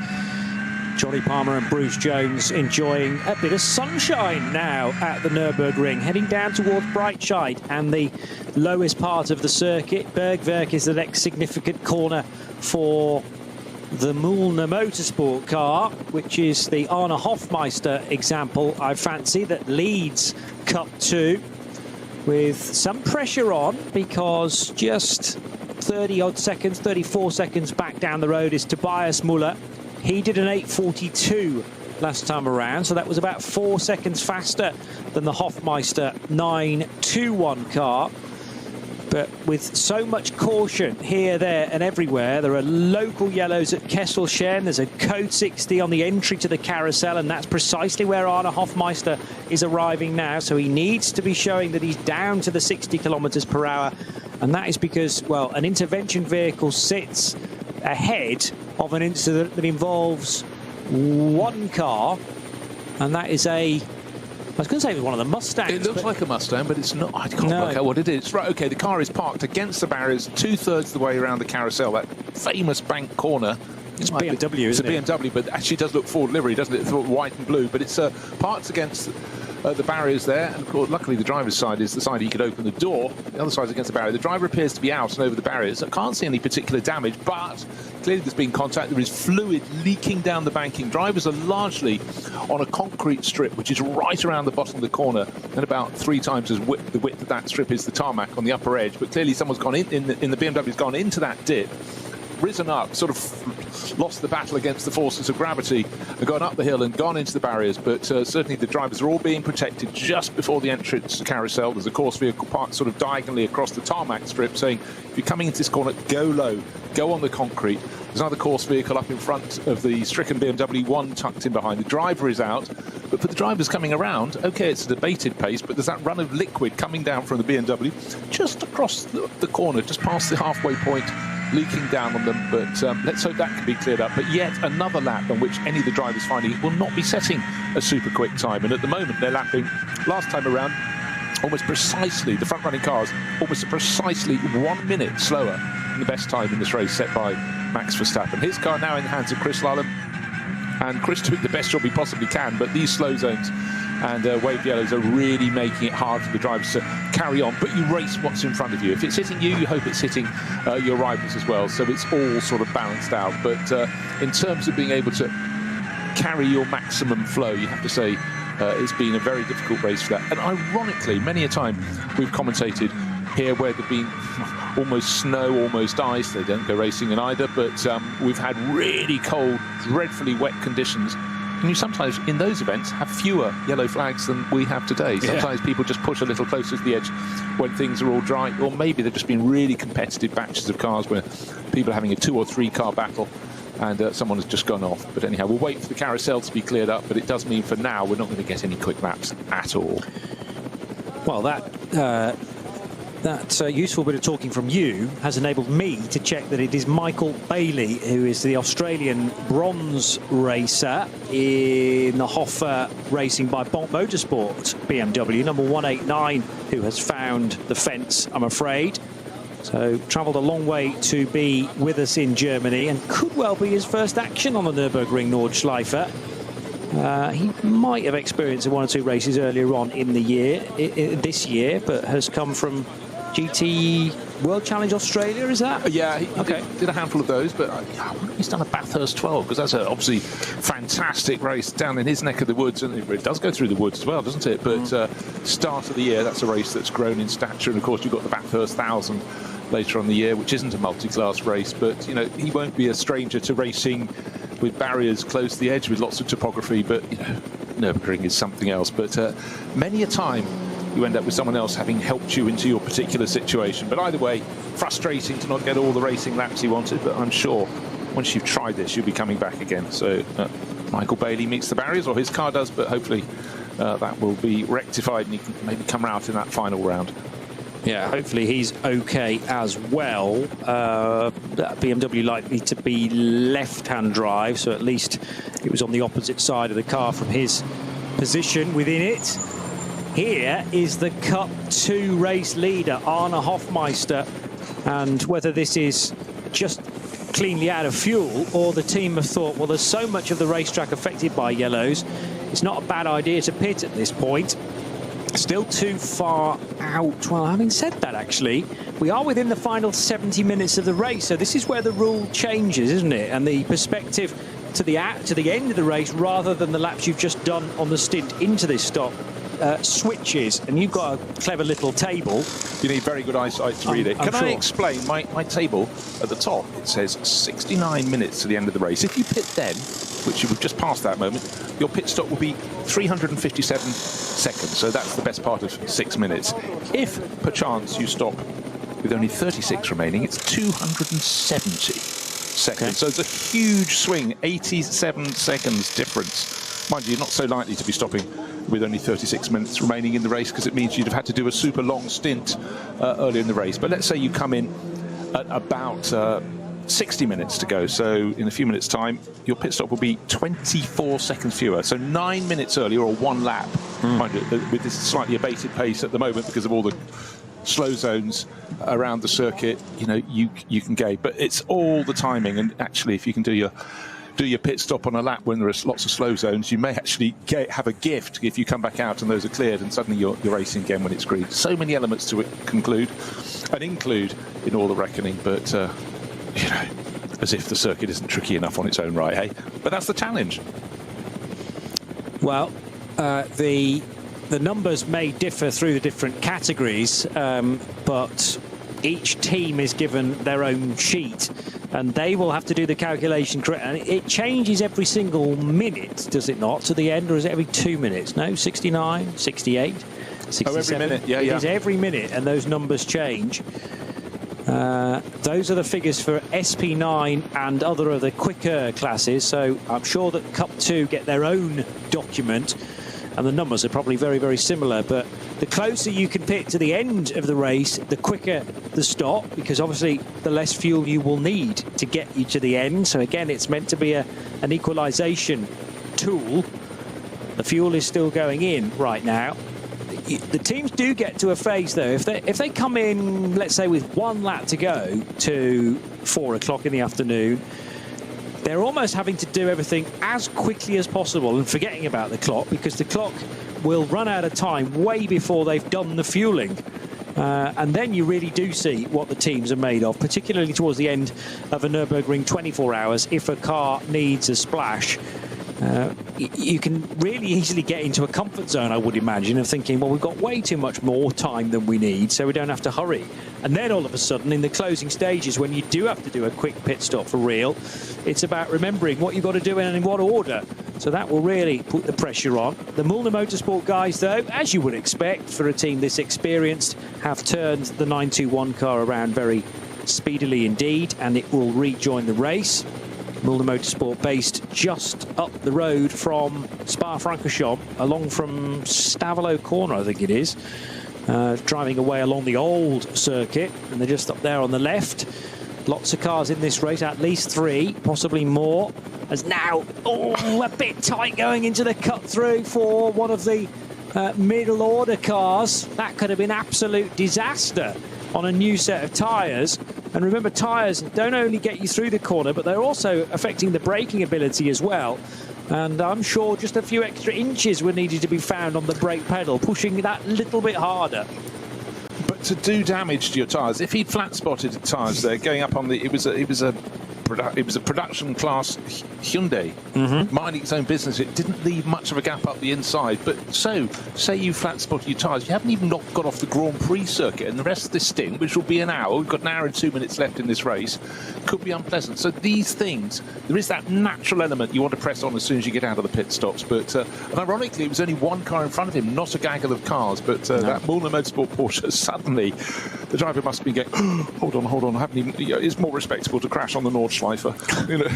It's true, yeah, and out of basic visibility of the team as well. I mean, yes, okay, you might have the helicopter cam framing you, but sometimes an incident may happen on the Nordschleife, totally away from the cameras. You can say, well, I couldn't have done anything about it. I was surrounded by cars.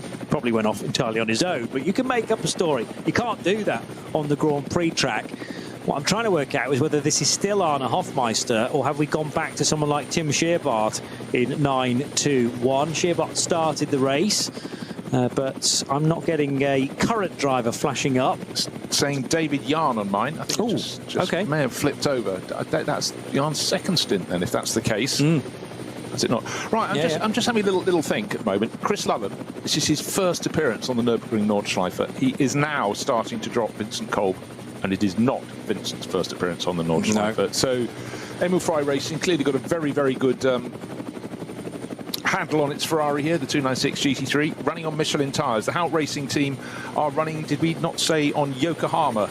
Maybe that is part of the difference today. Maybe the conditions are just more Michelin favoured than they are Yokohama. Maybe the 296 is just in better form, but I think we're seeing a remarkable drive from Chris Lullen.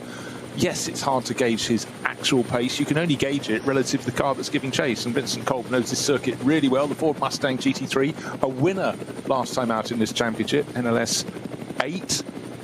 But he's dropping it bit by bit. But now suddenly we're starting to see generally green flag around the circuit. I think we've just got another moment at the exit of the carousel. Oh, yes, we have. Yellow flag. That may just be the recovery of that BMW that Michael Bailey had parked up against the barriers there. Hopefully that will go clear all over again. And then we can, we always want to see the natural pace of these cars and what the drivers are doing. But it is a race of unusual number of moments where elements at the side of the track just need to be cleared up. They may not be serious. It might just take a little longer than planned. There may be barrier repairs. Those are normally the long ones. But it's also making sure that if a fluid has been dropped, as we saw at the carousel, the marshals have a little chance to put a bit of quick dry down on that, because the last place you want to be getting things wrong is somewhere like the carousel.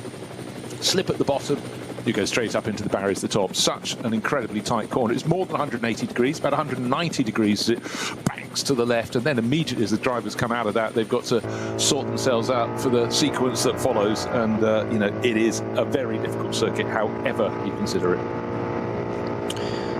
my one opportunity per race to mention Hedvigshohe, which I always like doing because that is now affected by yellow flags. Only very briefly, because Marshall Post 153, 15 seconds later turns green. Again, is that to do with a recovery wagon, if you like, one of the HGVs that is sent out to pick cars up and then take them to a safe location? Is that now working its way through the areas around Wipperman and Hedvigshohe? Stylestrecker is clear, as is the route into the carousel. So it sounds like the Michael Bailey car has been retrieved and now maybe being taken to the nearby car park. Yeah, you get this rolling run of different Marshall's posts, and if where the yellow flag is shown, and as the number keeps on rising, it shows the rescue vehicle is getting to the closest point at which the car can be tucked away to safety. A lot of points around the circuit, there is no space available for that, but yeah, hopefully that will get to that soon. It's gone through Eschbach as well, and it seems crazy, you know, mentioning Marshall Post 162. There's an indication of how many we have. I think we get to just over 200 if you get up towards Hohenrhein and Tiergarten at the end of this lengthy 25-kilometre lap. Right, lap after lap.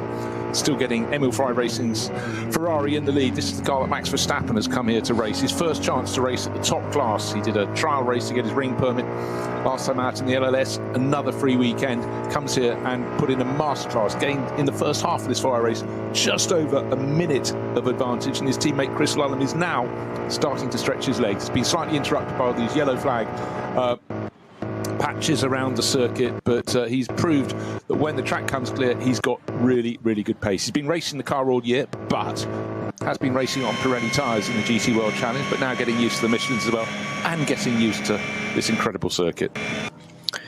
Another long stop for the number 54 Dynamic GT Porsche. That was very nearly 14 minutes for Bastian Boos in the pit lane. They've been fighting mechanical problems from the off. And also 2 more messages from race control referring to the Huber Motorsport Porsche number 25, which failed to manage double yellows potentially, so that's under investigation. And it's the same infringement for 901. I tell you, Patrick Grutter cannot buy any luck at the moment. That's the second time that the 901 car is in potentially hot water. They're trying to get a podium in Cup 2, but it could be very difficult if there's a second penalty incoming.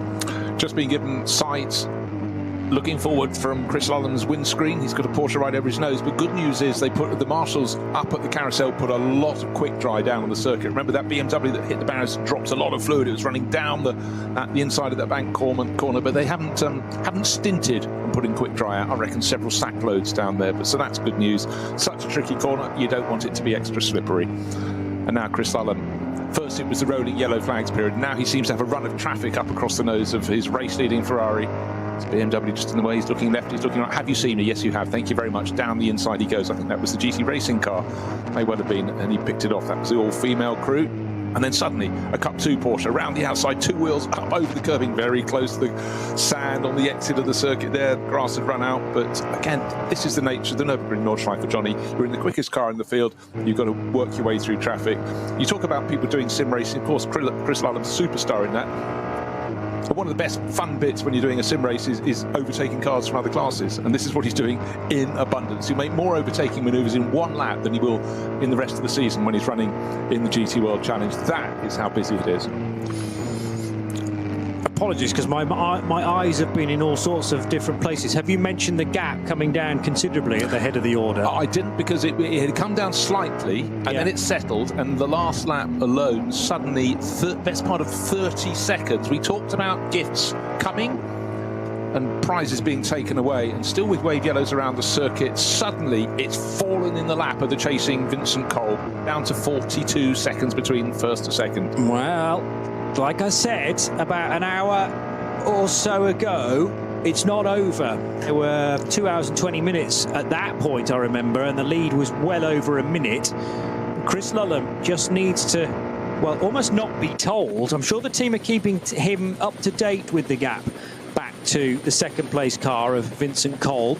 But there is the number 6 car just creeping by the Klaus Aberlan Fricadelli Racing Ferrari 296, which is much slower No, yes. I don't know if it's suddenly got a problem, but that, or else maybe, well, Klaus has every reason. Oh, well, someone's dropped it on the Dottinger. There's debris all over the place. The track drops into a compression and gradually rises before it gets the kink, and drivers need to be signalled to go to their right-hand side of the circuit to go past it, because more than half the circuit has debris. It doesn't look like large body parts. It looks, it's very hard to tell. It looks like a tyre's gone. Yeah, somehow. I think so. There's lots of different elements of debris out on the circuit, and the two Mustangs literally nose to tail now, and that means the gap has come down considerably for Dennis Fetzer. So whatever advantage in terms of the going to Vincent Kolb versus the race leading car, the yellow zones have cleared, and the second place of those Mustangs in third place overall is not only alongside, going past. Yeah. There was a question in my mind as to whether they'd be allowed to overtake there, but I'm sure it's just the yellow and red striped flags indicating a change of surface, indicating debris on the road, but they were two abreast, and you're right, that Dennis Fetzer's now in front of Vincent Kolb. No, I'm not. Oh. It was Kolb going back past, because Kolb was the one with the... Hold on, let's just double check. Kolb was... No, sorry. The one with the QWERTY image was the sister car, beg your pardon. So yes. It's definitely... But I think that was arranged because, well, no, mind you, Fetzer could have pitted. Fetzer was due in. Now, there is a car with fluid pouring off it. Is that Fetzer's Ford? It can't have got to the team that quickly, surely. No, it's not. That's a VW Golf, not a Golf. No, it might be a Golf, actually. But yes, I just wondered whether because one car needed to pit, then they switched them around, but the wrong car was ahead, so that doesn't work. That doesn't compute. Anyway, Fetzer came into the pits. This should be the number 9's Ford Mustang's final stop of the race, whereas the Kolb car can stay out, and looking for the gap again. Well, it came down between them to just 6 seconds.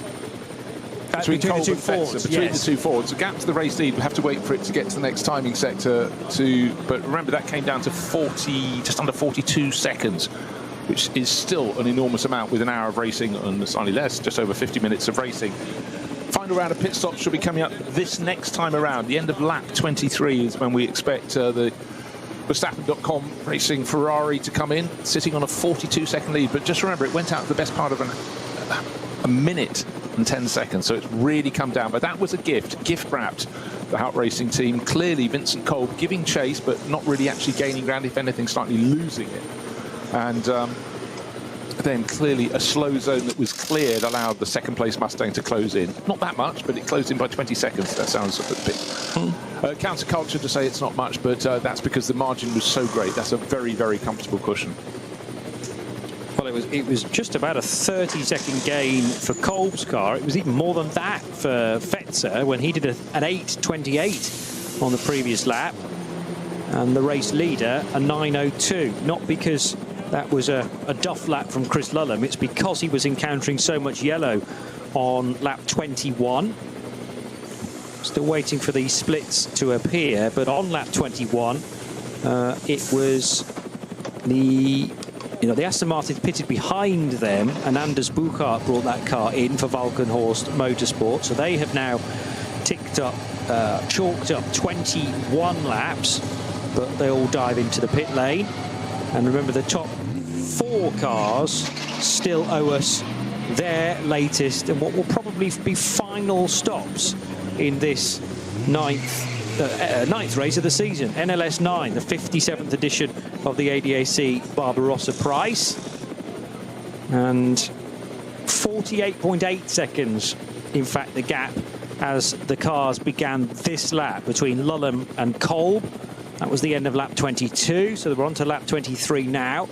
And Verstappen came in at the end of lap 15 to hand over to Chris Lullum, which means that he can complete one more lap. So he's begun his 23rd, or the car's 23rd lap, and should therefore be into pit road at the end of this one with about 44 minutes or so maybe still on the clock.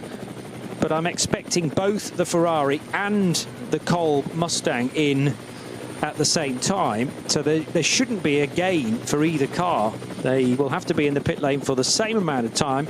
Although, no, having said that, the Ferrari's going to be pitting slightly ahead and therefore further out from the checkered flag. So there might be a very small opportunity for the Ford Mustang to gain, purely because it's 48 seconds further down the road. Okay, let's just pretend it's a minute. The difference between minute 1 and minute 2, effectively, is about 2.5 seconds. Okay. So it's a gift, but not that much of a gift, because anyhow, it may not be there. If it's under a minute, it won't be any gain at all. So, but the later you pit, the closer to the 4-hour mark at the end of this race, the shorter your pit stop shall be. However, it's been a phenomenal run from Emil Frey Racing with their Ferrari, first by Max Verstappen, who actually largely had uninterrupted laps, but the yellows have been coming thick and fast as incidents have been cleared up. So Chris Lullam has definitely had his hand stayed somewhat, but will he stay in for the final stint of the race? Stint number 4 in this 4-hour race, the third pit stop coming up at the end of this lap. And just looking at the timing splits around the circuit, suddenly it's settled down again, and Chris Lullam is pulling further clear. Yeah, 48 seconds clear, and just waiting for them to dive into the pits at the end of what will be lap 23. So it's been a fairly clean race, but it's just the pace has been abated for a long time by these yellow flags at various points around the circuit. And just worth reiterating, it's there aren't many gaps in the barriers in this circuit of nearly 172 corners, and so if a car is being rescued and needs to be towed clear, it needs to get to the next point with a break in the barriers, and that can lead to long periods where the drivers coming up behind have to back off their pace with rescue vehicles doing their jobs.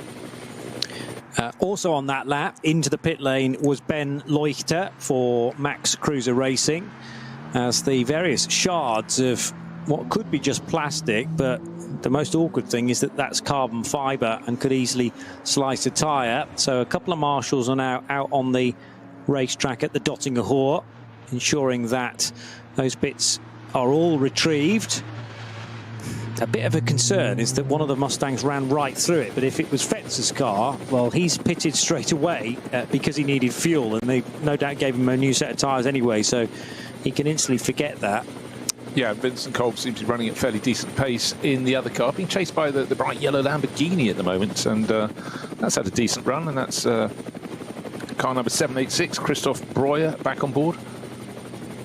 I'm just double checking that has yeah, that's served its third pit stop. That's why Breuer's back on board, whereas the Mustang is about to come in at the end of this lap. But the way Breuer's attacking means that, well, I think it's fresh tyres, actually, familiarity, but he's all over the tail of the white Mustang with the 2 blue stripes, running effectively the national racing colours of United States. Of course, you think back to the 1950s and Cunningham and other, coming to Le Mans and trying to wave the American flag and all the others. I think it's great. I love a national livery. Yeah, and what was the national livery of? Don't say Egypt. I think it was Primrose. No, of Germany, because I think the Mercedes. It's white. Yeah, it is also white, isn't it? But people talk without about the silver body stripe. arrows. Yeah, but I mean, effectively, that was the national colour, and Mercedes would run that in the 1920s and 30s. But then once after and Mercedes decided cars were a little lighter without paint, that's when they became silver arrows. But it was a point of differentiation, of course. Obviously British Racing Green for British cars, or Belgian-run British cars, as this case with the Pro Sport crew, and then the Valkenhorst car, the German outfit, on its Pirelli tyres, running this Aston Martin that had such a good morning here at the Nürburgring, but the 34 car rather has faded a little bit. Now, some of that is to be expected because of its SP9 Pro-Am lineup. It's still leading Pro-Am convincingly, because remember, the nearest rival, the number 8 Audi, has probably been in the wars after the contact early on. The 8 Audi is still circulating, now back in the hands of Selv, but with quite a few new body pieces attached to it that don't necessarily match its current paint scheme. As expected, here's Chris Lullam on the in the pit lane at the end of lap 23 then, and this is perfectly on schedule. The car was handed to him at the end of lap 15. He's going to stay on board as well. No sign of Max Verstappen. I thought he might come running out saying, I've had so much fun, I want another go. But I think it's absolutely fair, because this is Chris's first race on the Nordschleife in the SP9 class, and useful experience. But coming in will be the best part of 50 seconds, his margin. over the Ford that will come in next from the Hout Racing team. They both have to come on this lap. They can't go any further on their tanks of fuel. And Vincent Cole will be bringing the number 6 in, just waiting for that to come. But such is the margin of 40 to 50 seconds that this one won't be out of the pits before the Ford arrives, but it certainly will be halfway through its pit stop. And a quick tear-off, say quick tear-off, that's the whole of the windscreen shape, which they are able to effectively rip away, and all of the nasty bits of fluid and tyre pickup that go with it. These racing cars don't have any form of washer fluid, because that's just extra weight and the mechanism that would power it. So the very last thing you want to be doing is using the windscreen wipers unless it's raining, because that will just smear all the gunk which is landed on the front-facing edge of the windscreen. But that is just like a helmet in a single-seater, or open cockpit single-seater, where you would remove the helmet visor tear-off. You can do that on the full screen on some of these cars, and it is a very quick process indeed, but highly efficient. So both cars have arrived on pit lane together. Probably no difference between these two stops. If there is one, it's likely to be about 2, maybe 3 seconds. So the gain will not be huge at all for the chasing number 6 car. In-laps looked pretty good as well for both Lulham and Cole. Yeah, I mean, that's the only point you can really find a margin. Of course, these are pro drivers and they will take it right up to the line coming into the pits. Other people haven't got it quite right. We've seen a handful of penalties for those, but there may be a 2.5 second gain in the pit, possibly, just by dint of being over a minute behind or into the next minute. It's not the gap between the cars, it's really just how close they are to the end of the race. But as the fuel goes on board the Hout Racing Mustang car number 6, and Vincent Cole has done a good stint in that, but there's nothing he can do about anything other than just chipping away a little bit here and there from Chris Lulham. But certainly that third stint out of the 4 in this race was very interrupted by yellow flags. And certainly on 1 lap alone, about 20+ seconds were gained by the chasing Mustang, but all it did was take the margin down from just over a minute to just over 40 seconds. And it's opened out a little bit since then. But Chris Lulham now back for his second stint, picking his way around the opening part of the lap. Hasn't yet got to the Grand Prix, exit of the Grand Prix circuit, where suddenly the track tightens up. He's into the dip. You go through there, right-hand kink, getting up the hill. So what for years was the Vidal chicane. The left-right flick, and then shortly after that you don't turn right, you turn left and then go out into the Nordschleife. Suddenly you're going over a bridge, over a public road. There is no gap. There are walls on either side, and then you drop down, and then suddenly the track becomes sinuous. Right there, right now. First the double left-handers, and when a car, we've had this over the years, spins going through the first Sabine Schmidt curves, you can't see it when you're coming in. If the marshals haven't told you, which they will, suddenly there is almost no chance. Talk about threading the eye of the needle. And then one of my favourite parts of the track follows into Hats and back, just the most sensational place to watch cars. You can be high on the spectator banking. Johnny, you and I have been out there over the years, particularly during the when we're not in the booth on the Nürburgring 24 hours. It is brilliant, and the camps that people set up around the circuit, they're there for days, and the Germans camp very nicely indeed. Lots of ducks there as well. They build castles. They turn up with flatbed trucks. They roll back the side. What's on board? A hot tub, of course, and a dry ice machine, and massive speakers, and best of all, a huge beer fridge. It is just the most primal place to go racing. You think of the infield at the Sebring 24 hours and other places where people go at it big time, but nobody does it better than people attending the Nordschleife for the 24 hours. Just quite phenomenal. Education in itself going around. Oh, and it's a brilliant spot to watch the cars. I almost forgot to mention that. Well, it's easy to forget because the distraction the other side of the spectator fence is so great. How many days out from the Nürburgring 24 hours do they actually start constructing those things? Some of which are made out of pure scaffolding, which have clearly had to be bolted together over a period of days, if not weeks. So mightily impressive, and if you've never been to the N24 in person, we would wholeheartedly recommend that you do, and just get yourself out into the crowd, whether that's the campsite at Brunchen, whether that's the middle portion of the Caracciolo Carousel, where you are literally surrounded by the action, which loops all the way through to the left, and you can witness a car at speed bumping its way through the concrete paving there. But definitely Hats and Back is a highlight as well, and the various different angles that you can witness high-speed action.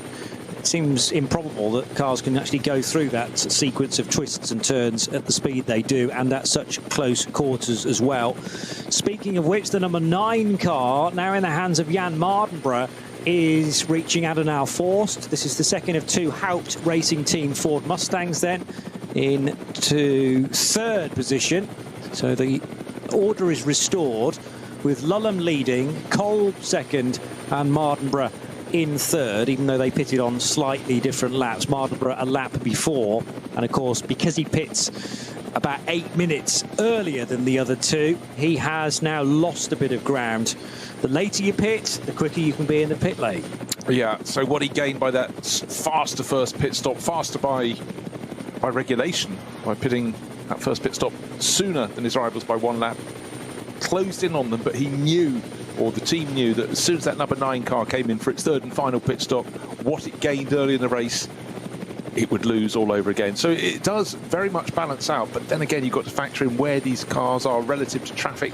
Are they likely to be backed up behind a whole other group of cars from other classes that are lapping as fast as they can but simply can't compete with these ones? Will they be delayed? It's such a technical element, but the one thing we haven't had this weekend so far, I'm not even going to cross anything. We're under 40 minutes remaining. We haven't had a strafing of rain, which is no stranger whatsoever to the Eifel forest. And you could be 5 kilometres away, 2 kilometres away. It could be dry, but at a point around this 172-turn circuit, you could have your face full of rain. You could have just the biggest dump of rain. And sitting high on the hills, if you've got people up on the pit building looking out over the Eifel forest beyond, you can see a very long way, but you can see stuff coming. But the big question is that dark cloud that may have just popped half of its rain down on Spa-Francorchamps and travelled about another 45 minutes to the east, is it going to pass, or is it going to hit us, or is it going to hit all the circuit, or just some of it? Eternal questions on the Nordschleife. And I tell you what, some of me actually really rather hopes that all weather apps are wiped out, because when teams are watching the whole time, I quite like, from the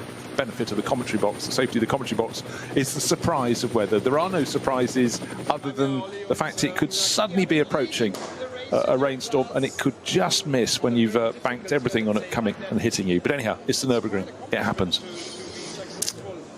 The dream scenario has been reached for Chris Lulham as the race leader in the Emil Frey Racing Red Bull backed Ferrari 296. That is a green racetrack everywhere, so he need not worry now about a caution period that might catch him in the wrong place and doesn't catch his rival.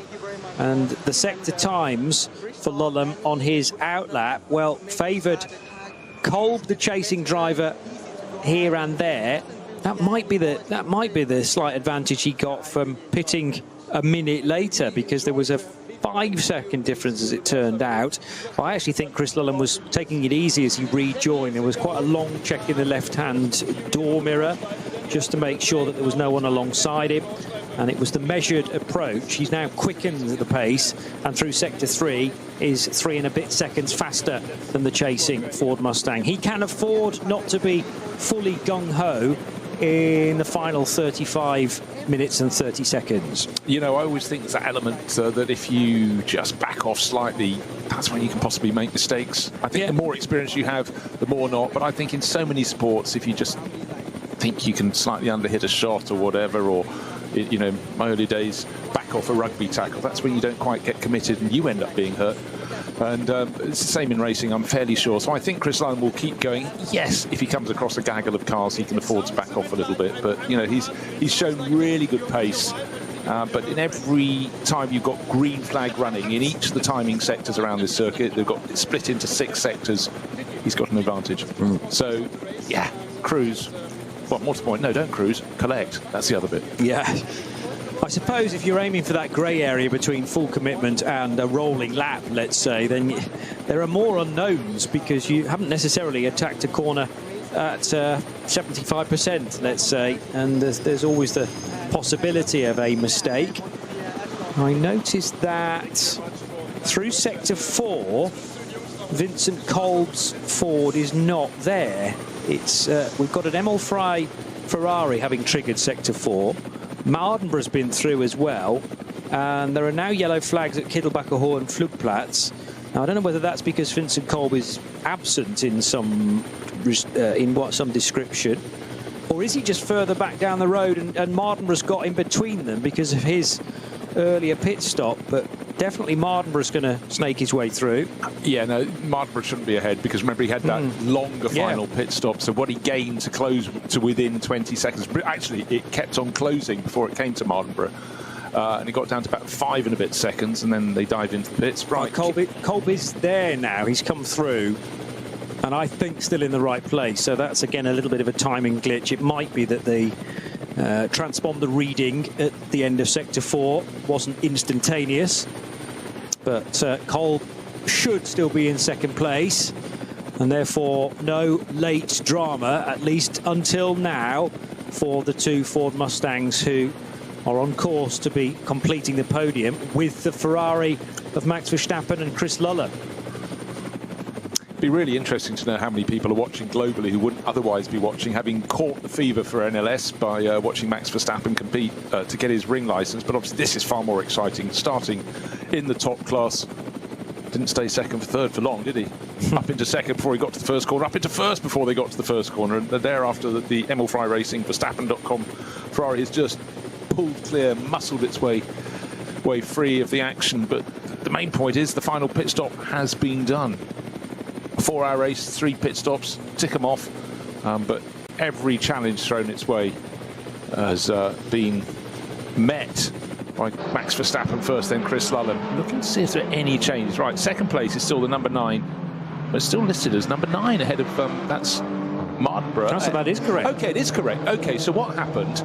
Remember, just before the pit stop, there was a big gain on the number 6 Vincent Kolb-driven Mustang on the race-leading Ferrari. 20 seconds dropped into his lap by dint of a yellow section of the track being cleared up before the chasing Mustang got in. But at the same time, an equivalent margin, if not more, was gained by the sister car. And now Jan Mardenborough, he took it over. He didn't take the lead on the track before the pit stop because he wasn't driving, but his car didn't on the track. It pitted a lap earlier, so it came in after 22 laps.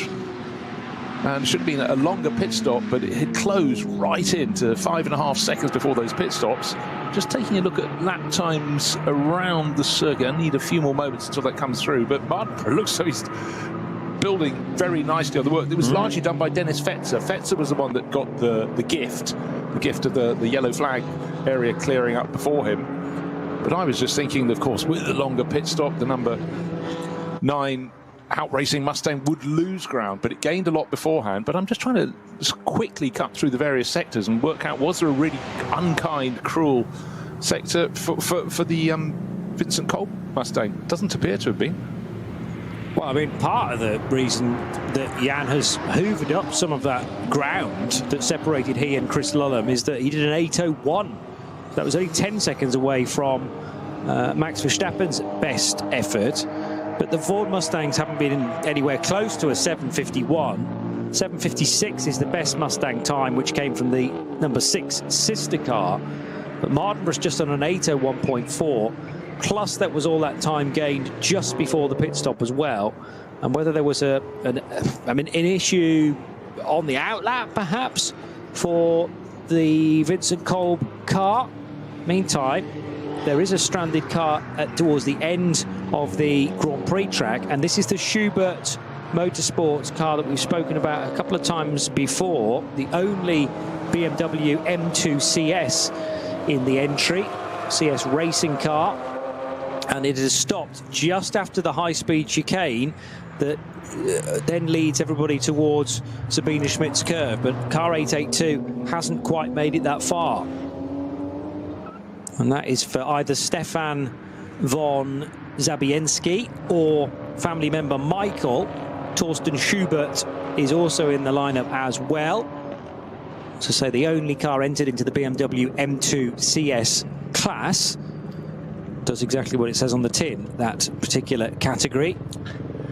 Damaged on the run to the first corner, the Walkenhorst Motorsport pole qualifying Aston Martin. We're talking about an 8-minute 1-second lap for Jan Mardenborough in second place, somewhat further down in 5th after delays for repairs. 7 minutes 57 for Christian Cronje, the starting driver, the driver who took pole position. His next target, he's leading the SP9 Pro class, is the alternative technology Audi of Max Cruz Racing with Benjamin Leuchter, their start driver, back on board. He's been lapping nicely too, but as I say that, no, but I think we could see the Aston Martin going back up the order. That's car number 34.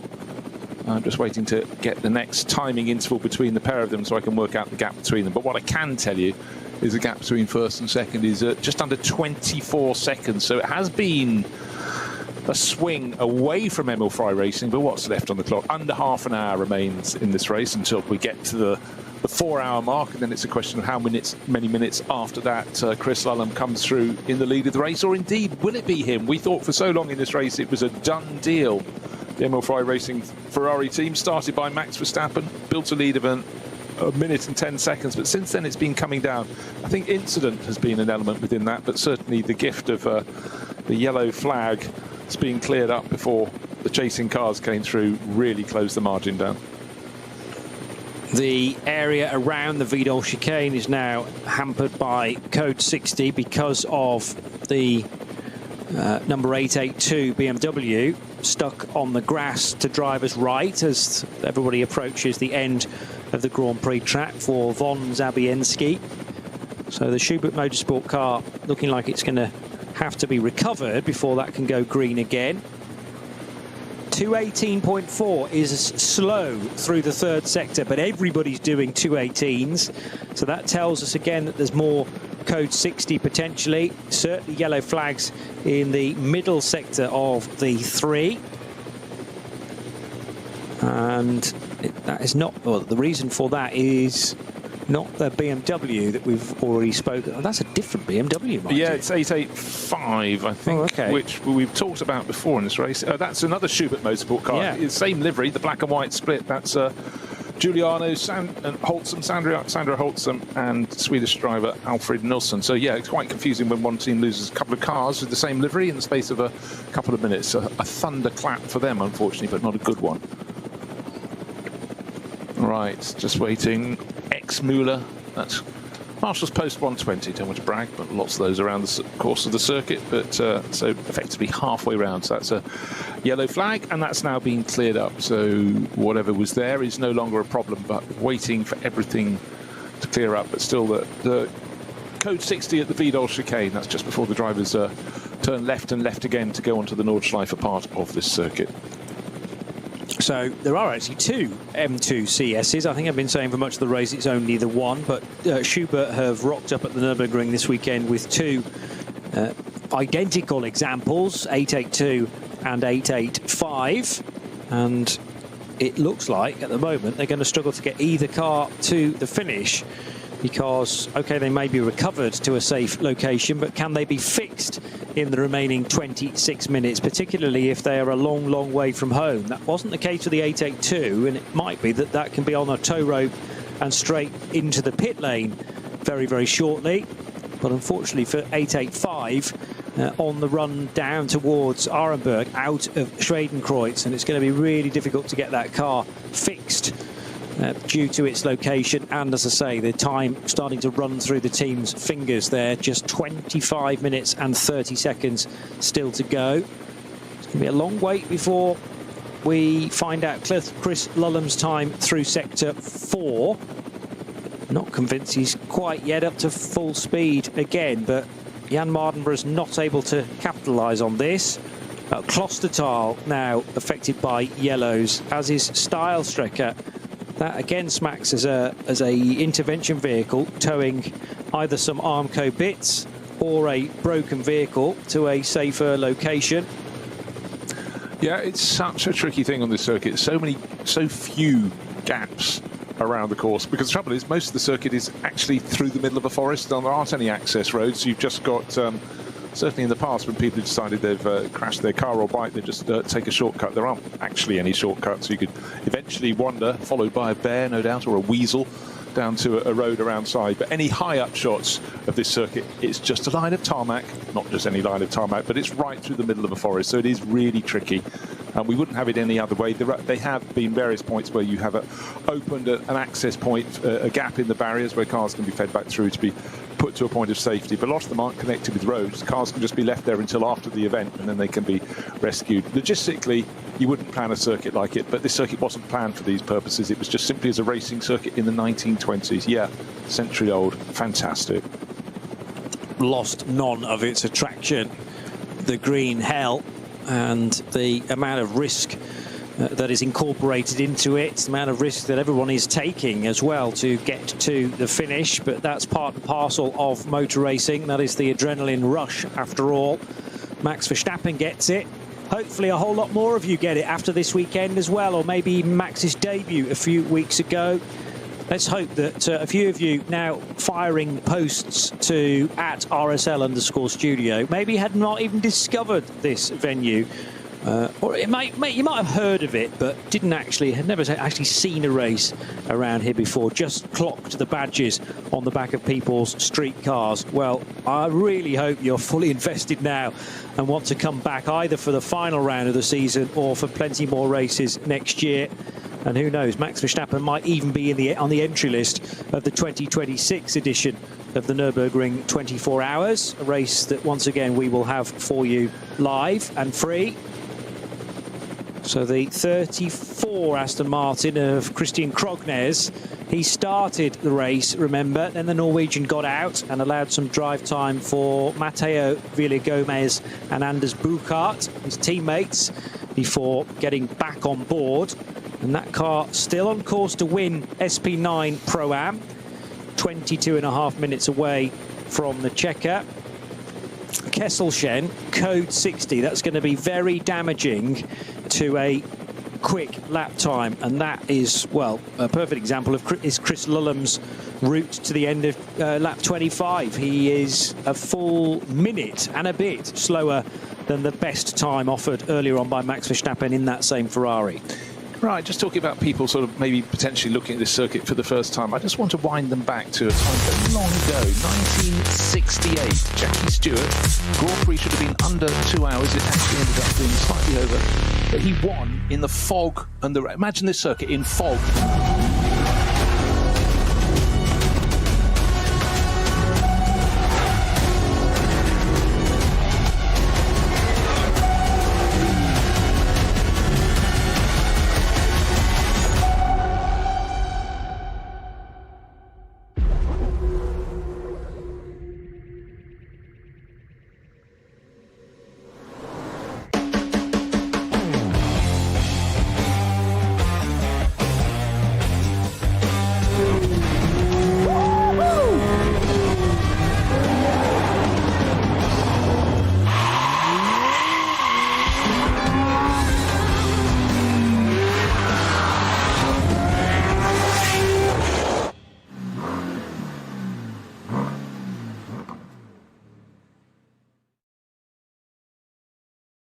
Sie sagen, es ist nur ein Auto, aber wir sagen, es ist Herzblut, Schweiß und Perfektion. Denn wenn du schraubst, dann zählt jeder Millimeter.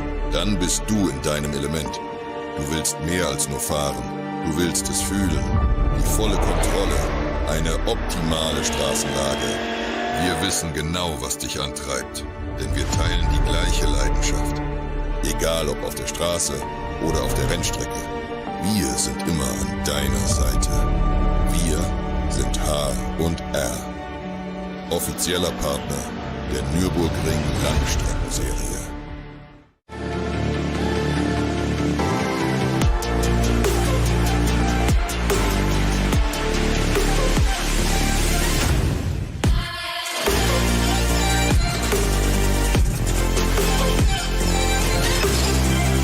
Faltenreifen.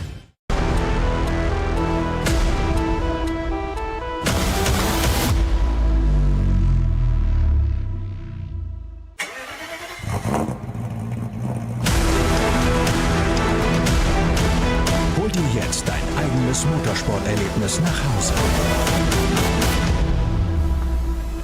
Dein Online-Shop für Simracing-Hardware und Zubehör. www.simraceshop.de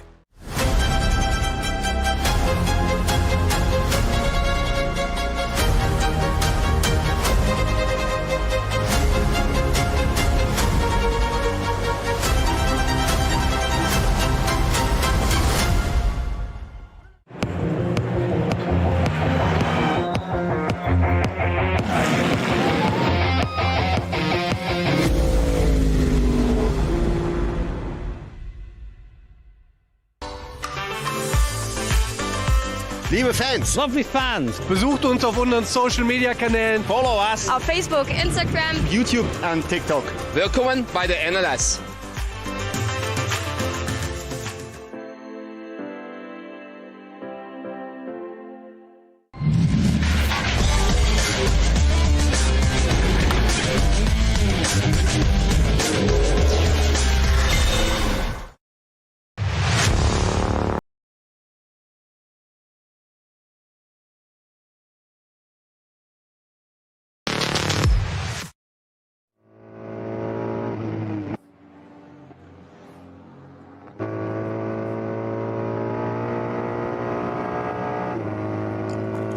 Well, it's going to be 2 more laps following this one because the clock's counting down, but with lap times anything between 8 and 9 minutes, and it does swing according to yellow flag zones.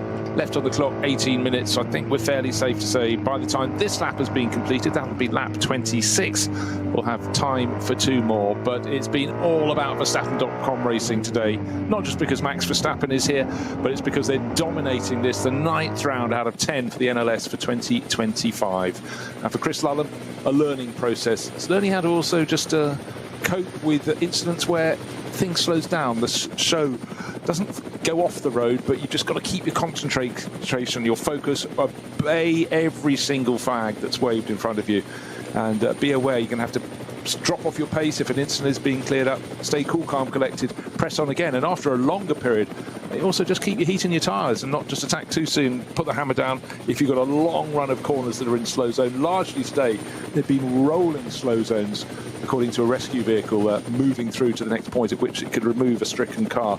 But certainly just another learning process in a driver, Chris Lullam's case, who came from sim racing in 2024, dabbled in radical racing in the UK, but moved up to the GT3 class of racing this year. It's what we call SP9 here in the NLS. That's its nomenclature, but has not just moved to the front, he's done it in immense style, and certainly a huge support from Max Verstappen, who, even if he's on a Grand Prix weekend, tends to be very busy watching every single time the cars are out on the track with Chris Lullam and his regular teammate Thierry Vermeulen. He's on their back, on their case, watching, and now this weekend taking part. So the boss is in the house.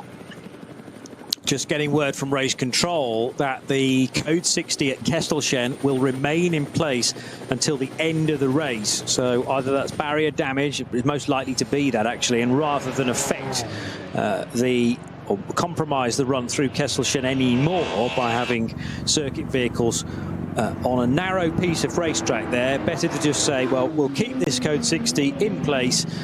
We will protect the barriers if necessary, but leave it as that, because it's probably a fair length of Armco that needs replacing. You never have a small off at Klostertal Kesselchen due to the approach speed. Maybe even both sides of the road have been dinged with the barrier so close to the edge of the circuit. And also a potential noise violation now for the SP8T car that has fallen to second place, but it was the long-time race leader, number 191. That is just a first noise violation, so I believe it's just a warning. But obviously, if the car's caught doing that in the remaining 15 minutes again, then there might be penalties heading the way of the Pro Sport Racing Aston Martin. SP8T is actually now led by 187, which is a BMW from the FK Performance crew, and Mijatovic doing the driving there. So that is Ranko Mijatovic, joined by Nick Wustenhagen, as those are so often driving partners. And 187 has needed to cut down a substantial lead at about half distance to now be in front in SP8T. But it's still a relatively small margin. I'll make it about 8 seconds that separate that top two. Right, we've got a bit of a battle on, because the battle for third place, we've had Vincent Kolb falling away in the second of the Mustangs. It was one that ran second for a very long time, started by Frank Stippler, but he's now, well, at the start of the lap, he was 5 and a bit seconds clear of the 80 alternative fuel class Max Cruz Racing Audi, but Benjamin Leuchter is catching him big time, just going over the first second of the Sabine Schmitz curves, and clear line of sight. I reckon we're only about 2.5 seconds maximum between these cars. The Ford in third place and the chasing Audi in fourth, but catching. Max Cruiser Racing is their first time running with a GT3 class car, but it's running not in the main class, but in the alternative technology class, and doing things differently in terms of its fueling, but definitely through the sweepers of Hatzberg closing in. Hey, we thought this race was over. Nah, not yet. Maybe for the lead of the race, because of the 28-29 second margin, it's looking pretty comfortable indeed for Chris Lulham and Verstappen.com Racing. But Ford looking set for a 2-3 result, maybe 2-4. Well, we'll find out. Krognes leading Pro-Am in SP9. The Cup 2 fight has calmed down a little bit. It was, well, I remember only about 45 minutes ago, the top two were separated by about half a car length, when it was the 921 and 948 cars at really close quarters. But that's opened up somewhat now in the favour of David Yarn and the Mullner Motorsport car. And you've got Tobias Muller second, and in third place in Cup 2, which is a Pro-Am car, the Grosser SRS Team Zorg Rennsport Porsche. Klaus Aberlan still circulating in 10th place and doing battle with Christoph Breuer. They've got potentially a full lap between them, though. It's a significant margin after a great early run from Renazzo Motorsport's Lamborghini Huracan, which rather set the foundation for a not necessarily an easy second half of the race, but a more comfortable one than the start was. Aberlan has not really put a foot wrong, but might be suffering for the lack of teammate. You've got to think fatigue now is starting to creep in after such a long drive. Even for the full-out pros at Le Mans, there is a rule that says you can't drive for any more than 4 hours in one slug, and certainly Klaus will be feeling it now. I'm not sure whether he's ever done that before as a solo racer. He was entered last time out just as a solo racer, but I'm trying to remember. I'm not sure he actually got to the finish, but certainly it's a challenge. Mind you, cast your mind back to when certain drivers tried to do the entirety of Le Mans on their own. Yeah. Didn't quite work. 23 hours, though, I think had been done. Yeah, Aberlan, even quite recently, has been racing with people like Felipe Fernandez-Larza, who could be busy elsewhere. Vasquez Garcia for K. Kramer Racing is 4th in Cup 2. Still keeping our eyes on the gap, though, from 3rd to 4th. Different categories of cars involved, but if a pass is made by Ben Leuchter, that will change the overall podium order. And here's a chance for Leuchter to really close up the ground. Maybe he could have pushed yet further, because that was only double waved yellows, I think, unless I was missing a speed board as well. No, here's his chance. So he's going to be right on the boot lid now of Vincent Kolb, who couldn't really do a great deal about that. And the Audi thought, well, if you're not going to go as fast as I want to, I'll just close up the distance. And now at this restart, coming out of the Klostertal and Kesselchen area, it's still a car being recovered, and there's a lot of fluid on the road as well. So that's another reason why this needs to stay in place till the end of the race. Yeah, exactly so. The barriers on driver's left very much bowed from where a car has gone thumping in. Largely an oblique blow, but still enough to rock the barriers back. And then you go around the next corner, then there's a gap in the barriers, and that's where they're trying to put the stricken car. But yes, not much time. 10 minutes left in this race. They're not going to clear all that up, and they don't want anyone to go racing. The barriers are protected by a course vehicle, but certainly if you hit those a second time when they're not in true, then bad things could occur. Other class leaders late on in the piece include the 962 car, which may be a lights to flag victory for Josh Bednarski and Lorenz Stegman.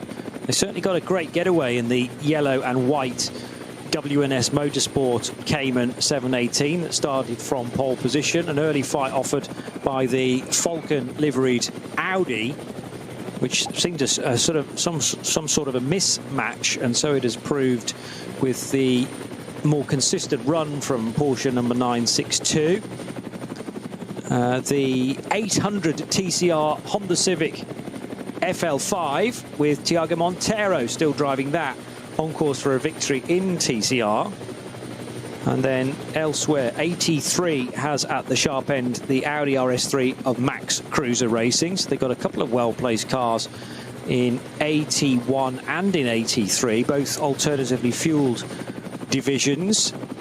SP7 being led in the final 10 minutes by the number 70 car, and car 70 is the entry from, this is the SP7, by the way, for the older school Porsche Cup cars, and actually that's not a GT3 Cup car, that's a 718 Cayman for Anton Ruff, who has been joined earlier on by David Barst and Axel Sartingen. But the engineer here in the background is the turbocharged Ferrari mid-engine for the 296 GT car. Chris Lullum, the young man from Kent, took this car over at the 2-hour marker from his well-known teammate Max Verstappen, and Lullum has been so composed to this point. It was a very impressive first stint, which was a total of stint 3 in the collective run through the race, and now into stint 4. He's suffering a bit here and there, but that's because of the code 60 at Kesselshed, because his near rivals aren't able to really close the gap. So this should be the final lap. Just under 8 minutes remaining. No one's lapping under 8 minutes, so do the maths on that one. Just something was in the back of my mind. Klaus Abelen, the last round, the previous round, he'd announced that would be his final race.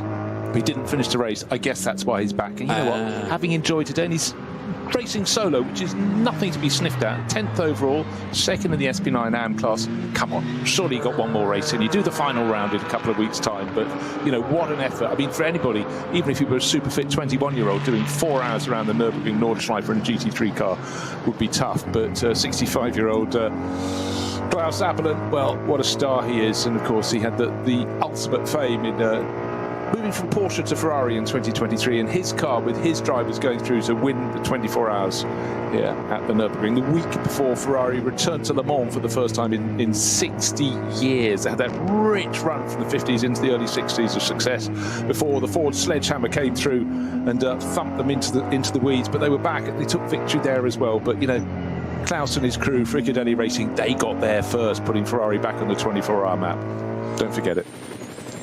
And the final race of the season is actually a first ever, a final race of champions to be held on the 11th of October. So the first version of the NLS Sport Warte Rennen, and that'll be a 4-hour race as well. We've had the 6-hour race earlier in the season. We've had a couple of double headers as well.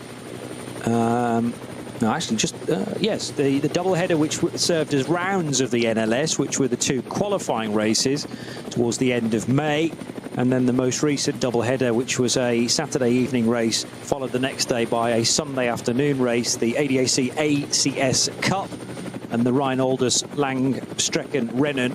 But a first-ever NLS Sport Warte Rennen on the 11th of October, which again will be a midday start local time, and will be covered here on the Radio Show Limited network of channels to make it 10 races for the year. How about this then in the closing stages? It's the final lap, yes.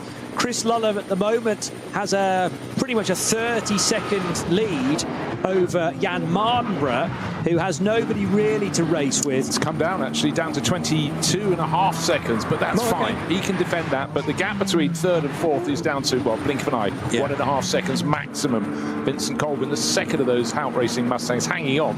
But Benny Leuchter putting a fantastic job in the Max Cruise Racing alternative technology Audi, not running in the same class, but he's all over the tail, down through Hats and back they go. Even if Leuchter gets through, it obviously won't affect where that car finishes in SP9 Pro, but it will deny Vincent Kolb and his teammate Frank Stippler an overall podium. So it is well worth fighting for, and it depends how much risk Ben Leuchter is willing to give this, but he's been chasing that car for all of this stint and probably much of his previous efforts as well. Marcel and Dominic Fugel have been backing him up brilliantly in their Audi R8 LMS GT3 Evo 2, and it'd be quite some statement for an alternatively fueled car to get onto an overall podium, albeit up against a relatively small SP9 field, certainly the Pro field with not a huge amount of cars entered. And don't forget the demise of the dynamic GT Porsche, which looked to be, well, the writing on the wall really at the start of the race, when that car couldn't even take the rolling lap because of a very late drama. Clearly the team had not got any inkling about in the prep for the race. So SP9 Pros, first, second and third at the moment. Cup 2 Porsches are 6th and 7th and 9th positions. And a great run for the third of those cars, considering that is a Pro-Am lineup for number 901. 901, the driver combination of Patrick Grutter and Fabio Grosser. Again, which side of these BMW, or one BMW, one Porsche, should the Vincent Kolb car go? He was partway up the curb there, which will have unsettled the second of the Mustangs. Third and fourth totally together as they head down towards the second entry route. And once more, Kolb down the inside, needed to be very, very careful. We're not a million miles away from where Kevin Estre had his incident during the 24 hours and put an Aston Martin on its roof. Nose to tail, and I absolutely mean nose to tail. Now suddenly at car length between them, but the traffic, the last 3 or 4 corners, not going well for Vincent Kolb. Now they're clear. The Audi is a car length behind. Blink of an eye ago, they were almost swapping paint, but the Audi's backed off a little bit, accelerating into the corner. Slow zone coming up, double waved yellows. The Ford slows, the Audi slows. So is this going to buy him time towards the end of the lap? This is the final lap. This is lap number 25. Sorry, I beg your pardon. It is lap number 28 they're on at the moment, but the gap between first and second, they know where the damage is on the circuit. They passed it before. That's at Flansgarten. And again, it's like driving through treacle and various points on the circuit where lots of quick drives being put down, stricken cars being pulled behind the barriers. But does that help the chase or does it hinder it? On the restart, the green flag is waved. The Mustang already starts pulling away from the Audi. This is the battle for third place. Will Kolb carry on certain points on the circuit? Benny Leuchter in the chasing Max Cruz Racing Audi has looked fantastic, but I must say, Johnny, the traffic really didn't help the Mustang driver there. No, and Benny Leuchter will be licking his lips to ensure that his car is right with the Mustang as they head through Galgenkopf for the final time. We're a number of corners away from that, but the black and red Audi driver just needs to focus on closing the gap, or at least keeping it consistently tight. Into the carousel they go. And the Mustang will pop out of that tricky left-hander with good speed heading up the hill through the right-hand kink first of all, followed by 2 more significant left-handers. And then you've got to balance the car on the brake and throttle at hoher act. And the road surface beneath both cars is not in great condition, so there's a little bit of movement again as he turned in. But Leuchter's not going to try anything heroic, I'm sure, in the next sequence of corners. Just have to bide his time through Brunchen, Flansgarten and the Stefan Beloff S. But if he's this close as they go through Galgenkopf in a few corners' time, his opportunity to the run to the flag is going to be huge. The Ford Mustang is not the smallest of cars. It'll be punching a huge hole in the air, and the Audi will benefit massively from that tow. Porsche came and just in the pass of the Ford, but further up the straight, pressing on to the end of the lap. To victory is Chris Lull. Max Verstappen will be waiting in the pit lane for him, no doubt, to celebrate, but that is a margin of about 23, 22 seconds. The job is almost done. The sunshine is out, slow traffic, a car being towed along the Dottinger Höhe, but clean line of sight now for the blue and red Verstappen.com Racing Ferrari, run by Emil Frey Racing, started by Max Verstappen. He punched it into the lead of the race, no problem at all from third on the grid, in front by the first corner. Chris Lullum completes, and the sun clearly is shining on the pair of them. What a story this is then in global motorsport. The first time that Max Verstappen attacks an NLS race, a Nürburgring Langstrecken Series race from the Formula One star and his young teammate of the UK. They're going to win the race after 4 hours. The 57th edition of the ADAC Barbarossa Prize goes to Max Verstappen and to Chris Lullum. The Ferrari 296 of Emil Frey Racing, Verstappen.com, Red Bull as well, taking the win. And this could be the first of much success outside of a Formula One paddock for the well-known Dutch racer. And likewise, you know, does this provide an elevation of ability or elevation of exposure for drivers that he can race with as well, such as Chris Lullum? Second place does go to Jan Mardenborough in the number 9 Mustang, but is there going to be a late change for third position heading towards Antonius Bucher? Benny Loiter wanted to be late on the brakes, but the real compromising factor was that flatbed and the recovery vehicle that is being towed down or lifted down the Dottinger Hoor. Had that not have been there, I am 100% confident Loiter was going to go for the outbraking manoeuvre into Tiergarten. The flashing of the lights from Vincent Kolb and also for Frank Schnippler does confirm that the Mustang number 6 finishes on the podium, but it is so tight at the line. What's the gap? 1.5 seconds? 1.5 seconds. I tell you what, if that course vehicle hadn't been there, the tow could have been achieved. The tow was achieved, but the Audi with Benny Loiter could not jump out because it was the width to do it, so he had to carry on and try and attack into Tiergarten. But for Vincent Kolb, he drove well to defend there. But again, these extraneous elements within a race, and as we say, it's, you know, the weather's started to change even now. We've still got a lot of cars with probably 5 minutes of racing to get to the end of this final lap. But when the flag fell after 4 hours of racing, Verstappen.com Racing, victory for them. They led every single lap of the race, and that's quite an accolade in its own. And just remember, Max Verstappen, the first half of the race, built up a lead of 1 minute and 10 seconds. It did come down. They lost a bit of time relative to the chasing Mustangs when yellow flag periods of the patches of the circuit cleared up before the Fords came through, but still the margin 25 seconds at the end. Great run from Jan Mardenborough, really waved the flag for him, the Hout Racing Mustang driver. His first attempt to race in an NLS race for 10 years. 2015 was the last one he did. He's raced here since in other events, but he'll have enjoyed that one. But really, you can imagine just how much fun Max Verstappen had there. How many of his rivals in Formula 1 will be allowed to come and play in these things? You can certainly see, you can guarantee quite a few of them will be watching going, oh, why is he having the fun? I'm just sitting on a beach now, or down the gym, or having a plate of salad, or whatever, you know. But this is what it's about. It's a driver who's just got absolute love of racing in his veins. You think back to other drivers. Kimi Raikkonen walked about from Formula 1. He'd had enough of it, went and rallied.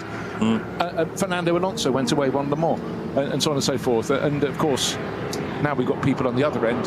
Last week, a few weekends ago, the Goodwood Revival, Jenson Button finally scored a historic race when he's already buying cars to compete in. Jacques Villeneuve goes, hey, why are you guys having fun?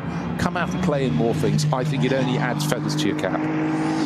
Robert Kubica, a Le Mans winner this year as well, another one to add to the list. He's had lots of experience in other forms of motor racing as well, and some stories to tell, mind you, too. But the checkered flag falls on Klaus Aberland. Is that his final race here at the Nürburgring? He did get to the end of this one. We're willing him certainly to come back for the first ever Grand Final of Champions, which will take place in the second weekend of October, NLS 10. So there is still one more to happen.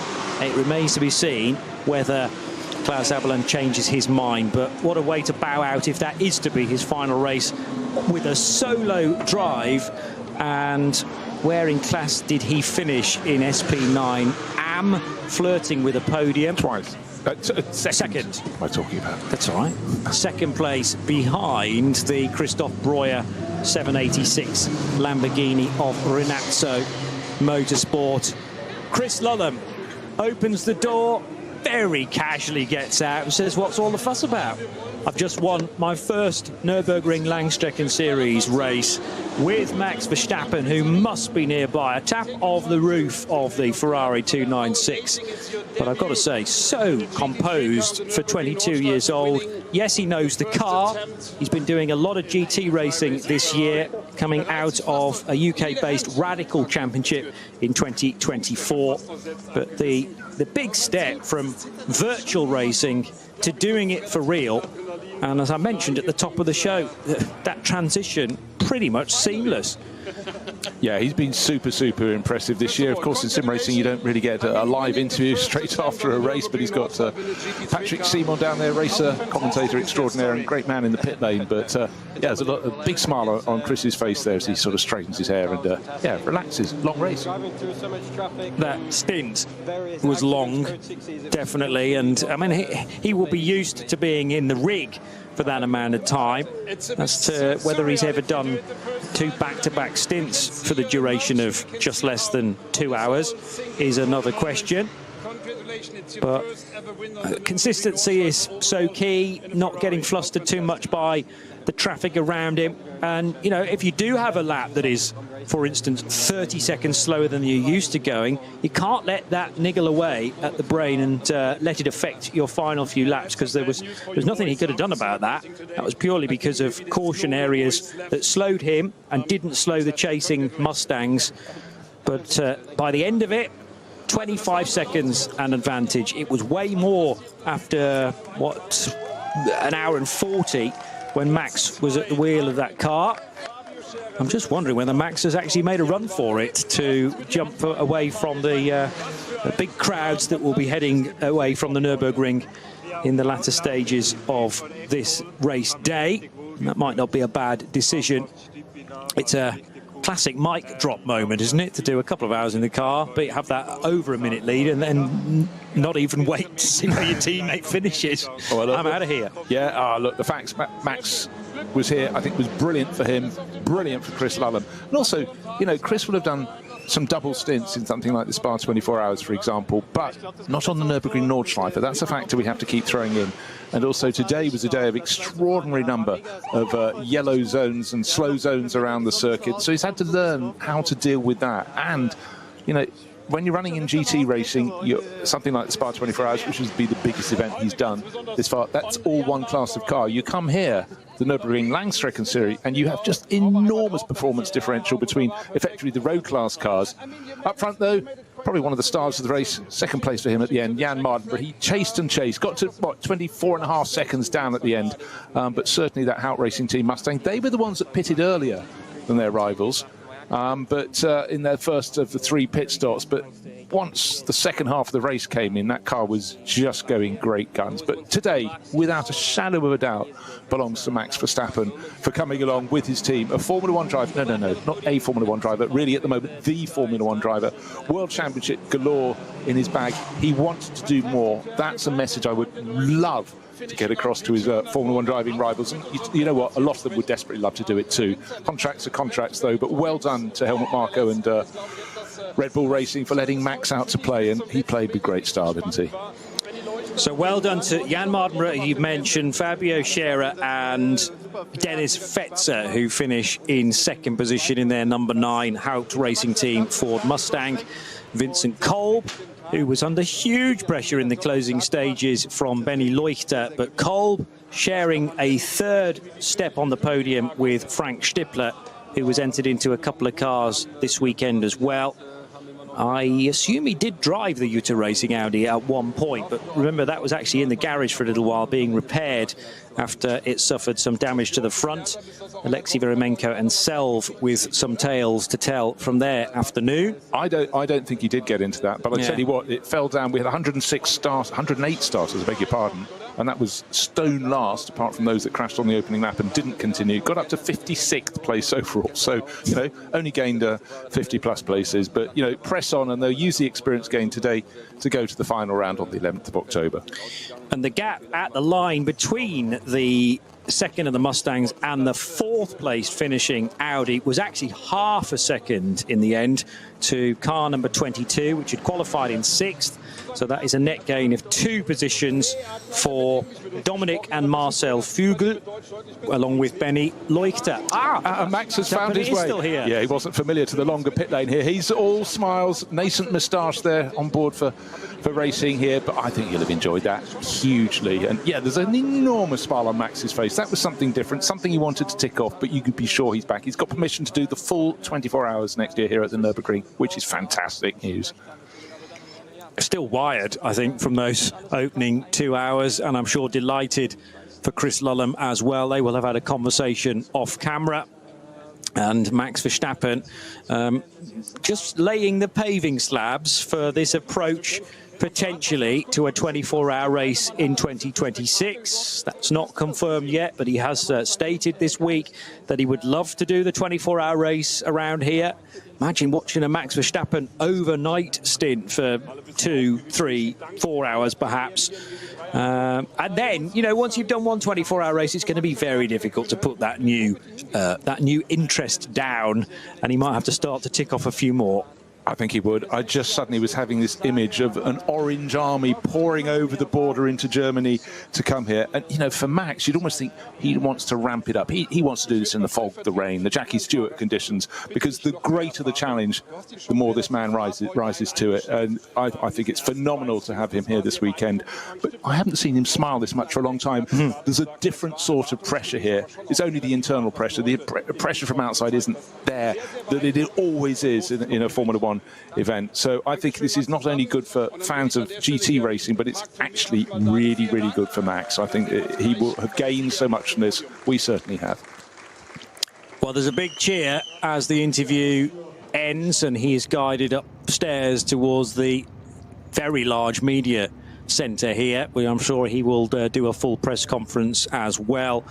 So we'll be able to confirm the positions again. The 31 Emil Frey Ferrari 296 of Chris Lullum and Max Verstappen winning by almost 25 seconds over the two Ford Mustangs of the Haupt Racing Team, the 9 and the 6, with Benny Leuchter just falling short of the overall podium. And well done to the crew from 34 Aston Martin, who took pole position: Christian Krognes, Matteo Villa-Gomez and Anders Buchart, who win SP9 Pro-Am. The next and final race of the season will be NLS 10, the 11th of October, the first ever NLS Sportwarte Rennen, the final race of champions. And you'll be able to follow all of that race live right here on the Radio Show Limited network of channels as well. Congratulations again to Max and to Chris. Thank you, Bruce Jones. We're on elsewhere on the network, bringing you live coverage of the FIA World Endurance Championship from Fuji in a few hours' time. So join us for that on RS1. Otherwise, though, NLS back in about a few weeks, 3 weeks' time. We'll see you for that. Bye-bye for now.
Dann auf der Gesamt 9. Position der dritte Rang in Sachen Cup 3 Porsche Carrera Cup Klasse mit Grütter und Gerosse und SP9 Pro.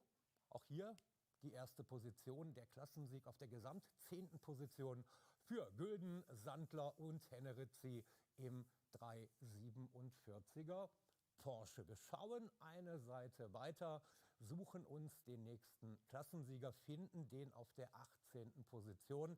In Sachen Porsche Cayman-Klasse in der Cup 3 ist es die 962 mit Bednarski und Stegmann. Schauen dann runter auf Gesamtrang 20 und finden mit den beiden Wüstenhagen und Mijatovic die 187 im BMW M4 in der SP8T. Wir gucken weiter, TCR-Klasse, unsere Fokusklasse auf der Gesamt 26. Position bei der Premiere des Honda Civic TCR FL5, die 800, Montiago und Halder als Sieger der TCR-Klasse. Ein Stück weit weiter runter, da haben wir in der AT3 auf der 28. Position den 10er Audi RS3 mit Lenz, Preising und Hochwind. Eine Position weiter den Klassensieger in der SP7. Start Nummer 70, Porsche Cayman mit Barst, Ruf und Sartingen. Die ersten 30 haben wir. Wir suchen die nächsten Klassensieger und finden sie auf der gesamt 36. Position. Sieg in der SP10 Oberheim, Mimwis und Goodman im 165er Porsche Cayman.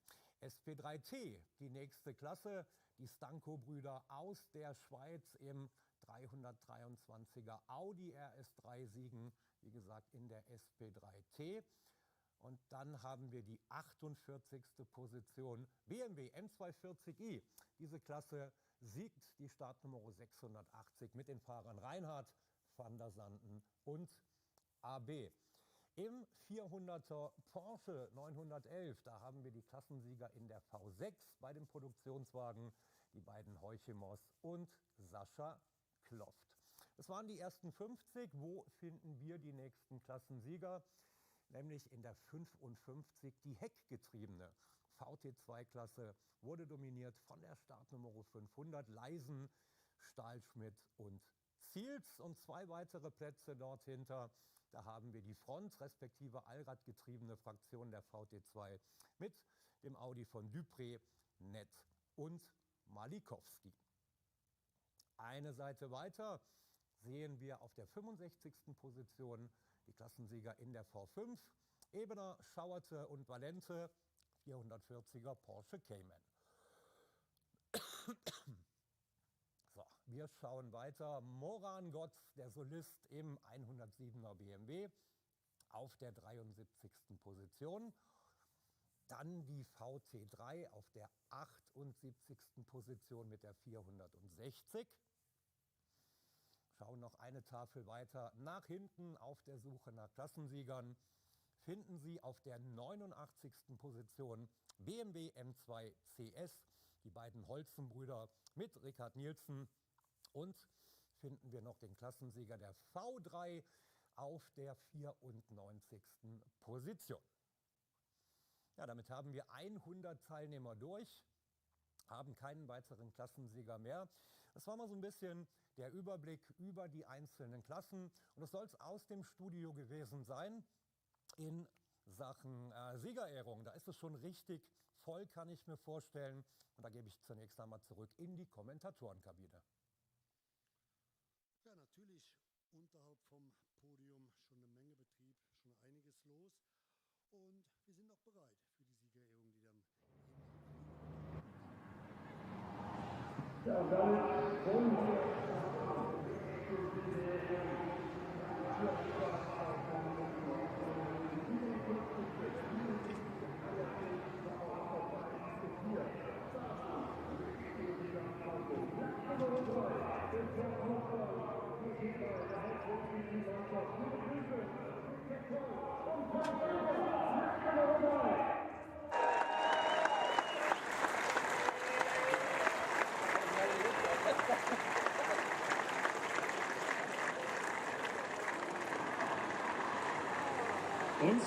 freuen uns über zwei Podiumskandidaten mit dem Ford Mustang. Platz Nummer 2 ebenfalls für das Team von Haupt Racing Team. Wir begrüßen Dennis Fetzer, Jan Wardenborough und Fabio Scherer. Platz Nummer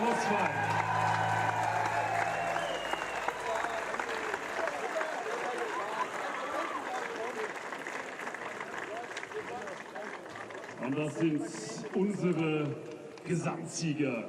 Emil Frey Racing mit dem Ferrari 296 GT3. Ihre Gesamtsieger für heute, Chris Lallam und Max Verstappen.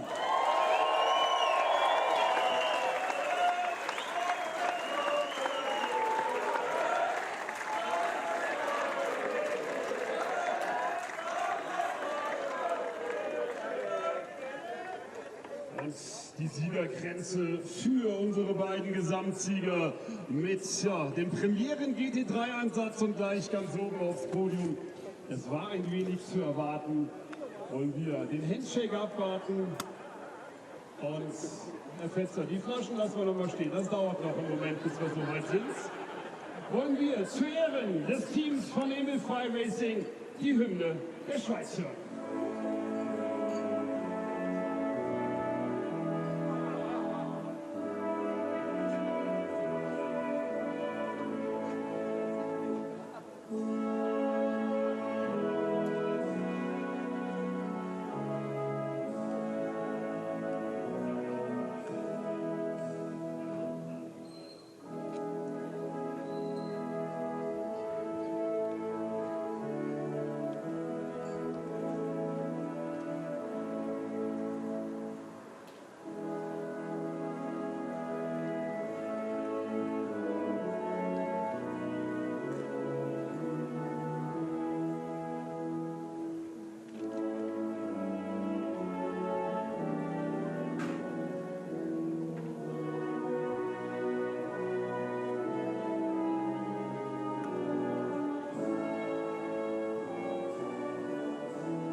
Und jetzt kommt der Kulturshop für unsere Gesamtsieger. Das dauert nämlich noch ein bisschen, bis wir hier durch sind. Wir machen weiter.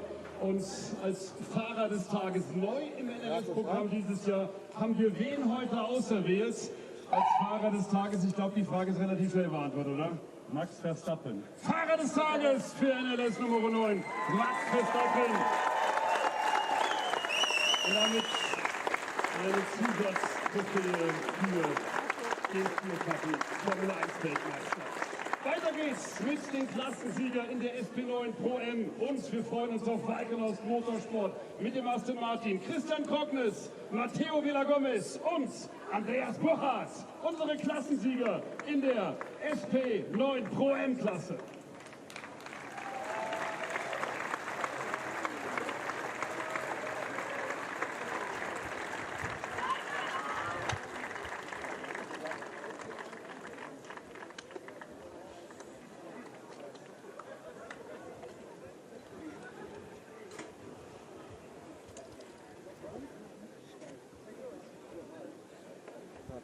Und das sind die Siegergrenze für die Klassensieger in der SP9 Pro M. Es wird voll auf dem Podium bei der NLS, weil wir machen weiter mit der Lamborghini Huracan-Mannschaft von Renato Motorsport.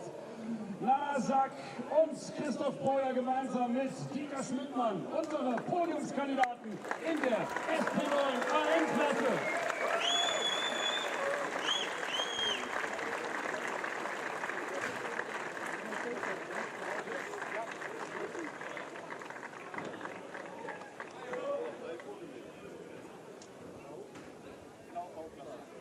Das sind die Siegergrenze für Christoph Breuer und Kiki. Mit den Siegern in der Produktionswagenklasse springen wir in die V6 Porsche 911 für Schmickler Performance, powered by Ravenol. Hier kommen Thomas und Christian Heuchmer gemeinsam mit Sascha Kloft.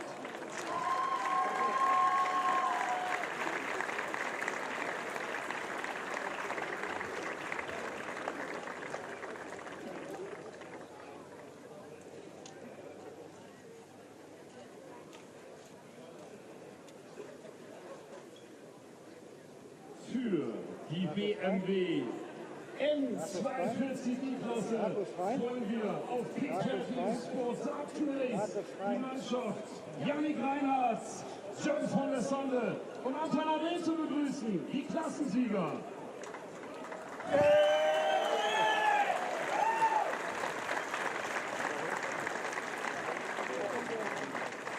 Der Albtraum für Frank Stüppler, heute jedem die Hand schütteln zu müssen. Ach, ist das herrlich einfach. Das macht eben nur die NLS möglich. Und nach den BMW-Piloten wollen wir das Podium komplettieren mit den Klassensiegern in der TCR für die Honda Civic TCR-Mannschaft und ALM Motorsports. Hier sind Mike Halder und Thiago Macchiero.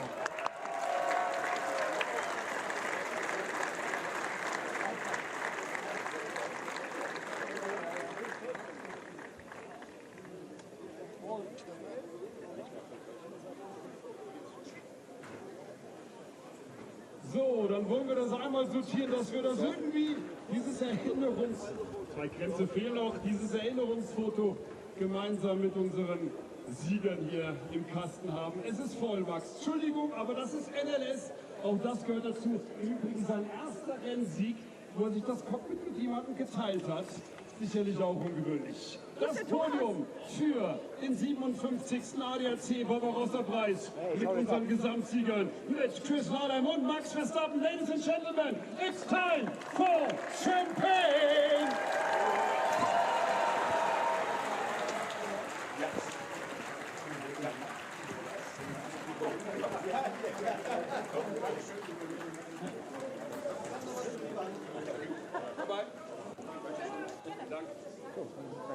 Dankeschön. Kommst du gleich runter in die Box? Vielen Dank.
willkommen zur Nürburgring Langstreckenserie. Welcome to the Nürburgring for the NLS, the Nürburgring Langstrecken Series. Und jetzt ist das Rennen freigegeben. The red lights are out now. Viele Zuschauer unterwegs.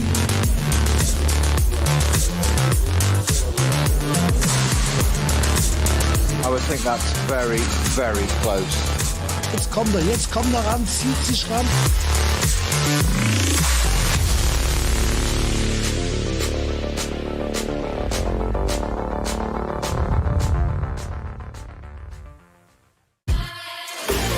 Der Livestream der Nürburgring Langstreckenserie wurde Ihnen präsentiert von Falken Reifen.